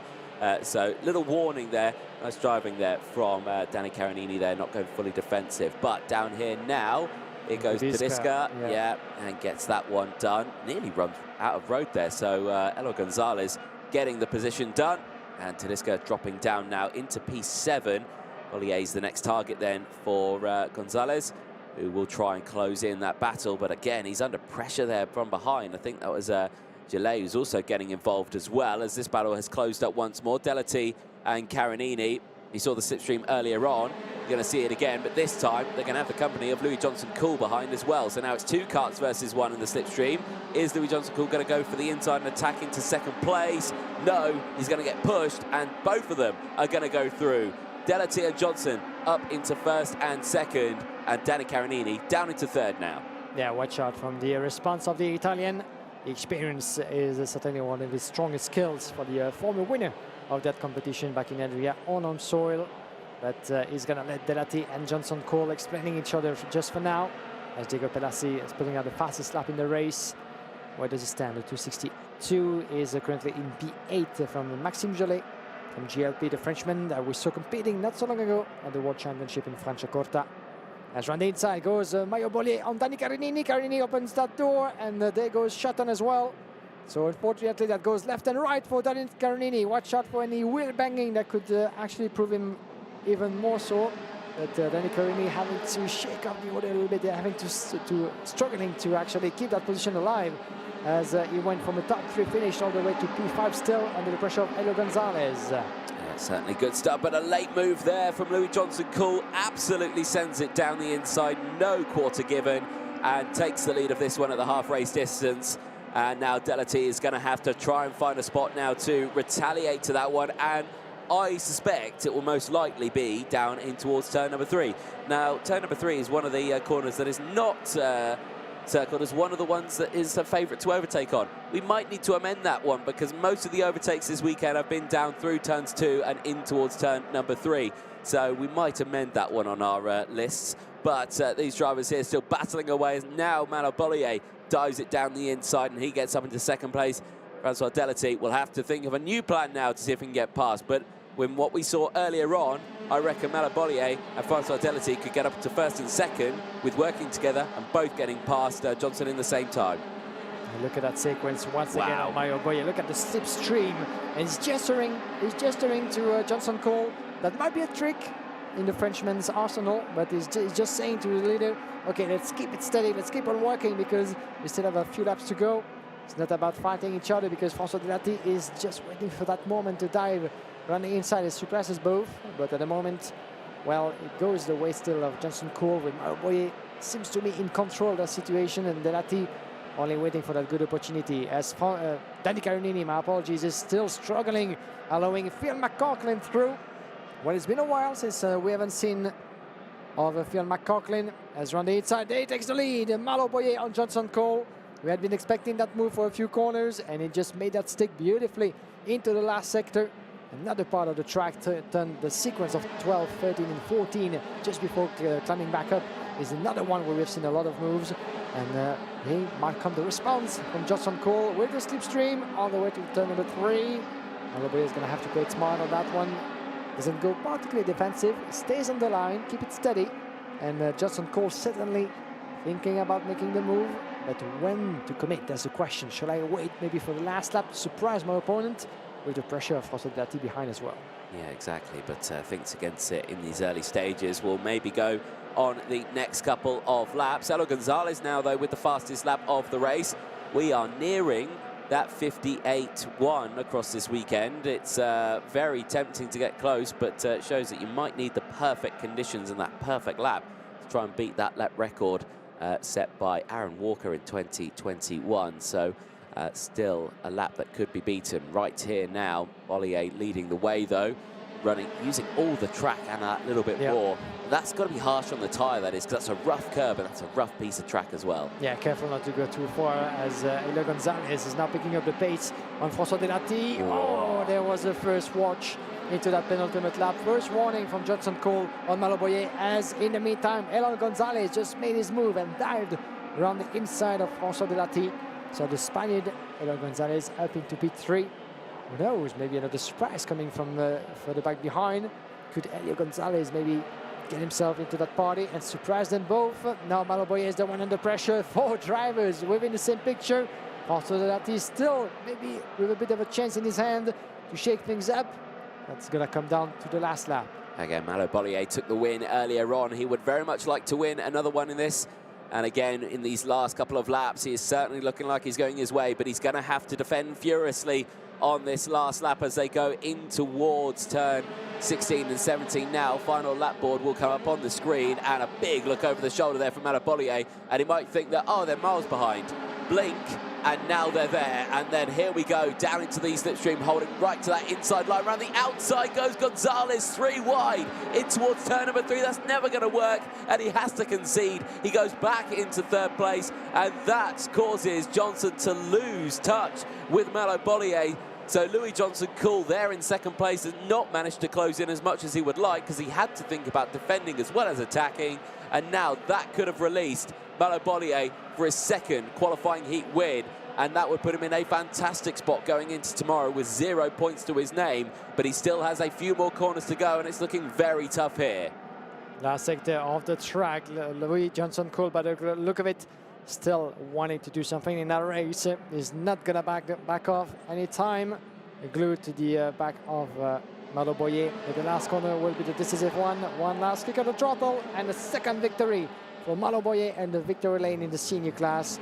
Louis Johnson-Cool did everything that he could, but having to meet defeat for less than 0.2 of a second on the line, with Eloy Gonzalez certainly one of the best recoverers. 12 places gained in the course of 10 laps for Eloy Gonzalez, up into P3 for François Delati and Pierre McCaughlin running down the top 5. Yeah, brilliant result then for Eloy Gonzalez. With those places gained, he will be delighted with that one. Same as Malabolier as well. He now takes 2 qualifying heat wins.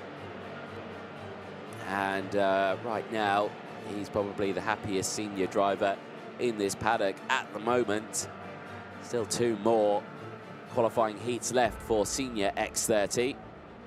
And then we go into the final 3 races of the day for Junior X30. But right now, as these drivers make their way back in towards Parc Fermé, all is well for Malabolier and the Victory Lane karting team. The Frenchman having a good run. Here's a look then at the provisional classifications at the end of that one. Bollier from Johnson-Cool, from Eloy Gonzalez from Delati, McLaughlin from Schotten, Carinini from Jupp, then it was Tedesca and Pelassi. Pelassi, who did take a win earlier on, unfortunately dropping down, or 2nd place earlier on, now dropping down. Dinas there as well, just behind from Luca De Granier, Maxime Delay and Francisco Macedo, the top 14. Diego Pinto running at the top 15, all gaining positions. Finn Leslie finishing in 16th place after gaining 9 places from Marc Granada. Harry Cottrell gaining 10, finishing in 18th place from Zien Hanlin. And Peter Silla, Colin Cronin from Isabella Bass. And Francois Benet finishing in 23rd place. And it was Lee, Tuescu, Ishida, Pagani and Van der Kerkhoff. Let's take you through some of the highlights of that one. Initially, again, good getaway for Francois Delati. Clipping the curb on the inside there, would lose a little bit of time, and Danny Carinini would sweep to the outside and actually get the lead of this one before the braking zone. Heart-in-mouth moment here for Dino Dorescu. Straight off the track, amazingly, not making contact with anything, and gets going again. Despite that, a lot of gravel coming out underneath the bottom of that kart. Tyres stone cold and not what you need at the start of the race. Very scary moment there for Storescu, but he got back in the race and did actually finish the race, finishing in 25th place, only losing 21 positions at the end of that one. Race continued though, and the battles happened. James Schotten to the inside there, making moves in the early stages of the race as well. He would be on the scene for quite some time, as then this man caught our attention, Eloy Gonzalez, who started 15th place on the grid, 209, making moves left, right and centre. Once again, the chopping and changing at the front here, with drivers just switching positions. Malabolier gaining places, everyone fighting back. Louis Johnson-Cool taking places, Francois Delati taking places. Big moment there in the background, though. Scary moment as well. There's several karts involved in that one. Christian Vagani was one of them who was really slow off the line on that one. Malabolier would fight back through the field. He would get past Francois Delati. He would then say to Louis Johnson-Cool, "I'm working with you." later on, who would then attack and then go for the position. As again, James Shotton just trying to defend his position, with McLaughlin coming through as well. Collier making the move, and Louis Johnson-Cool having to fight back, but in that time, Elon Gonzalez had found his pace and then would try this amazing move around the outside. It wouldn't work out for him. Certainly did try his best, but just coming into 3, you haven't got the legs around the outside and you can't get the cart nose down the inside. Amazingly, he would hold on to P3, but that would drop Louis Johnson-Cool back from Malo Bollier, who would be uncontested across the line. Malo Bollier would take the win from Louis Johnson-Cool, from Eloy Gonzalez and Francois Delity, the top 4. Gonzalez with 12 positions gained in that race alone. A fantastic effort. As the end of the day nears, we are ready down in the paddock. Guillaume Alvarez, over to you. Thank you very much, Anthony. Mayo Boyer once again with us. Mayo, this is another victory for you, 2 in a row. So consolidating already your statue as provisional leader of the senior class. Still very early into proceedings, but still a good day at the office for you? Yeah, it's been a really good day, you know. In qualifying, we did great, P5 of our group, and yeah, to win in the first 2 heats. We are looking really strong for the moment, and yeah, and we are gonna continue to push, and yeah, we will see what's gonna happen next. But for the moment, I'm really confident and very happy. So race after race, we seem to find a sort of a scheme about how to deal with the track of Portimao, you know, compared with that major difference in terms of slipstream and pace between Sector 1 and the rest. Is it something that you think you'll be able to shake off a little bit with coming with different ideas, different strategies, or you know that every race you can actually end up with a lot of drivers trying to push you? No, of course, every races are very difficult because yeah. All the drivers are really good. They have a lot of skills, but yeah, I think that every race are difficult. So we'll see about it, but I'm confident. Yeah, you can feel confident looking at the pace that you've been showing. One last thing before we let you go. Are you still being coached by Arno Kozlinski to this day? Or was it something of the past? No, it was something of the past, but we were already always talking together. I had him after my first heat, so yeah, he's kind of giving me some advices, but yeah, he's not there anymore. But we talk together very often on the phone. Yeah, I guess as a young driver, having another driver of his magnitude with so much he's done in the past as a coach, for that might have helped you quite a bit. Yeah, he helps me a lot since the beginning of the season, and if I'm where I am now, it's a lot thanks to him.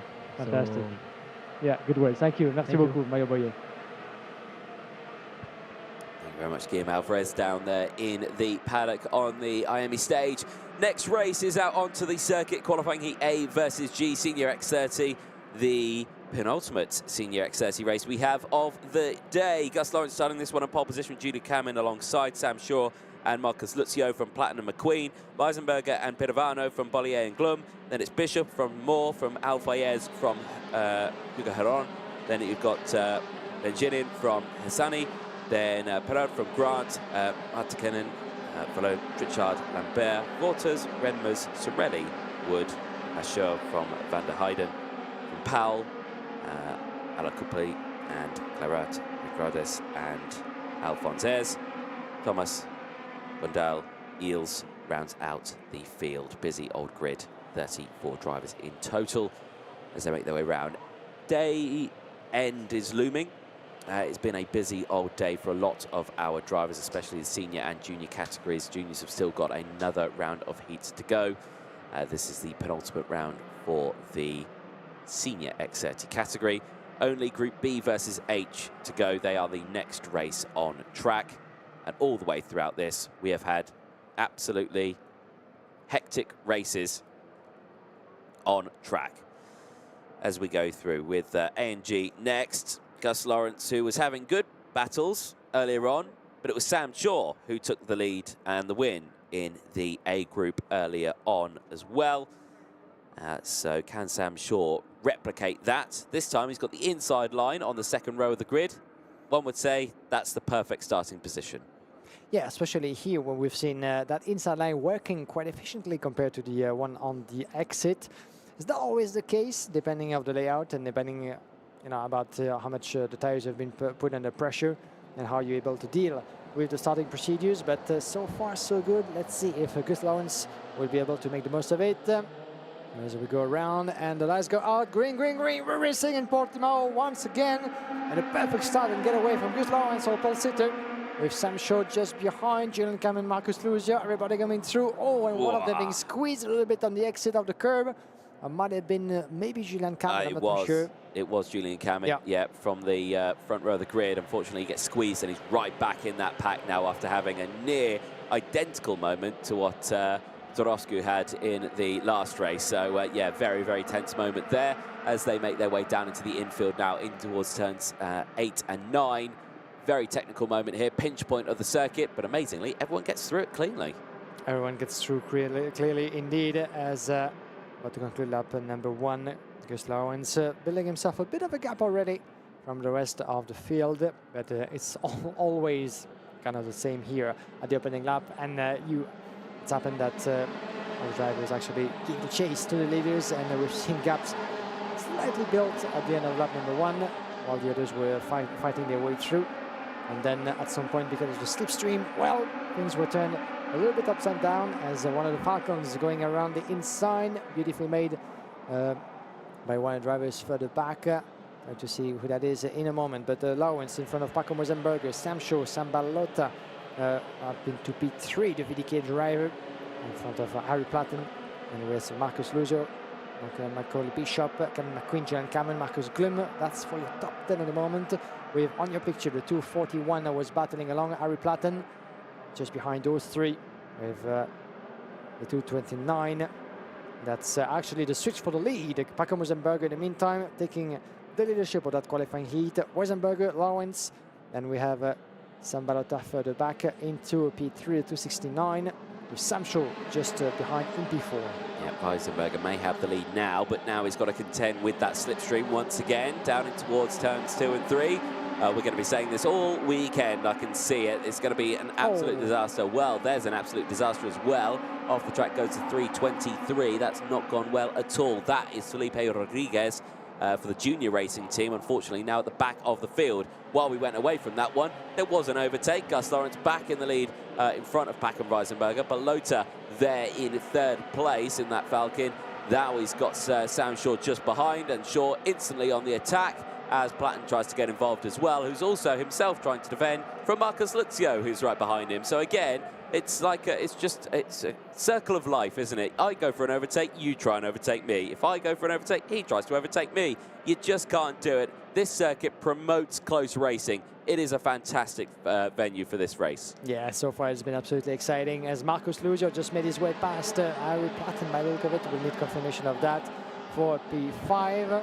As Platten just made his move, not indeed confirmation as Platten lost another place to Macaulay Bishop and up into P6. This is the second group behind those 4.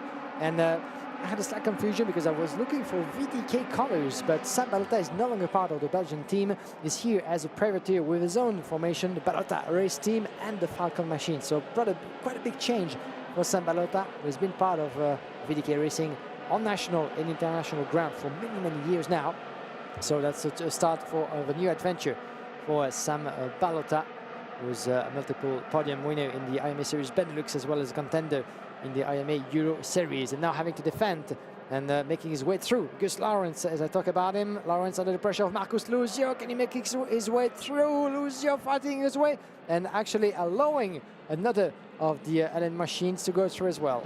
Yeah, Macaulay Bishop getting involved as well in the battle further back there as well, battling away with Sam Shaw and Hamza Al Fayez. Now Bishop, double junior champion this year in the UK, but this is his first attack in seniors here in the IWF. Well, I think he's done some more senior racing earlier on, but yeah, his good attempt on this one.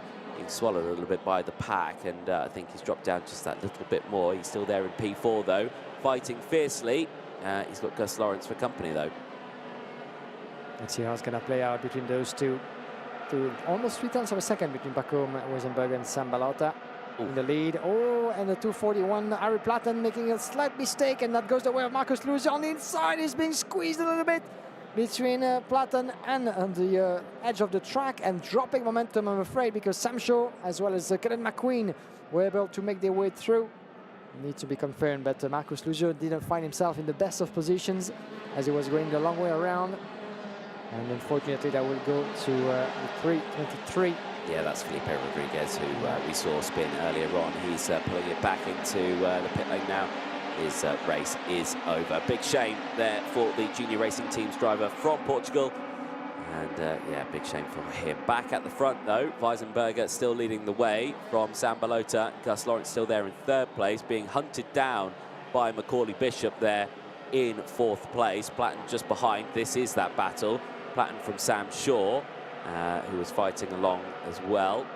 But right now, all eyes on this one, because they are line astern now as they head down the hill in towards turn 11. They go, this fast sweeping downhill.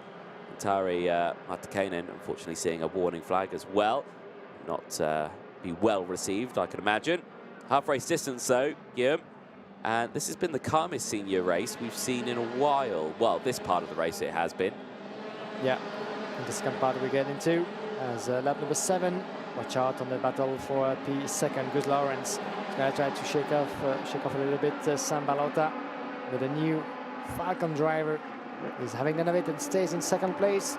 Sam Balota, not so long ago, was driving single-seaters for the first time as part of the feed racing program back in Manicourt in France. Didn't get to win the wheel in the end in feed racing, but yet a very fruitful experience for Sam Balota, as he's not the only Belgian those past few months who's been tackling single-seater challenge, along with Yannis Stevenidens, another name that might sound familiar in the X30 classes, as he's been part of the French Formula 4 season with the support of the Belgian Federation. But that's another story. And talking about French F4, as we're losing, unfortunately, Santeri Martikainen from a GP racing team. That will be DNF, unfortunately. Talking about French F4, as I actually spotted and talked to Evan Gilter in the paddock.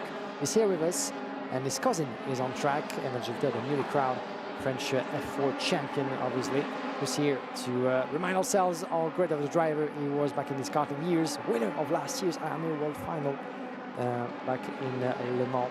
But now, the battle is still raging between Sam Balota and Gus Lawrence. Can Lawrence shake up the order and switch the position with the Belgian? And as those two are battling along, well, look at the gap that Pacom Weisenberger is being able to build for himself. Almost 6/10 of a second. That would be, if it says like that, the biggest gap for a victory that we've seen so far. Yeah, it would be.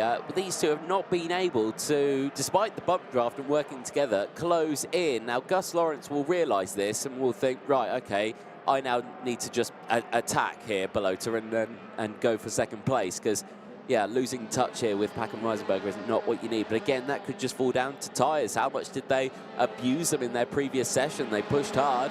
Are we going to see a move here? I suspect we probably are. From Gus Lawrence. Is he going to just send it down the inside here?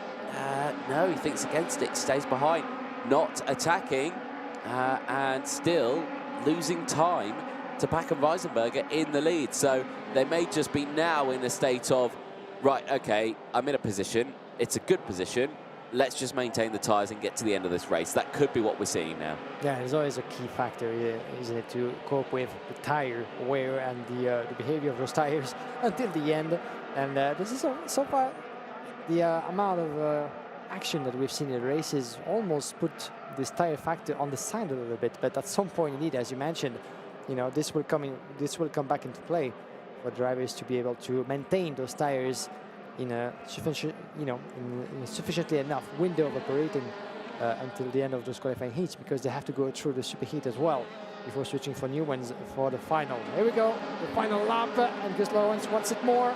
He's going to go for the move, at least trying to, on Sam Balota, shaking everything that he has, using all the tricks in the books, and the door seems to be shut at every corner. Will it be tyre preservation, or will he go for the one last move? Well, I really do think it's down to tyre preservation on this one, because you can destroy a kart tyre in one lap if you really wanted to. And I think for these drivers, a little bit defensive there from Balota, I think, just trying to look after them. Now I think in the second half, this is where we're going to see the attack, not in the first sector. Okay, you can use half a lap to attack if you want, but not a full lap. And yeah, now we are starting to see Balota go defensive here. And now Lawrence is going to have to try and go back down the inside here, but he's not doing so. And he's actually losing a lot of time there to Macaulay Bishop, who has closed in. It's not going to be enough, though.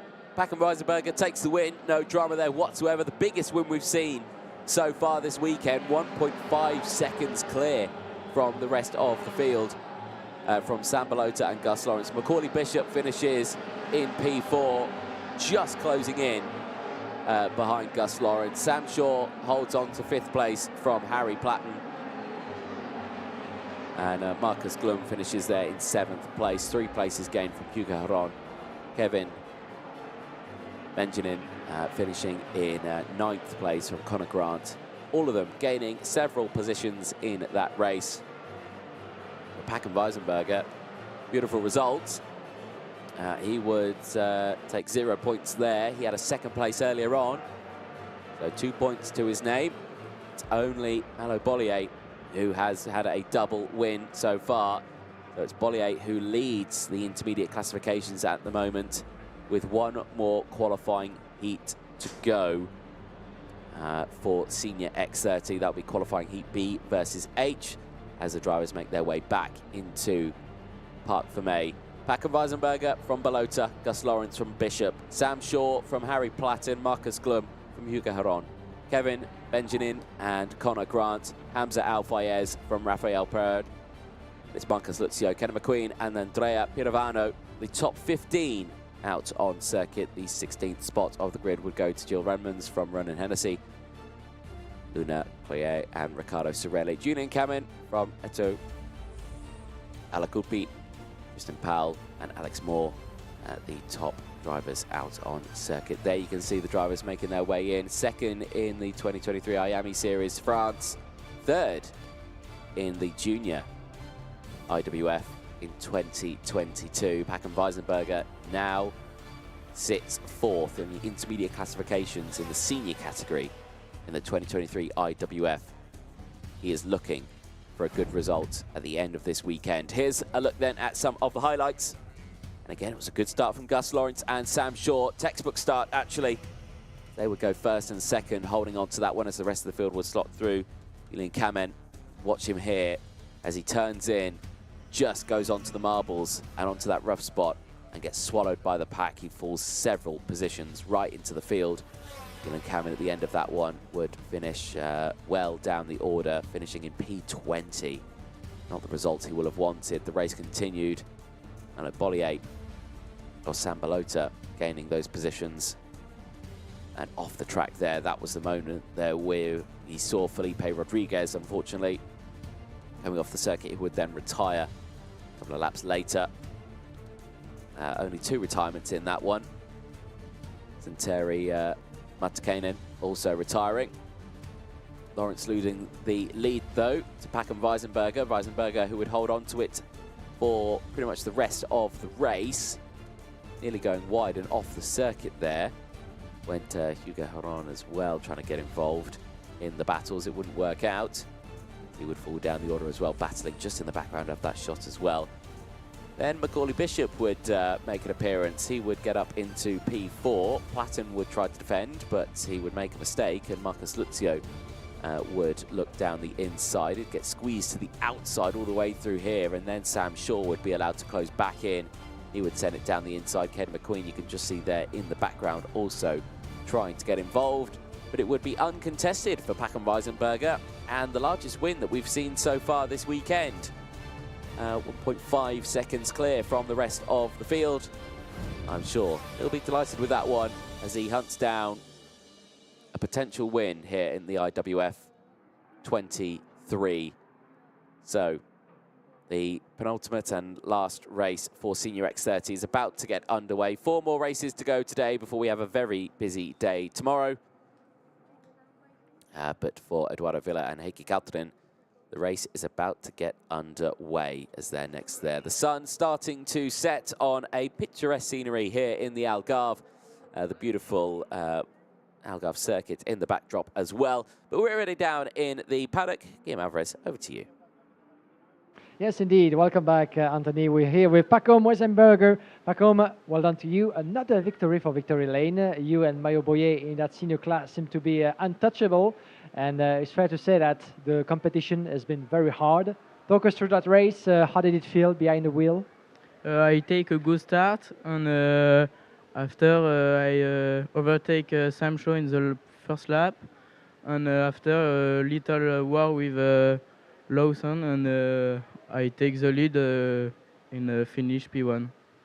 Finish P1, that puts you in a good position, not only in the classification, but in a good spirit as well, because this is a long game, so you take it one race after the other. Yeah, it's really long, 8 hit, and after the final is difficult to continue, so good hit.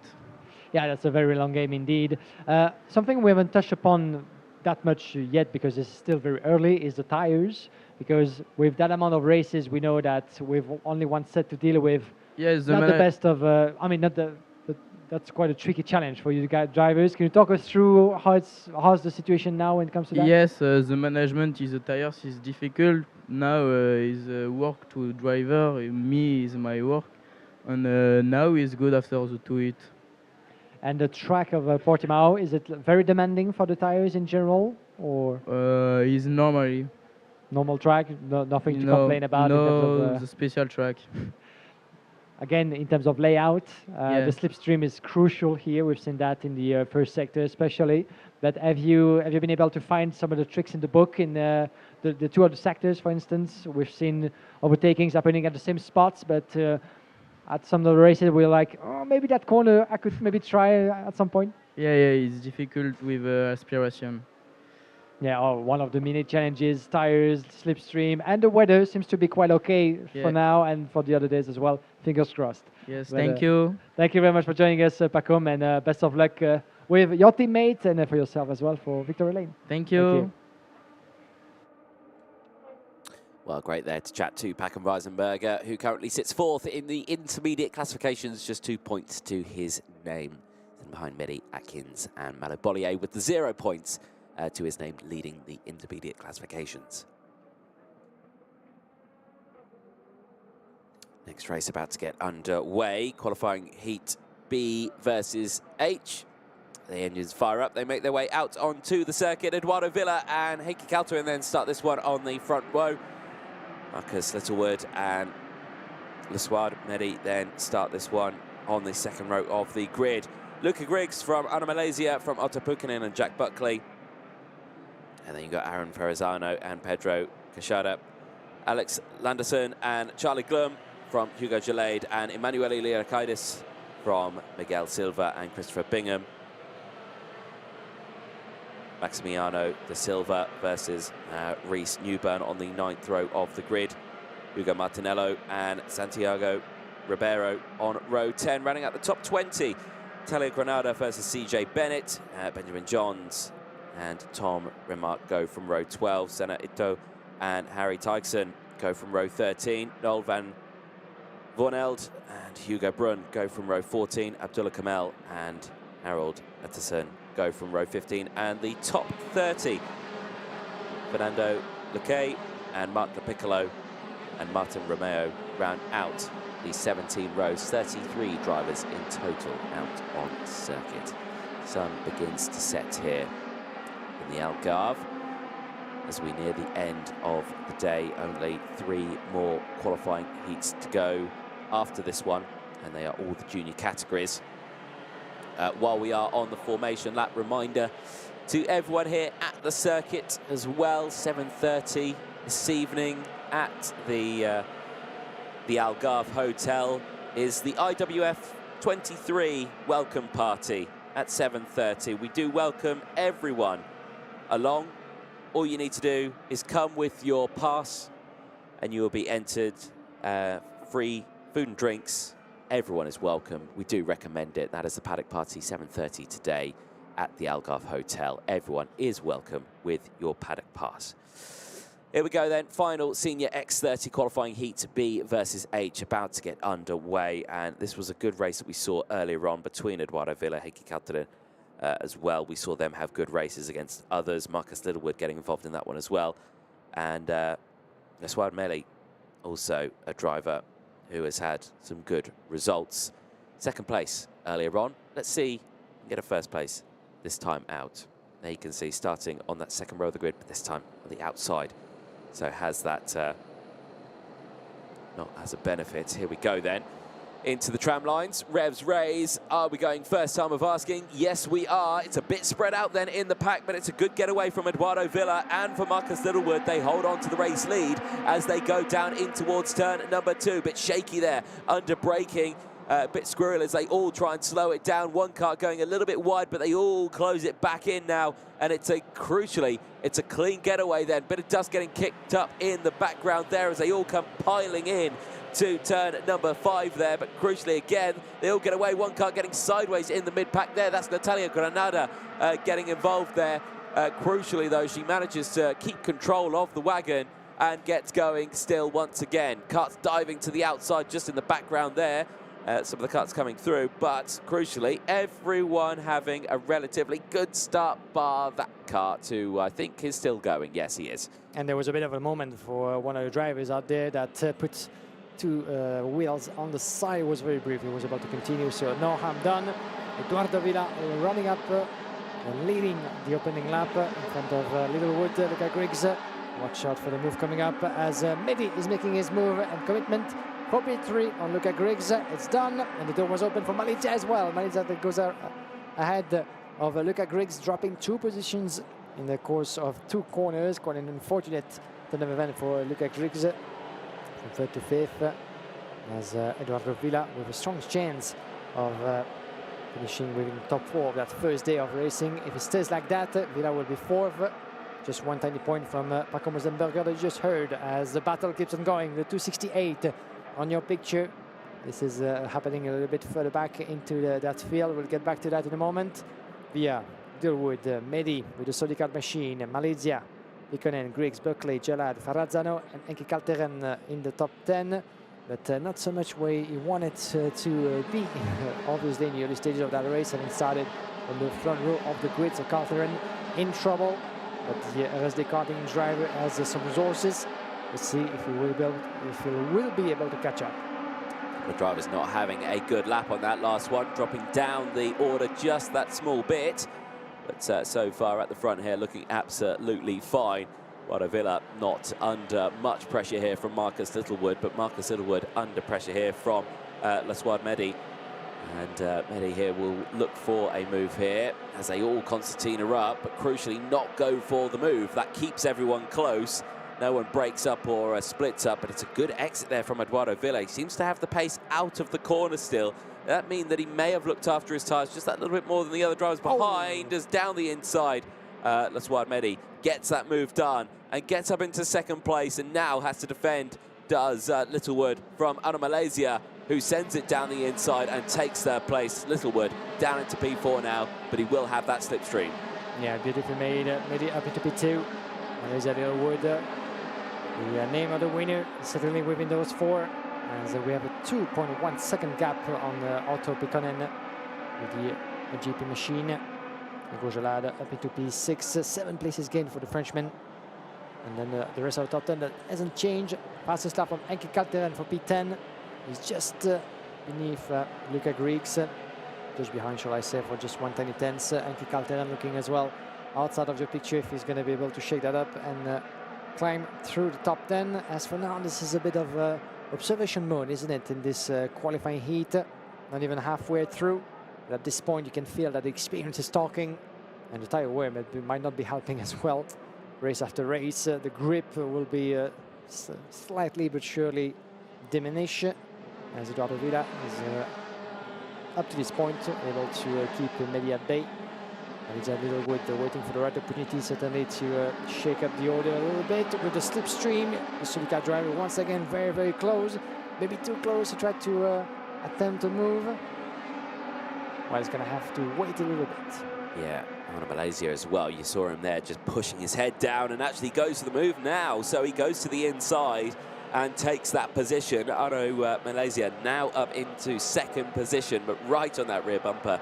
Mehdi is not happy with losing a place there, especially after closing in right on Eduardo Villa. So again, keep a very close eye on these drivers now, as Littlewood will pounce at any given opportunity between these top four. Gillet's still there in fifth place as well. Otto Pukkanen, that battle still happening on just behind. Verrazzano still there, as well as Heikki Kaltunen and Buckley. That's the battle you can see just behind you. That's still closing in, but right now eyes focused on these two here as they go back onto the start-finish straight. What's the slipstream now? Okay, so is Heidi going to push Malaysia into Villa here? Are they both going to go for it? Yes, they are. They're both going to go for it. Absolutely perfect, but Villa is going to try and hold it around the outside, not going to be able to hold on to it. He drops down 2 positions, and now Marcus Littlewood again, who's just been on the back foot, can send it down the inside and gets up now into P3. Yeah, well done from Littlewood up into P3. And we thought for a moment that Eduardo Villa felt it coming. Certainly he knew that Mehdi was just at the back of his teammate Malaysia. And there was no point in shutting that door just too strongly on the way to turn number 3. Now he's going to have to switch the positions back, but as he dropped a little bit of momentum as Littlewood was making his move, remains to be seen if he's going to be able to get close to Malaysia and Mehdi. And Verrazzano, in the meantime, the young Aaron Verrazzano from Eurokarting, climbing 3 places up to P6 from Picconen and Kaltern up to P8. So a bit of a shake-up in the second part of the top 10 with Ugo Martiniello. And as I say that, we have Picconen dropping all the way to P10 behind Buckley. Martiniello up to P8. But for Aaron Verrazzano, the newly crowned champion of the LME Series Benelux in the junior category. That's his first race in senior at this stage. Well, this is a strong demonstration of potential from Aaron Verrazzano. Let's see where he could end up. But the top 4 is obviously out of reach. He's going to have to climb almost to second to try to get close to Eduardo Villa, who has other things in mind. And the first one being Littlewood and trying to get close and get ahead once again. But obviously we can feel that we're coming towards the end of what has been a long day already. And unlike what we had seen in the early afternoon with a lot of shaking up in the early stages and later stages of those races, well, it comes down to play with your head and drive, not only with your feet, but as well with a bit of reflection behind this. I suspect after the first round of races, they were sent back to their teams and had a rule book, or not a rule book, or a team manager book thrown at them and said, you've got 7 qualifying heats on these tyres this weekend. Make sure you look after them. Changes here, though. Here comes Mehdi down the inside of Malaysia. Malaysia instantly fighting back and pushing the kart forward and saying, right, come on, I can get this kart to the end now. Littlewood to the inside, almost gets his nose chopped off, and now Eduardo Villa goes down the inside. You said that 1 second gap wasn't going to close. Oh, it closed indeed, because here comes Verrazzano right behind. As soon as they started scrapping, you knew they were going to close in, and now it's gone from a 4-kart battle to now a 10-kart battle, and a change to the lead again. Mehdi down the inside and gets into the lead of this one. Arno Malaysia there in second place, but no, it's not anymore, because now it's Eduardo Villa who tries to go through, and look at this now. Absolutely brilliant from all of them as they go through. Arno Malaysia leads the way from Villa. Now it's Mehdi from Littlewood. Verrazzano, down they go into the turn 2-3 section. The teammates side by side as they go through, but again, very, very close. Not going to yield at all. And Mehdi holds on to second place as he gets back up. Littlewood back up into third. And now comes Verrazzano. Verrazzano wheel to wheel with Arno Malaysia. Malaysia, who's dropped back the most here now, as Littlewood is trying to close in on those 2 up ahead, but now he's just blocking everyone. He's holding that inside line, he's denying. They go into yellow flags. No, it's green flags, because there's 2 cuts that have come off there, and that's the 307 and the 335. And this is actually Charlie Glum and Otto Picconen. Quite unfortunately, they were fighting for a position within the top 10. And they were able to get back onto the track and keep going to that race. But that's quite unfortunate at the back end of the field. In the meantime, back with the leaders. Here we go for the last lap. Villa against Mehdi, the Sodica driver with the upper hand. As he's going to take the slipstream. He was trying to go around the outside in turn number 1. He's going to go again, and he's gesturing to his opponent. Think about what you're doing. You're going defensive. I'm faster than you. and he's trying as well around the inside when there's no space at all, being squeezed a little bit. He should pay attention because Littlewood is just expecting that. Charlie Glum gets a warning flag for the contact earlier on in that previous lap. But yeah, Marcus Littlewood here getting all involved and in the grill here of Lashad Hedy, who is just trying to get that first place spot here from Eduardo Villa. But Eduardo Villa denying it perfectly, positioning the car beautifully just to stop any attack here from Leswad Mehdi. Mehdi not able to get it down the inside here as they go through turn 13, 14, and now out of 15. Here we go then. It's signed, sealed and done, I think. He's not going to get the charge. He might get a run on the start-finish line, but it will be Eduardo Villa out of the final corner, or will it? As they go wheel to wheel, it's a run to the line. It is Eduardo Villa who takes it by 200ths of a second across the line from Marcus Littlewood, from Ana Malaysia, Aaron Ferranzano, from Hugo Gelade. What a fight that was. How close do you want to be? Eduardo Villa showing the perfect line to defend round this track. That was close racing. That was close racing indeed, as we like it in the IMX30 classes, and we've been absolutely spoiled ever since the start of that day of racing here in Portimao. If you join us ever since the start of that IMA Warriors final, well, you made the right choice, because the level of racing has been to the roof, with the first win of the weekend for Eduardo Villa and the end of 10 laps of craziness and 24,000 of a second on the line. Certainly might be one of the tiniest gaps that we've had so far between two competitors, and certainly 1 meter, 1.5 meters more, and this could have been a different story. But Leswad Mehdi taking his best results so far this weekend from Littlewood, Ana Malaysia and Aaron Ferranzano. Yes, indeed, brilliant results there. The top 5, Hugo Gelade from Martinello, Caltrin, Silva, Griggs, Bennett, Niraikis and Ribeiro, Granada and La Piccolo round out the top 15. A brilliant result for them. 16th place down. Mark La Piccolo, 17 places gained. I will give him a shout out for that one. Jack Buckley finishes in 16th place from Christopher Bingham. From Frado McKay finishes in 18th place, 13 positions gained from Tom Renmark, Hugo Brun, from Sena Ito, from Pedro Cachado, Martin Romeo, from Abdullah Kaman, who also gained a fair few positions as well. Harry Tyson from Harold Matterton finishing in 26th place. The rest of the field with big drops. There were drivers at the front. Noel Van Bornveld, Otto Buchanan, Alex Landerson, Reece Newburn, Charlie Glum and Maximano da Silva.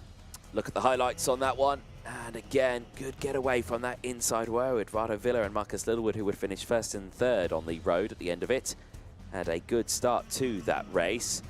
Fortunately, the outside row of Heikki Calterin was a start to forget, as he again gets swamped by the pack, not getting the getaway he will have wanted, unfortunately.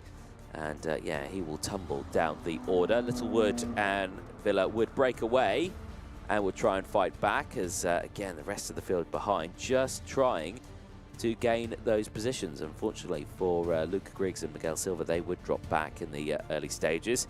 Then Leswad Mehdi would come through, get up into second place. He would invite Ana Malaysia to come through into third place. Malaysia would then go for the lead of the race. And yeah, that would push Eduardo Villa down into third. So he would then try and fight his way back. Marcus Littlewood, who would sit there in fourth place for a while, would then get a touch on the podium spots into the top 3. But Malaysia then would get back into the lead of this one. And again, there were chop and change as the two TV Kart racing drivers go wheel to wheel.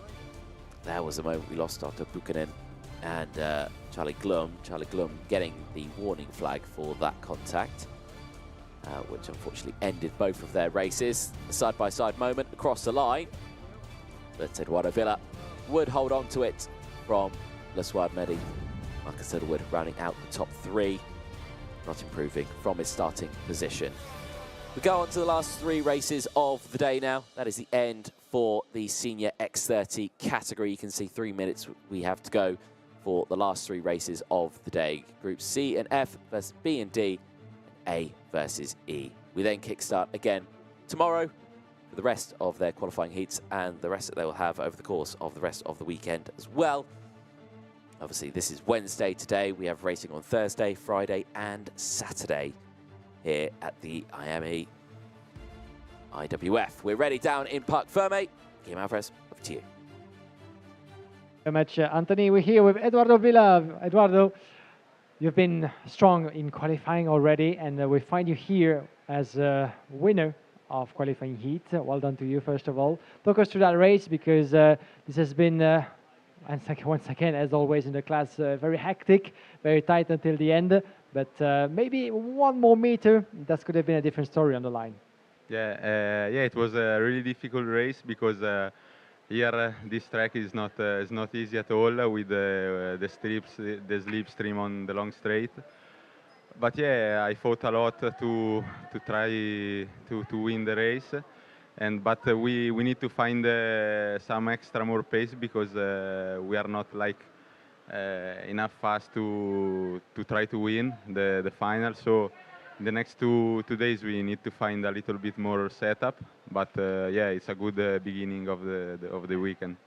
Good beginning, that's for sure, as you say, because with yourself, Arnaud Malaysia, Eli Goldstein, seems like the TB kart has a very, very strong lineup of drivers. You guys have been collecting strong results, so that puts, I guess, a good mood into the tent. Yeah, I'm so happy that also my teammate Arnaud Malizia fought with me in this race. He was fast. We are proving that the material is working well, and so we are really happy. You can be very happy because our position is very high in the senior class, as we could expect. A quick word about the tire wear. Still happy about the state of your own rubber, because still only getting into the business, of course, after that first day. But with the amount of action that we've seen in the field, it's quite demanding, isn't it? Yeah, we did only 2 heats. We have 5 more. Yeah, it will be really difficult to manage the tires, but for now we are doing it well. So we will try to continue like that. Fantastic. And maybe you want to say something to the many fans and family members certainly watching along and cheering you on. You can say something in Italian if you like. Yeah. Say a few words about those of you watching along. Yeah, I want to say ciao to all my family that are watching at home. And also, yeah, thank you to my team for all the work they do for me always. Beautiful words. Thank you very much, Eduardo, for joining us, and best of luck for tomorrow and the rest of that week. Thank you. Excellent stuff there. Guillaume Alvarez down there in Parc Ferme. We turn our attention now to the final 3 races. Junior X30 qualifying heat C versus F. That is coming up next. Let's take you through the starting lineup for this one. Fred Green and Joseph Smith start this one on the front row. Malcolm Tharin and Harry Bartle go from row 2. Cathal Clark and Zach Green, they round out the top 6 on row 3 from Christopher El Fagali and Ella Weiss on row 4. Sebastian Mins and Eden Spadwick, they round out the top 10 on row 5 from Luke Agnew and Daniel Delakian on row 6. Quinten van Llewellyn and Walter Bergenu round out row 7 and the top 14. Gabriel Hugon and Travis Teo go from row 8 from Nikita Nikashov and Alexander Dahlstrom on row 9. Aris Jalil and Connor Clancy, they ran out the top 20 on row 10. George Quartermain and Scott Riley on row 11 from Marlon Bayer and Bertram Sasha on row 12. Arthur Huang and Zarif Raquel on row 13. Clint Nielsen and Jean-Paul Carras on 14 with Devon Haglin on the 15th row of the grid, 29th place. Juniors time reminder of the 3 winners earlier on: Freddie Lloyd, Romeo Vassell and Raul Zantharin, who is in this race. He was your winner last time out in this one. Can he do it again in this one? Let's find out as they make their way out onto the circuit. A lot of tyre warming happening again. Yeah, you can warm the tyres up, just don't overdo it. Don't want to put too much wear on those tyres, like you say. Long old weekend, and great to chat there, and a good talk about tyres as well. Like I say, 7 qualifying heats for the seniors. They've still got 5 to go. 5 for the juniors. They've still got this one and then 3 more to go. So yeah, they've got a lot of races, haven't they? That's a lot of races for everybody. That's the pinnacle of X30 classes racing here this season. This is the Warriors final, and it comes at a price. A lot of races, a lot of competition, and a lot of drivers in each of the 4 classes, which adds to the difficulty, the usual difficulty of that race, of that level, but especially here with, of course, that magnitude and the price at stake. Now, here we go again for the juniors with the likes of Freddie Lloyd, Raul Zunzaren, and Morgan Moore amongst the drivers who won the qualifying heat already. 3 more to go. C versus F to start with, and then it will be about time already to wrap things up for the first day of competition. As for those of you here with us on location, don't forget that at 7:30 tonight, there will be a big party at the Hotel of the Track. Recommend that one, certainly. Right, into the tram lines we go. Lights do not go out. They go round again. False start. That's the only the second false start we've had today so far. I think we might have one more. Or I had in mind 3 or 4 false starts, but I may be wrong. All classes considered. All classes considered, I think it's only 2. Okay. Arguments in the commentary box here, Yeah, ladies it's and gentlemen. worth pointing out. It's worth checking out as well, you know. But you might be right. I might be right. We both might be wrong. There's been some send rounds again, but that's only because they have another formation like to warm the tyres up. That was only that one that you see. They're very spread out. But like a proper ones where they're side by side like that, that's only the second time we've had a false start. I'll take your word for it. There you go. Send us a tweet if you disagree or if send us a tweet.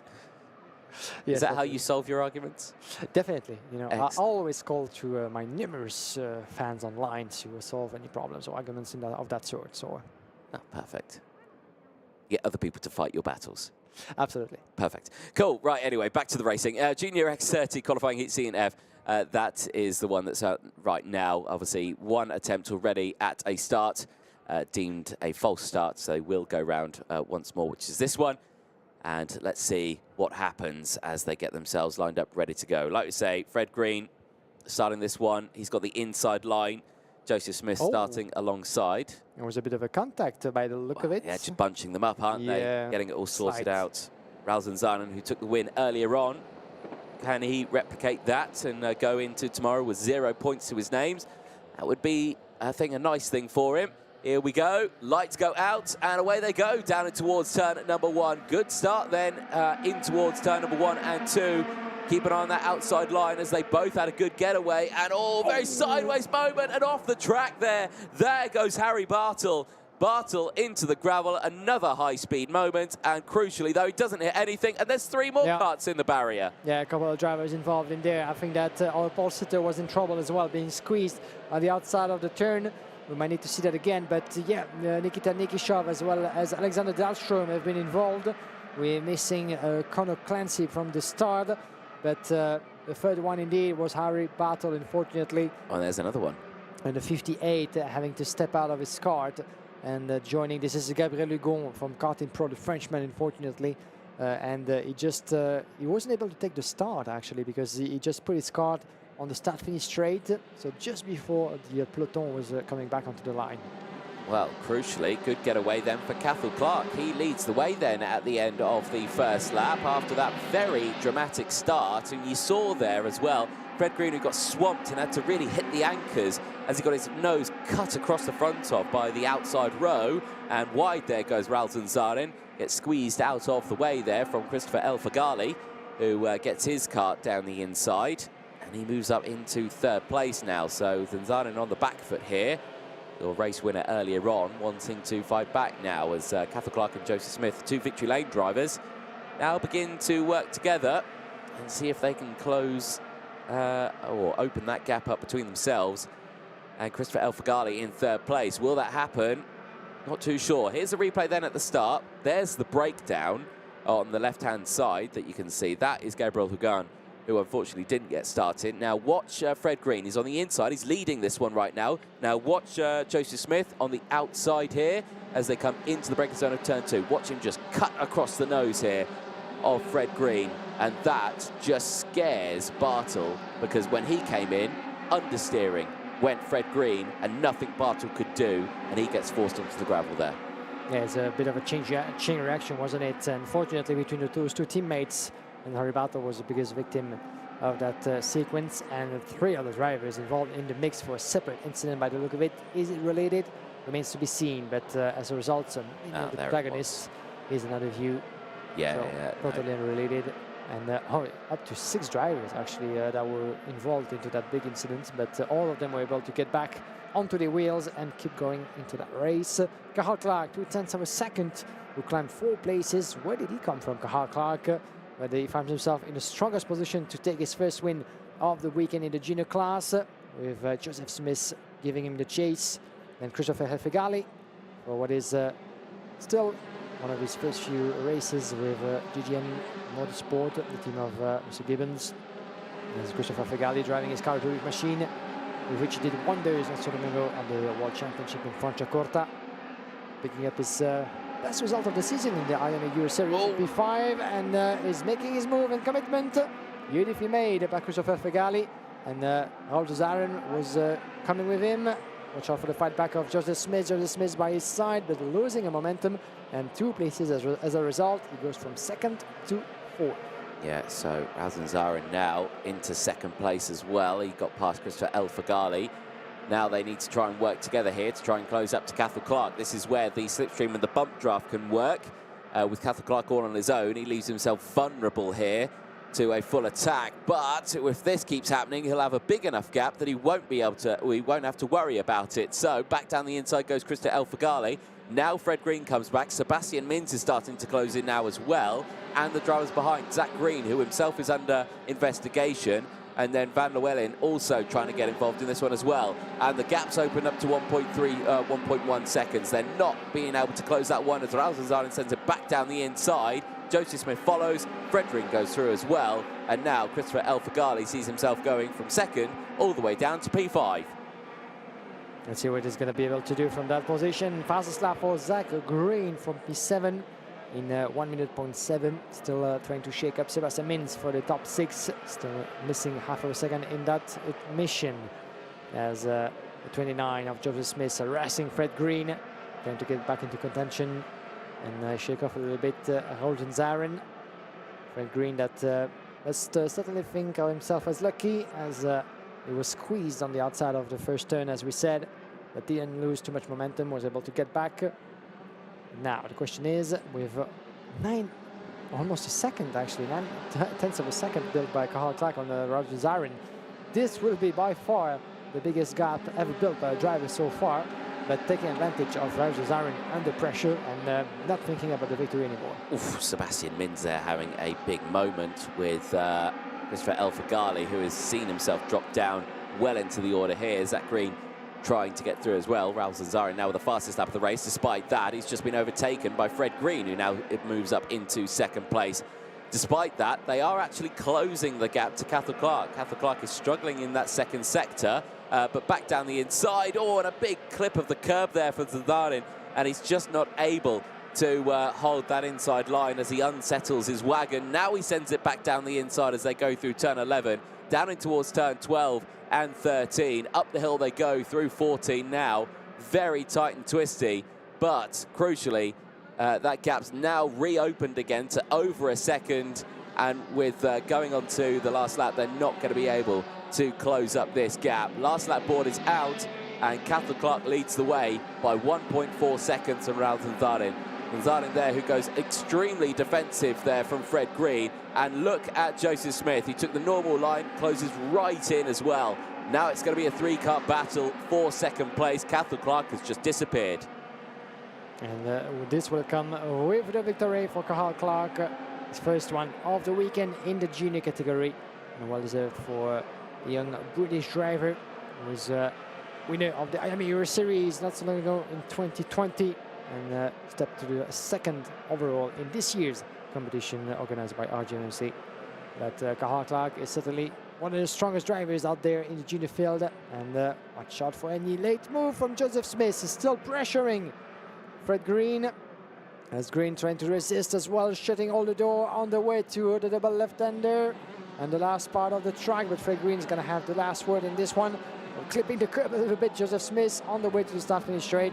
That was a good showing of driving skills there, but Joseph Smith is going to have to make do with P4 in the end for 700 of a second. Fred Green P3, and Cathal Clark winning by far in front of Raul Cesarin. Very good race there at the end, but again, we're starting to see these gaps starting to form now in the second round of heat. This is showing now who's been looking after their tyres and who really abused them in their first round of heats, because we were watching those races and they were very, very busy, and it is very easily done to destroy a set of kart tyres in 3 laps. You know, you really can destroy them. So these drivers need to be careful. They have many more races to go over the course of this weekend. That's the last time, though, we see Group C and F today, as they will make their way back into Parc Fermé. So a brilliant result for these drivers. So for Cathal Clark, he takes the win from Raul Cesarin. A brilliant result still, finishing P2 this time around, so only 2 points for Raul Cesarin. Fred Green finishes in 3rd place. He holds on to that one after dropping back from first. Still a good result for him, though. Joseph Smith still there. Just for El Fagali from Zach Green, Quinton van Llewellyn from Sebastian Mins, Luke Agnew and Jean-Paul Carras, Daniel Delakian from Eden Spanswick, Harry Bartle from Bertram Sash, Ella Weiss rounding out the top 15 out on circuit. 16th place just below. This is Aras Jalil from Württemberger New, Scott Riley from Knud Nielsen, George Quartermain from Devin Hagelden, and Marlon Bayer from Arthur Huang, Travis Teo from Nikita Nikashov, and Alexander Dahlstrom. Zaref Rakali, the last driver to finish the session. Gabriel Hugdon unfortunately retiring, and Connor Clancy not starting the race. There, though, on your screen, Cathal Clark. A brilliant result, a brilliant way to end. Again, scary start, one breakdown and pulling off to the side of the circuit, but a very dramatic start here. Fred Green leading the way. Joseph Smith would cut across the front, forcing Fred Green to really hit the anchors, and then, unfortunately, understeer into the path of Harry Bartle, which would send him flying off into the gravel. Bartle would get it back onto the track using one of the escape roads and then rejoining. More collisions further back as well. I believe it was Travis Teo, Nikita Nikashov, Alexander Dahlstrom, and Zarif Rakal involved in that one, just in the background. And yeah, you can see some big damage to some of the karts. Action back at the front, though, as to the inside, a very tense moment there as Christopher El Fagali sent it on Raul Cesarin. Cesarin very lucky to maintain control of his kart as well. Cathal Clark would come through, he'd battle away with Joseph Smith. Smith, though, would drop back to 4th place and stay there by the time the race ended. Did move himself up a few positions here as these two just chopped and changed all the way throughout. Christopher El Fagali and Raul Cesarin. Fred Green, though, would get a whiff of this battle, so despite the bad start, he would close back in. He would take the position, he would move up into 3rd. He would then hold on to that one for the remainder of the race. And with that battle happening, it allowed Cathal Clark to just break away. The last-ditch attempt there from Raul Cesarin just to try and get that 2nd place spot back. He would attempt it in the next corner. And Joseph Smith would try and follow as well, but Zach Green would later get that back and move up into 3rd place. But all this scrapping just allowed Cathal Clark to break away. And the biggest gap we've seen in the juniors so far, 1.3 seconds. No drama really against him, and uncontested across the line. Quick check over the shoulder to make sure no one in that slipstream. And Cathal Clark took the win from Raul Cesarin and Fred Green at the end of their last qualifying heat of the day, before we go into tomorrow's racing. 2 more races to go. Qualifying heat B versus D is coming up next. Before then, we should hear down from the paddock with Guillaume Alvarez in a few moments' time, which is now, actually. So, Guillaume, over to you. Thank you, Anthony. Cathal Clark, hello to you. So, we've seen a lot of you all throughout the season battling at the forefront, and yet again, you're here as the protagonist in Portimao. First win for you, and certainly with the biggest gap to date today. This has been very close, but talk us through that race. How were you able to build that much of a gap of a full second, I think, on the line? I just kept my head down, didn't look behind, and then on the last lap when I looked behind and I saw I had the gap, I was quite shocked, to be honest. I didn't expect to have such a big gap, especially because of how reliant this track is on the slipstream. What was the magic potion, maybe? Did you eat something different before your race, or did you put something into the oil? Or I'm kidding, of course, but...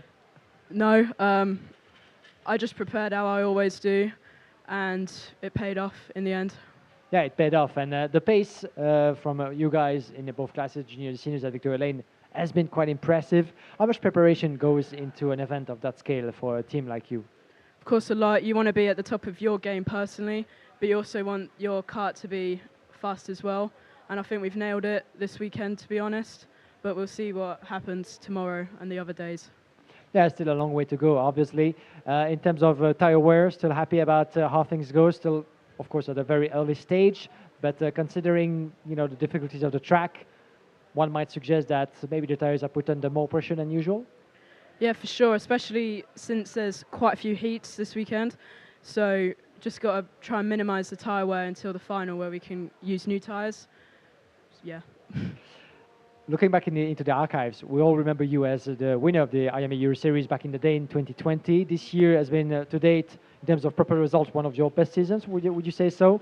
Talk us through that year, 2023. And of course, you do expect certainly to finish on a high.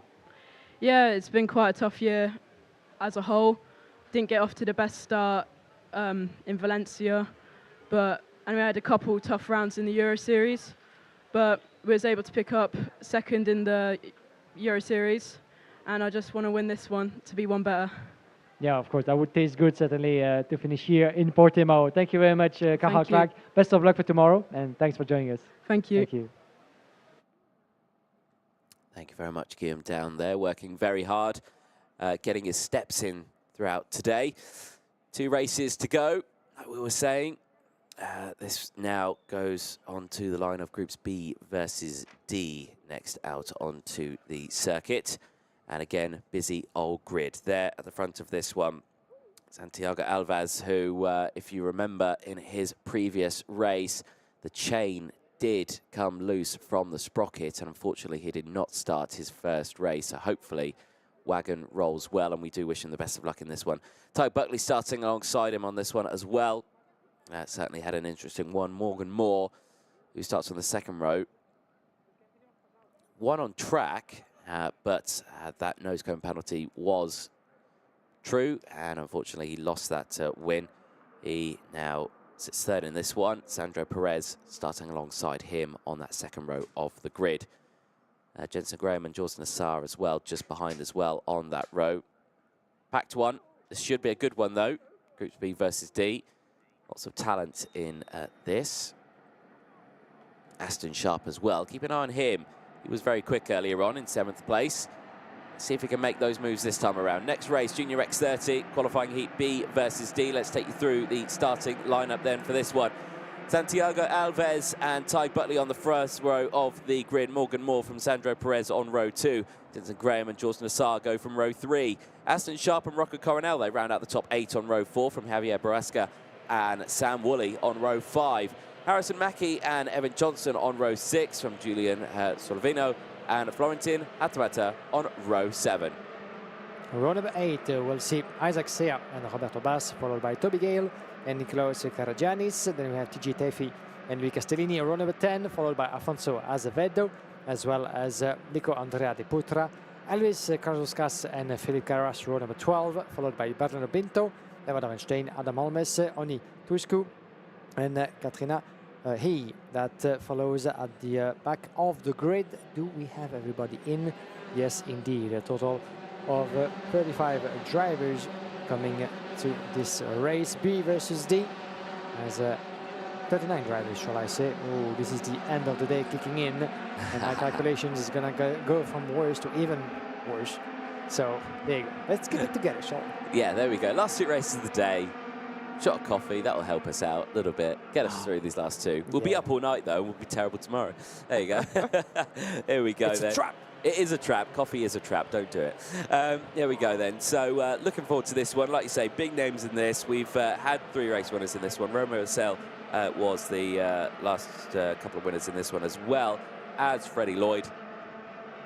Both of those had it. Zanzarin also had a win.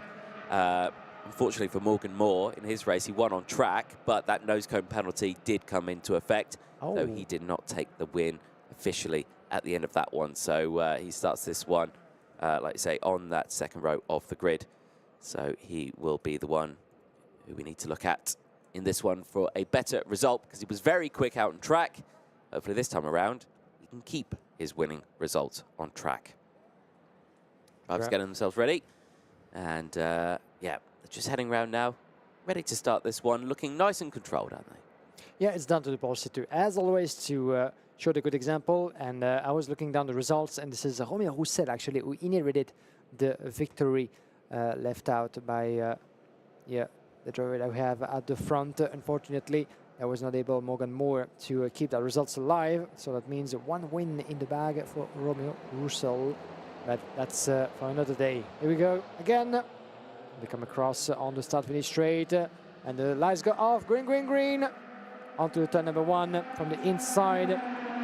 For Santiago Alves. Oh, and a bit of a contact, unfortunately. One of those drivers coming across the grass. I think that's Aston Sharp. Yeah.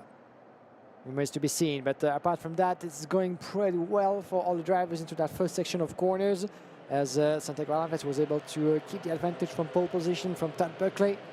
And Morgan Moore, Sandro Perez, by the look of it, will go through the full classification in a minute, as some of the drivers you could see at the back trying to shake off the order a little bit, find a bit of space, because it was still very tight in the outside of turn number 6 and 7. There we go, some of them with the Falcon drivers at the back end. It might be number 95 actually at the back end here, Nico Andrada Putra. A little bit in the mix as we're here back with the leaders, and indeed Santiago Alves with the Pauling machine able to hold on to that lead at the end of the opening lap. Yeah, this time around much better start than a chain coming off before the race even started. So leading the way and looking very good. Crucially, he'll have those fresh boots on his car. He didn't even start that one, but Morgan Moore, despite that, now leads the way, as through goes Tyke Buckley as well, up into second place. So despite the fact that he may have retired and still has fresher tyres, you can't stop that slipstream. In they go, though, into the top section, and Santiago gets back into second place. Morgan Moore down into third. And picking up on Morgan Moore, looking down on the results, he actually had a 10-second penalty at the end of this race, because he was in the wrong position at the start and then at the front fairing mistake. Yes, he was under investigation as well, and when we saw the replay, he was up in the second place spot. So yes, so that did come to fruition then. That's a big shame then.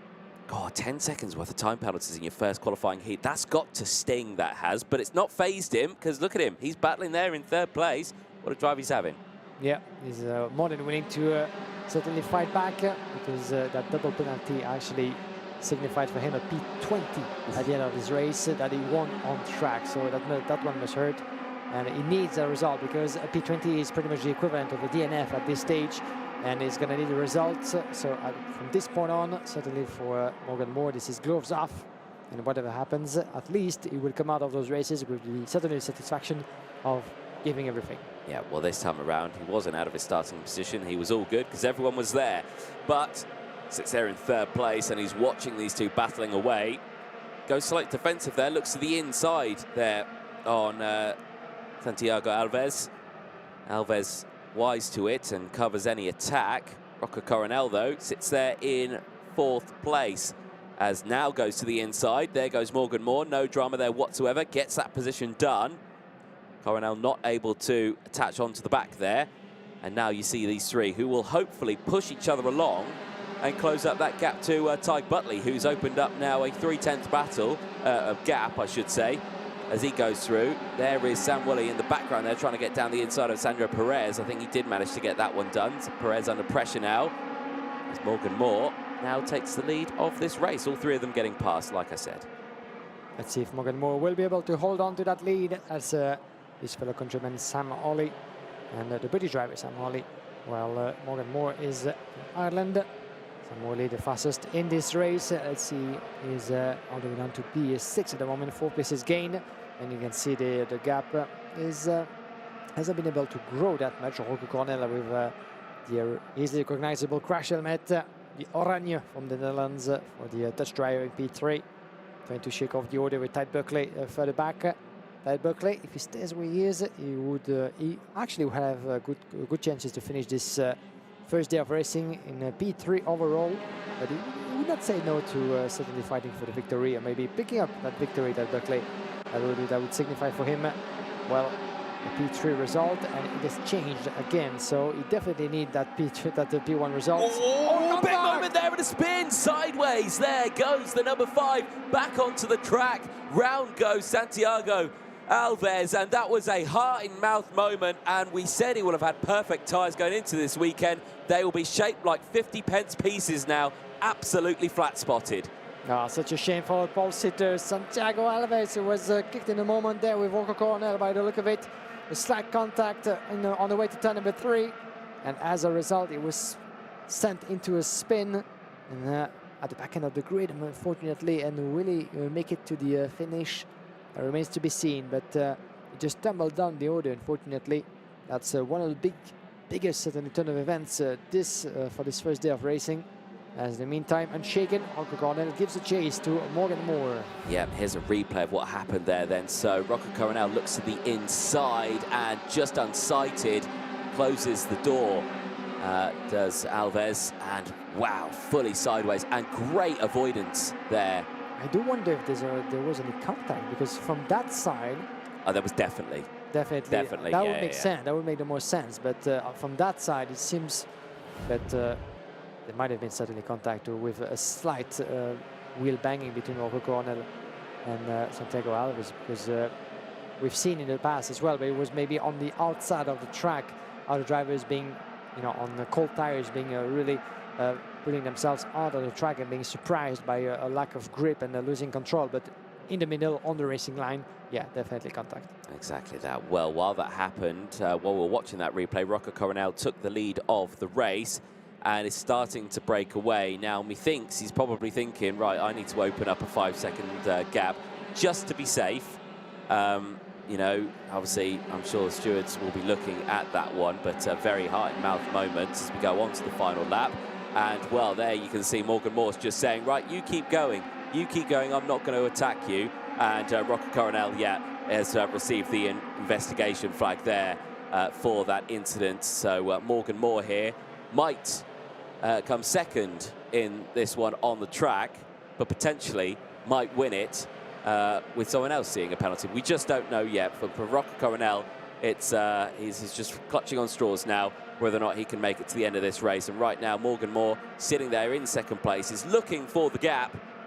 But Rocco Coronel, I can imagine a lot of pressure on those shoulders right now in this qualifying heat, goes defensive into the bottom section of the track now, trying to defend this spot. And each defensive move, Tide Buckley closes in, and so does Jensen Graham. Jensen Graham, who's come out of nowhere, I would add, who's come through now. One position up from his original starting spot. No change here, though, but across the line will be a side-by-side finish. Rocco Coronel will take it, but he is under investigation after that incident in towards turn number 2. This corner here that they just whizzed past. But Rocco Coronel takes it from Morgan Moore. Tide Buckley, Jensen Graham, Sam Woolley, the top 5. Yeah, good performance from Rocco Coronel, and another victory, the second in a row for Victory Lane after Cahal Clark. Rocco Coronel joins his teammate along with Romeo Russell, Noel Sunzaren and Freddie Lloyd as winners of qualifying heats in the junior class, and of which we have one more race just after this one. And then it will be about time to wrap things up already for this first day of racing, the A versus E coming up in just a few moments. The time to take another breather after that strong performance, and 25,000 of a second between Coronel and Moore at the end. Very, very close there, but something tells me this race isn't over just yet, and that will go to the stewards at the end, I'm pretty sure. But for our drivers, they make their way back into Parc Ferme. And here's a look then at the provisional classifications at the end of that one. Rocco Coronel takes the win. Leading drive from Morgan Moore, just 0.02 of a second clear as well. Tide Buckley just behind in third place from Jensen Graham. Sam Woolley from Harrison Mackie, Sandro Perez and Felipe Armand-Carras from Isaac Say. Javier Baresca from George Nassar. Toby Gale from Julian Savillo and Louis Castellini. Florentin Hatama rounds out the top 15 out on track. Brilliant stuff there. There is a look then at the drivers making their way back into Parc Ferme, Morgan Moore and Rocco Coronel. And body language of Rocco Coronel. Teams are all fine. Third in the IAMA Euro Series this year, and IAMA Euro Series winner in the France Series. So Rocco Coronel, a very experienced driver, not phased at all by that one. But I'm sure he's probably got a thing in the back of his mind, thinking that that race isn't over just yet. But for him, still a good result. Be happy with that one. Let's take a look then at the highlights. And again, good start from the front row. Now, there was a driver who cut to the inside here going into this one. Now, I believe it was Aston Sharp, and that position would suggest to me that it was Aston Sharp, the number 56, who had a Highwoods moment, who then got swamped back, tyres filthy, covered in marbles. And yes, I think that is, yeah, Aston Sharp who went back. Morgan Moore take the lead of the race. The rest of the field would slot through. Tyke Butley going through as well. And Santiago Alves also back through into the inside. We didn't see much of Santiago Alves. He has not had a good start to his weekend. 2 bad results after a retirement due to a breakdown, and then contact in this one. This was that moment, contact between the two of them, and round would go. And yeah, back into the circuit. Scary moment, absolutely flat-spotted tyres. And I'm sure probably a new race suit needed after that one as well. Luckily, no further contact was made. 2-horse battle from the end of the race for this one. Coronel taking the lead down in towards turn number 2 and 3. Having the slipstream, he would hold on to it, but very close though, across the line. Coronel would take it from Morgan Moore. But methinks that race is not over yet. We'll find out later on in the week. One more race to go. Junior X30 qualifying Heat A versus E, due to start in around 6 minutes time. We will head down to the paddock though, to the IAME stage. We will chat to our race winner in that one. We'll see who Guillaume Alvarez picks out of the group. Certainly will be an exciting one. Again, another reminder to people who are in the paddock right now. Well, we'll come back to that one. We'll head down to the paddock. We'll come back to that one later. Guillaume Alvarez, over to you. Yes, indeed. Welcome back, ladies and gentlemen. In the tent for almost the end of this first day of racing, we have Rocco Coronel with us. Rocco, first win for you, another one for your team, the second in a row for Victory Lane. So things are looking pretty good on your side by the look of it, in terms of pace and overall shape of things. Yeah, I think I have the pace for now. I already had the pace all weekend, but the quali was a big fuck because I was behind someone, and yeah, my position was bad, everything was bad. But for the rest, last weekend and every weekend just went perfectly here, and I hope I can win this one. I guess it helps as well at Victory Lane to have teammates as fast as you, so to speak, with a good level of competitiveness between you guys, because you can share, I guess, data, you can share backup and feedback about how it was out there. Yeah, it's really good because you can compare and you can learn about other people, so that's really nice. And then you can be faster and faster, and yeah, learn more and more about the people and how they are. So. Talking about learning curve, this year for you has been all over the place. You've been a very busy young man, competing in all sorts of series, in the European Championship, in IAME Euro. Talk us through that year of progress for you, because from the start to now, I guess a lot of things have changed for you. Yeah, last year I did only the Netherlands Championship. That was not going so well. But when I go to Victory Lane, they help me very much. And yeah, I made big steps, and it was really good. And now it's I hope I'm getting more and more and more. What would you say you have improved the most as a driver? Driving. Driving? Yeah, driving and a bit of knowledge. That's good. That's the first big step for a driver of your sort. So that's a good improvement indeed. Feeling, of course, confident for this long game of racing, because it's just not like any other race, this IAME Warriors final. Over 4 days, even more so with the practice. So it takes a lot of time and energy for you. Yes.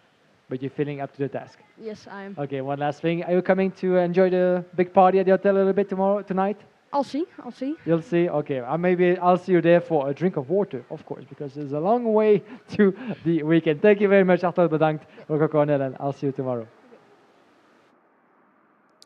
Well, thank you very much to Guillaume Alvarez down there in the paddock in the beautiful tent. Big screen there. Great to see that. We go on to the final race of the day, but before that, a reminder of the circuit that we're racing at this weekend. The Cartódromo Internacional do Algarve opened in 2010, the lap record by Aaron Walker in 2021, the 58.1. We are edging ever closer to that one.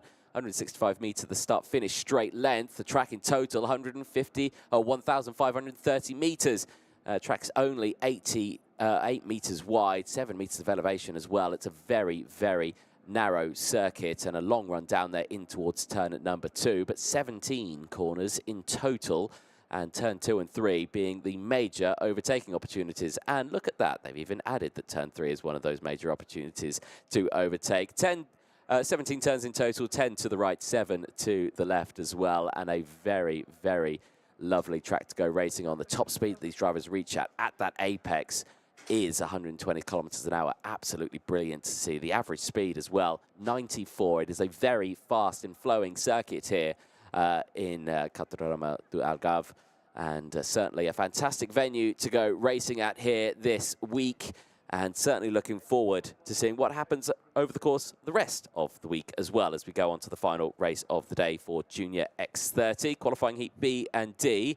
And while we go into these latter stages of the races as well, a reminder as well, the IWF23 welcome party at the Algarve Hotel, 7:30 today. Bring your passes. That's important. You have to bring your pass. Free entry, free drinks, free food. Why would you say no to that? But not for us. Well, remember, my dear Anthony, because we have a long day ahead tomorrow. As I said to Rocco Coronel, we may join you guys, but for water in a glass and nothing more. Will you be up to this, to that? Yes. Of course. Here we go then. Here's your man who'll be starting this one on the front row of the grid. If I make sure I don't throw away the wrong grid, there we go. It's Group A versus E, isn't it? That's the one that I need. That is David Cosma starting this one on the front row of the grid. Freddie Lloyd starting alongside. There he is, the IAME Euro Series winner in 2023, third in the IAME Winter Cup as well. Can he get another good result here as he goes racing for the IWF in 2023? Last few words of encouragement as they get themselves out there. But it's a Fusion Row 1 lockout. That's the most important thing. We know what happens when two Fusions get together. They work together. Yeah, we've seen that not only in a junior, but in a mini class as well. And so far, things have been going quite efficiently as well for another team, Victory Lane. We've had 2 wins in a row, Fusion as well. So that could give us one big head-to-head between the British and the French, with the likes of Romain Roussel and Raoul Sanzaren for Moller competition winning races on their own. Romain Roussel, the 21, the young Frenchman who inherited the win, lost on post-race by Morgan Moore with 2 penalties, 10 seconds, unfortunately, for Morgan Moore. But Romain Roussel, a win is a win. That will do him good. And as a result, he finds himself P2 overall in the classification of things. Yes, with Freddie Lloyd, who both of them are in this race, which means someone is about to lose their first race of the weekend. Here we go then, Junior X30 qualifying heat A versus E. Let's take you through the starting lineup of this one. David Cosma and Freddie Lloyd start this one on the front row. Romeo Roussel and Louis Camard on row 2. Tyree Kennard and Henry Carter, they round out the top 6 on row 3 with Alta Dodonka and Vilma Svan on row 4. Vasilis Apostolidis and Sasha Van Bad Bosch round out the top 10 on row 5 from Maxime Blanchemin and Martin Barros on row 6. Shun Sakaguchi and Anthony Bongartz on row number 7. Row number 8, we'll see Elio Hilter and Clovis Nougerheide, a full French 8th row. Row number 9, Alexis Genolet and Just Mulder, followed by Trudy Adams, Joaquin Ascalan, Daniel Kelleher, Thomas Gomez, Emil Epi, Maki Euro, Gabriela Teixeira, Martin Foley Jr., Myers Barryberg, Martin Marquez, Omar Sidin, and Matus Riba, for a total of 29 drivers, as Sasha Van Bad Bosch, who's starting from 10th on the grid, 3rd overall as it stands. But this classification will be slightly shaking up after this last qualifying heat of the day. Mr. Martin Bean, our race director, has been spending all of his day on that little bridge of his over there, watching along with both eyes wide open, everything that's happening on track with the helps of the officials, the marshals, the judges of fact. I'll get that right. Again, you know, I know why, because I only had one coffee this morning. There you go. Yeah, I usually have 4 of them, so that's why I keep functioning the way. There you go. Another group of Don't people believe a word. who have been working hard this weekend, the marshals. We couldn't go racing without the volunteer marshals out on there. It's just not possible. So we do thank them very much so. It is a brilliant job that they do. And, you know, it is a great job to do as well. You can get close to the action, close to the racing, not just in karting, but in car racing as well. You know, it's always good to get involved in that. Whatever country you're in, go to your governing body, wherever you are, in Spain, Portugal, the UK, Ireland, or anything like that. Anywhere that you are, just go and see your governing body. Ask about marshalling, because honestly, it's a fantastic thing to do. You can get so close to the action. I used to marshal as well before I commentated. I used to love it, and you know, really close to the action. Yeah, fantastic. It's also a way as people working in the background of those races to get a different vibe about, you know, the way things are proceeded on track as well, to have a different vision of what car racing, motorsport, or karting is when you are really in the middle of the pack, in the middle of the heat on track as well. And it's fair to say, as you mentioned, that those women and men from all over the world are doing one heck of a job, standing there all day long, sometimes in all weather conditions, to make sure that we can have good runs, good proceedings in safety for everybody. Exactly that. Here we go then, final race of the day. Junior X30 qualifying heat A versus E, and it is green flag and away they go. Down and towards turn number 1. Good start then from Cosma, bad start from Freddie Lloyd. He gets swamped into the pack, but he goes only down into 3rd place, and now he tries to fight back for 2nd. Down in towards turn number 3 they go. Taron Kennard on the inside, manages to find a gap. He can slot himself back in there in P5 as Romeo Russell, there now in 2nd place, is now fighting for the race lead. Rest of the pack comes through, 3 wide in the background, but crucially, everyone through the first sector unscathed. There you go, into the opening lap. Everybody unscathed indeed, on the way to the double left-hander of 8 and 9. And the leadership of Freddie Lloyd. Oh, and as we say that, the number 66, by the look of it, being pushed out. This is indeed Maki Euro from MDC Racing Team. Emile AP Maki Euro, you can see him right now with that beautiful white crash helmet with the colors of the Finnish flag. Yeah, the Finnish flag indeed. Reminds me of the colors of Marcus Amand back in the day. This is of a Finnish background and French when he was competing in karting. Pretty much the same sort of color scheme back in the day. But on the inside, there goes David Cosma. Oh, Romeo Russell being pushed a little bit and dropping 3 places in the course of 1 corner, with Cosma Christopher, Freddie Lloyd and Louis Comin making their way through. Yeah, Comin going into 2nd place there. Very good run, but now Freddie Lloyd sends it back down the inside and gets back up into 2nd place, immediately saying there to Louis Comin, just saying, right, okay, let's go. Let's fight and let's close up to David Cosma, who's got a little bit of a gap there, but immediately that's closed up already. So, yeah, no threat there. And especially when they get onto the start-finish straight, that will go. But again, we're just going to see these multi-overtakes going in through turns 2 and 3 all the time. As Lloyd, I thought he was looking to the inside there, and his teammate thought against it last minute. Yeah, need to pay attention to do not to do anything unwise. Here's a look back at the race start on the inside. Cosma Christopher trying to shake up a little bit. Freddie Lloyd is so his teammate coming, but Romeo Russell taking advantage of the inside line with the climb to P2, as we keep following live on the right, side-by-side images, as they fight back with Freddie Lloyd and Louis Comin, switching position for the leadership of that race, but pretty much everybody unscathed, unless, unfortunately, Maki Euro, who got tangled a little bit. Here's a look back on what happened, actually. Yes, it was slightly pushed on the N3 over there to, I was in the middle of the pack. Fortunately for him, he was able to continue, even though he found himself at the back end of the grid. We had Matheus Riba, who did not start his qualifying race as well. Now, the 32 of David Cosma Christopher still stuck in P3, behind Freddie Lloyd and Louis Comin. Freddie Lloyd, this year's IAME Euro Series winner, in front of the Frenchman Cosma Christopher, Roussel, Van Bosch, MP2P5. 5 places gained for Sasha, who wasn't the most happy about after the qualifying practice. In front of Carter, Bongatz, Nuggerade, the Donker, and Apostolidis, the young Greek driver. 10th place. Watch Charles Romeo Roussel on the inside. The door was slightly open, and there was enough for Roussel to get ahead of Cosma Christopher.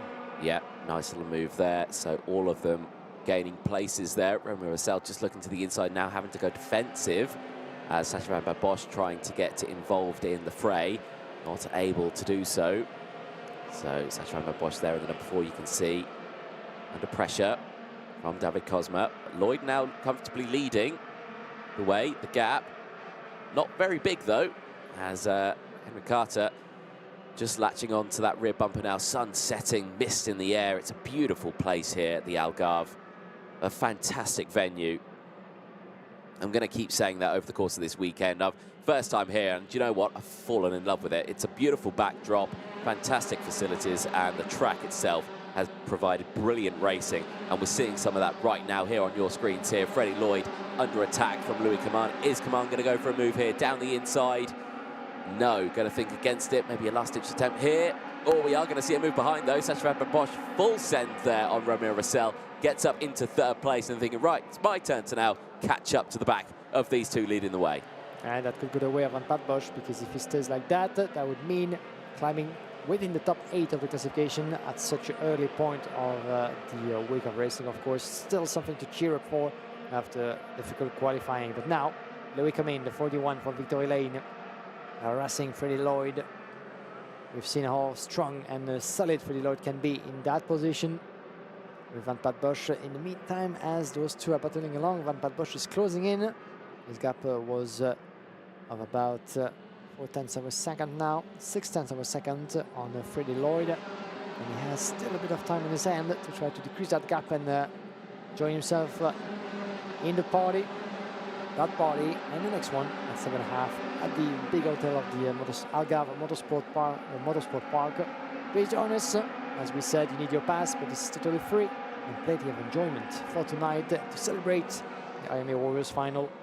As Louis Coman just made his commitment to take the lead in front of the Fusion Motorsport teammates. Freddie Lloyd, Sacha van Bad Bosch, and Lloyd is responding, clipping the curb. That opens the door for Van Bad Bosch, who takes 2nd place as well. Beautifully made between the two teammates. Talk about thread the eye of the needle there for Freddie Lloyd. Absolutely full commitment there through the kink of turn 7.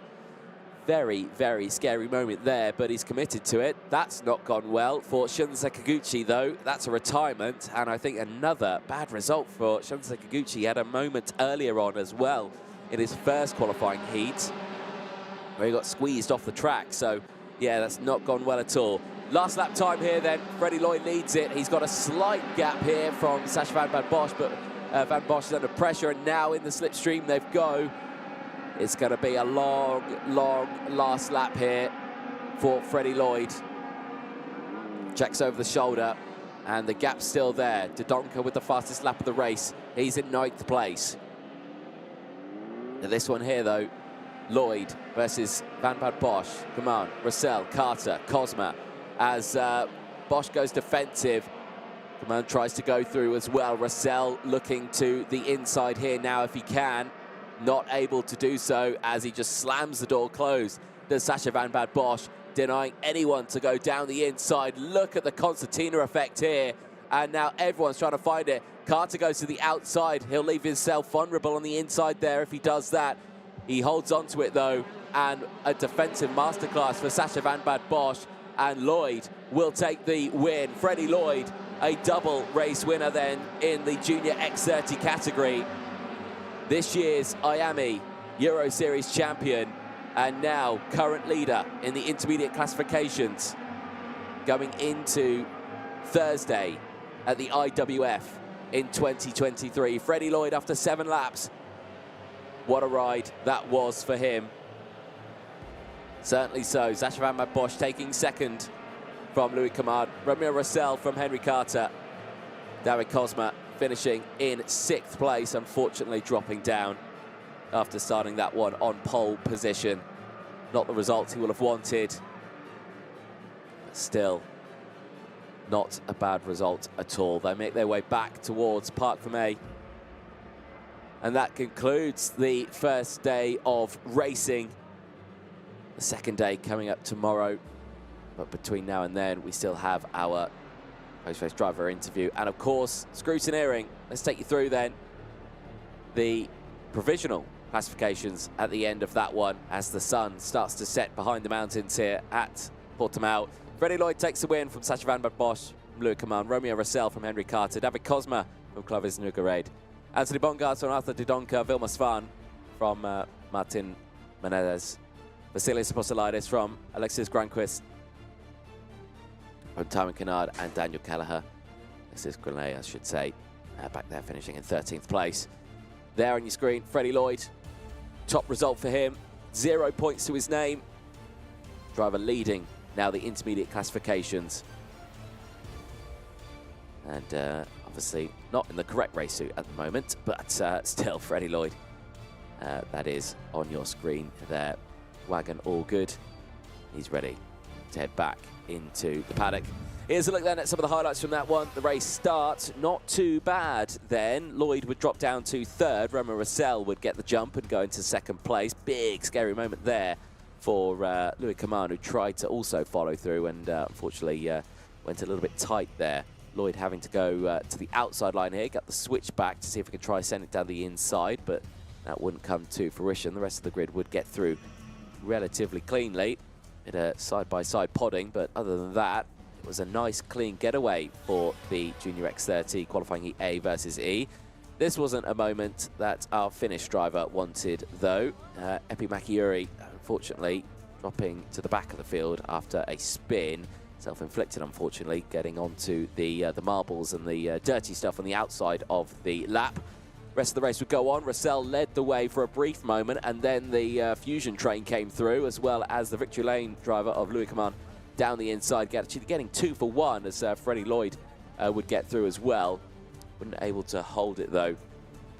He dropped down into third. He would then get the race lead back. David Cosma would then start to fall as Sacha van Bosch then came onto the scene. Van Bosch, who started this one 10th out there, started to then make these positions, moving himself up into third place at the expense of Romeo Rossell. Rossell, who did inherit the race win earlier on. This daring move from Freddie Lloyd, absolutely fantastic, nail-biting stuff there down the inside through turn 7, a textbook move. And this moment here off the circuit, that was Shun Sekiguchi, unfortunately, retiring from the race. And yeah, clearly unhappy about something. It was 3 wide into the corner, and I think he just got squeezed. And that is 2 qualifying heats out of 2 that he has not had a good result. Checker flag would go out though, and it would go to Freddie Lloyd, the #1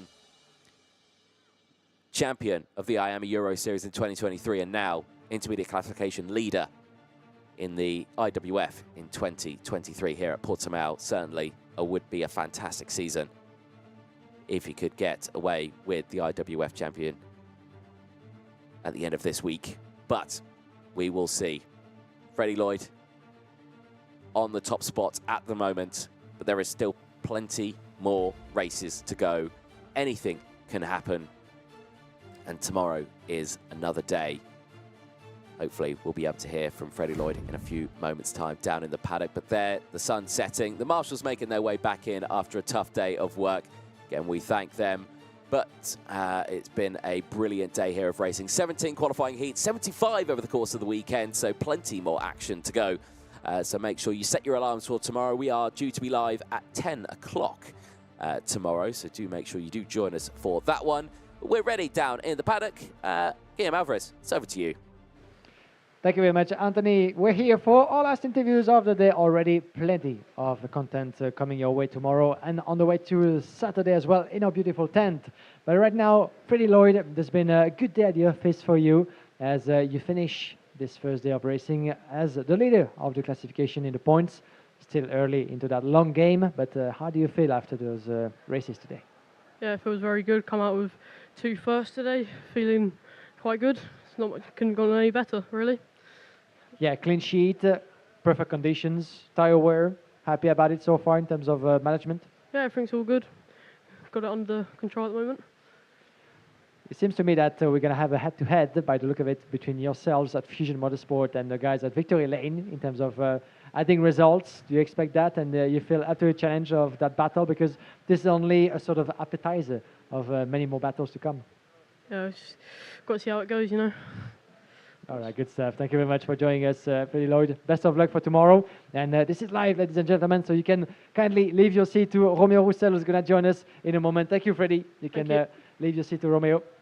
Thank you for joining us, Romeo Roussel, who's having a good day as well. Romeo, are you okay talking to us in English? Otherwise, in English. He's doing the effort. Fantastic. Thank you again. We know it's not always easy to, build, to jungle with languages, whether it is Italian, English, or Spanish, French.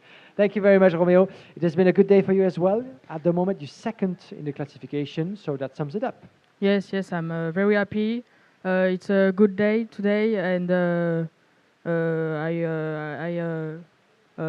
I am good, and the tweet is good. It's regular, so I stay like this, and tomorrow I hope is good. Thank you for my engine builder, FF engine, and my mechanical, and yes, I'm happy. Engine performance is quite important here, yes. because with that slipstream and that long straight, you need Yes, all really. the horsepower that you need. Yes, really, it's more important. And yes, I have a good strip trim, and it's hard to stay first on the race. Fantastic. Thank you very much, and beautiful of you to speak English to us. Thank you. The viewers will appreciate that very much, I'm sure. Best of luck to you tomorrow and for the next few days here in Portimao. Thank you. See you tomorrow. See you tomorrow. Merci beaucoup. Thank you. Excellent stuff there, Guillaume. The last interview of the day then, and that does round out then the first day of racing here at Portimao for the IWF in 2023. Thank you so much to everyone who was watching today. We are live again tomorrow at 10:10 for the first race. We are live at 10 o'clock in the morning, so do make sure you set your alarm clocks ready for that one. About 16 hours to go for that one. So from us here, it is all done. But a reminder to everyone who is actually here at the circuit, who can hear me over the PA system, the IWF 2023 welcome party is here at the Algarve Hotel at 7:30 tonight. Bring your passes with you. Everyone is welcome. Free food and drink. Why would you say no to that? From everyone here, from myself, Anthony Jordan, Guillaume Alvarez, who's been up and down the stairs. We can't thank him enough. To all the marshals, the camera crew, medical teams, everyone here, thank you so much. We'll see you tomorrow at 10 o'clock in the morning for day 2, the IWF 2023.